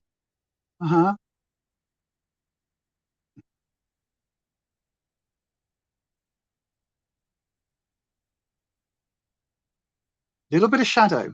a little bit of contour, and all of a sudden it's making my lips look slightly fuller there. Again, back into the same contour palette, highlighter, tiny bit, same brush, tiny bit. Again, this is all of the techniques in one. I normally wouldn't do any of this in one look, but this is using all of the techniques to help with maturer skin as our lips thin and as everything else kind of changes. Take the little highlighter on the Cupid's bow. If you've got really liney lips and those lines are starting to go up, smallest amount, small brush, spot where you're putting it. Don't do the massive dup, dup, dup. What can you do for dry dry lips, Nanette? You can use a lip balm before you, a lip scrub before you use lipstick, and then a lip balm. I would recommend doing that before you do the rest of your face. So do your lip balm first, do the rest of your face before. Say if, I don't know, say if you do your foundation, then your eyes, right? So what my routine would be: moisturize, including the lips, done. Or no, first of all, lip scrub, get all the dry stuff off your lips, then moisturize, everything's lovely, then lip balm on your lips, then go in with your foundation, then a little bit of lip balm on your lips, not too much, just a little tiny bit, pat it off, maybe dry it off, done. Then do your eyes. Then when you go to do your lips at the very last moment, the balm should have sunk in, it should have hydrated your lips without it leaving your lips super dry or without leaving a lot of product on there. If you've still got some product on there, tap it off with a tissue, tap it off with a towel, get it so that your lips feel dry and they're able to take the lipstick without it sliding all over the place, and then use a satin or a bullet type lipstick. If you haven't got those, or you find that they come off too easily, try a liquid lipstick that has got a little bit of a satin that doesn't dry down completely, because the ones that dry down, they will dry out the moisture. So if you've got dry lips, they'll make that worse. Dry nips is a whole other thing. Exactly. If you've got dry nips, then you want to use the what was it, the paw they do a nips, was it lips, nips and other bits or something. They do like an anti-chafing cream if you've got dry nips, different thing altogether. But the highlighter, or just take a little bit more of the highlighter. This is the shimmery one, don't forget. We used the matte one earlier around our eyes. A little bit of this, just top of my chin, just there, like that. Tiny bit, right? So I've deepened the shadow there, and I've highlighted just there. And what that's doing, that is, again, bringing this forward, that back. It's making my lips look rounder and fuller. With a little bit of highlight on the top, it's making my lips look fuller. Last tip.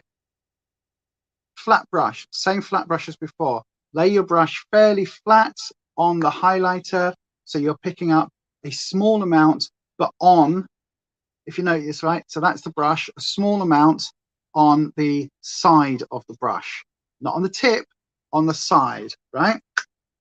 And then this can also work with lip gloss, but I find lip gloss sticks like an absolute bugger. My hair grips in it, it sticks to my mask, it's an absolute pain in the backside. So a little bit of the highlighter.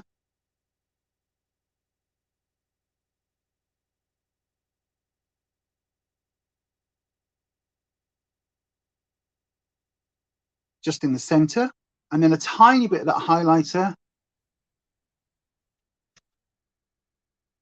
on the top of the lips. So on the arch of each lip, tiny bit of that highlighter. Why am I doing that? Because again, anywhere you put highlight, anywhere you brighten, you bring forward, anywhere you darken, you send back. So because there's a tiny bit there and a tiny bit there, what I find is that really your Fenty liquid lip emphasized the lip lines a lot and bled too easily onto your teeth. This is the only Fenty lip that I've got, and because it is so nude, it doesn't really, that doesn't really bother me. If it bleeds a little bit, it's so nude you can hardly bloody see it on me. It just looks like my skin, it just looks like my lips, so that isn't a real problem. But I think I have heard other people mention that with other products. I'm not sure whether it was Fenty. But there we go, everyone. That is, oh, setting spray. Where did I had a setting spray, because I was talking about it earlier. there it is. So any setting spray, a mattifying, a dewy one, whatever it is.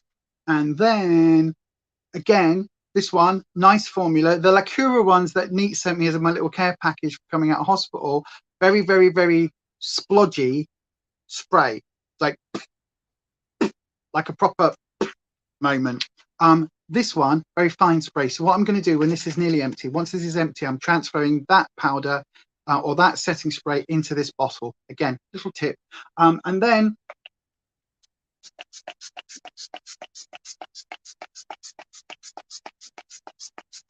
I use a bit of setting spray. I also take my puff puff, spray my puff puff. Why do I do that?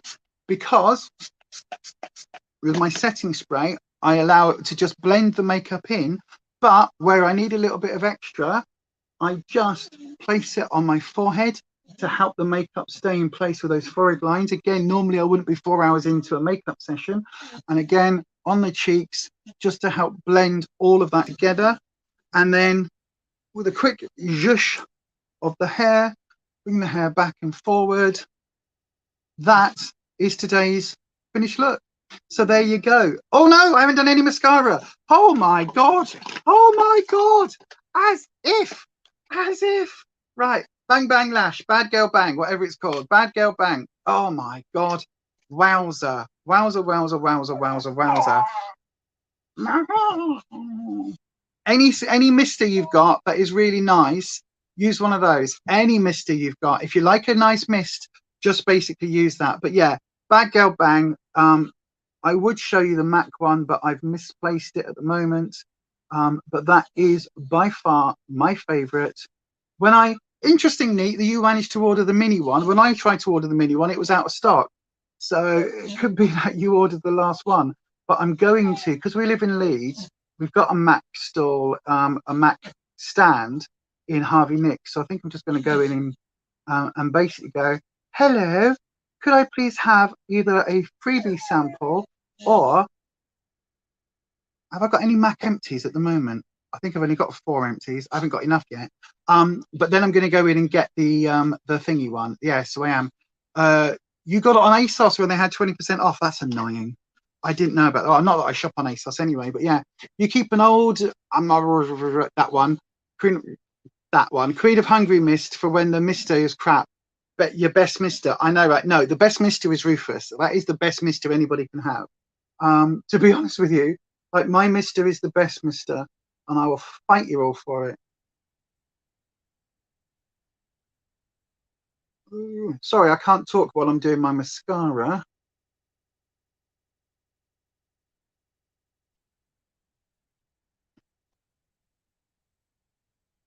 Again, as we age. Oh, that was the annoying thing that annoys me about YouTubers. In this video, you never do bottom lashes, should you? You can do. Depends how sparse your bottom lashes are, Ronnie.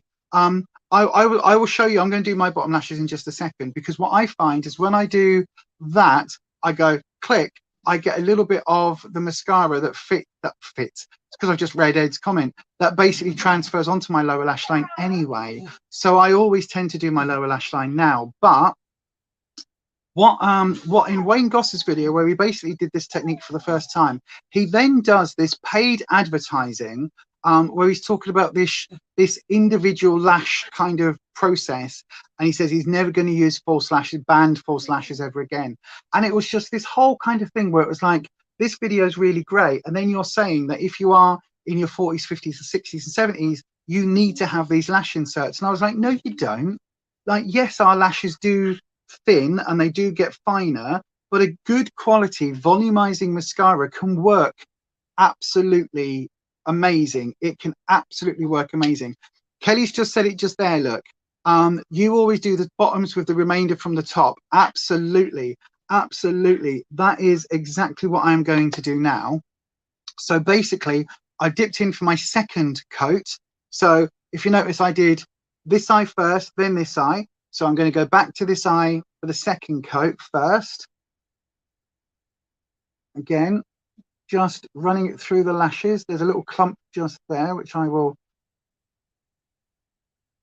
remove. There we go. No, have I just made it worse? No, it's fine. So there we go. So the second coat is not really needed hugely, but it does just help give a little bit of definition. And again, because the alopecia, I am really lucky at the moment that my eyelashes are looking okay. And then, as Kelly said, with what's left on the brush, I am very, very gently and using the tip of the brush. And this is quite a good one for that because it's quite a narrow, thin tip. Watch it. I'm just waving it along the line. So I'm not coating the lashes. That's when you tend to get it on your skin. It's when you tend to have all those bumps. I'm literally just waving it, kind of like if this is the eyelash, I just wave it across them like this. So it's not coating underneath the lash. It's literally just putting a little bit of color on the top, as you can see there. So again, just waving it very gently across like that, and that's it. So it's not going in for the full, like trying to coat them in the same way you do the top. It's a completely different technique. It is just using whatever's left on the wand and just kind of finding the lash, and just kind of, all you're doing really, if this is the, hang on a sec, if this is the, oh, come on, why can't I get this in the blooming thing? There you go.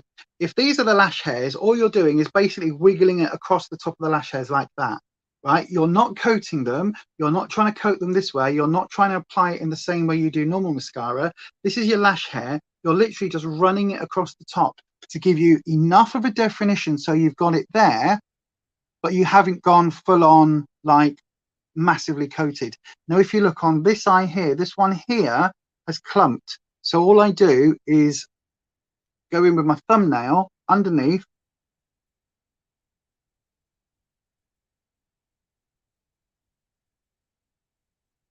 and carefully, there you go, look, just correct it. Not pulling the lash out, just basically going in, pushing over and just taking the mascara off so it doesn't look too clumpy. And then that is now the final look.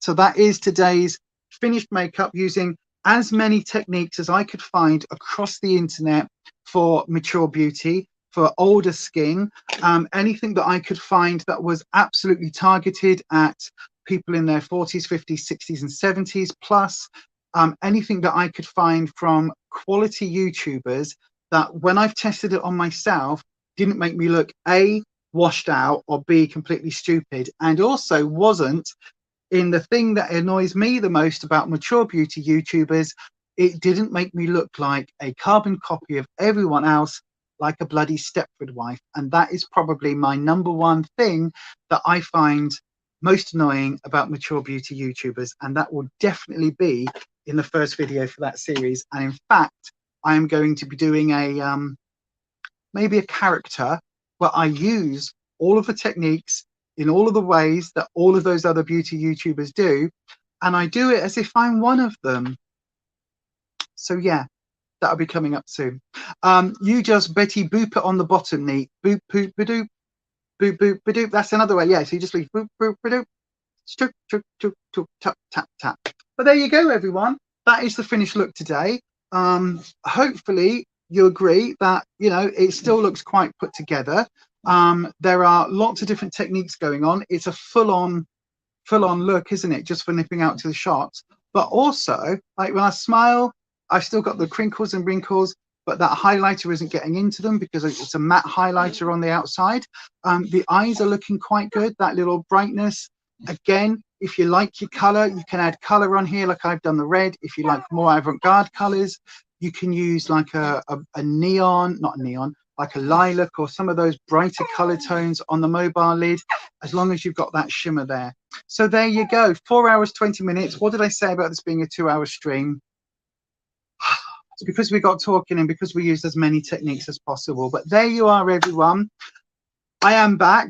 I don't know how many weeks we'll be doing this for before I have to again postpone to go in for more cancer treatment, but there will be a video detailing all of that and what that means and where we're at and all of those repercussions coming up over the weekend. But hopefully you've enjoyed today's stream. I have had such a blast. I have missed you all. I have missed streaming. I absolutely love it. For those of you that won the wolf, Nanette, and the palette, Nanette and Neat, we will get these out to you in the post this weekend. Kelly, yours is coming out this weekend as well. I promise. That's what we're doing. They're here to go. And then that's it. So the final look is quite put together. It's quite a look. Again, you can go as avant-garde, as outrageous as you want. But this is, for me, this is quite a comfortable kind of merging of the mature beauty where you must look a certain way with something that is still recognizably my style with that deeper red. But there you are. Thank you so much for joining. Don't forget, if you have enjoyed this video, please give me a thumbs up. It really helps us out with YouTube's algorithm. If you haven't already, how about hitting that subscribe button and then dinging your bell so that YouTube notifies you each and every time I upload a video, but absolutely no pressure. If you would like to support myself on this channel just a little bit more, you can go across to Beyond Authentic, buy me a coffee. Sorry, let me do that bit again. If you'd like to support myself on this channel just a little bit more, you can go across to buymeacoffee.com/Beyond Authentic. It's also on the bottom of the screen there, where you can in fact buy me a coffee. That's also where full details of our brand new channel memberships are, along with details of our exclusive members only perks, including our first ever live Q&A where Rufus and I will sit down with our coffees and maybe in my case a little Tia Maria drinky poo poo, because again it's coffee flavor, because you know it's on brand. But we will sit down, we will answer any questions you've got, whether it's about our personal lives, whether it's about transitioning, whether it's about the cancer treatment, whether it's about whatever the hell you want to talk about, dogs or whatever. If you've got any questions, that live stream is going to be coming up on the 23rd of April at 8 p.m. UK time for members only. So if you would like to take part in that, get yourself over to Beyond Authentic at buymeacoffee.com, where you can in fact go and take up a channel membership and get those other benefits as well. But there you go. That is it from us today. I cannot tell you how much fun I've had. I have thoroughly enjoyed it. I am quite knackered now, to be honest, but I have thoroughly enjoyed this. I have missed you all more than I will ever say. But there you go. Neat did win a giveaway. Not only did she win the giveaway, Yaz, she won a Juvia's Place palette giveaway for a brand that she wanted to try, and a palette that is right up the Majors street. So lots of neutrals with a few pops of color. In fact, the video going up not this Monday but next Monday is all about neutrals with a pop of color for more mature beauty, people in their 30s, 40s, 50s, 60s, 70s.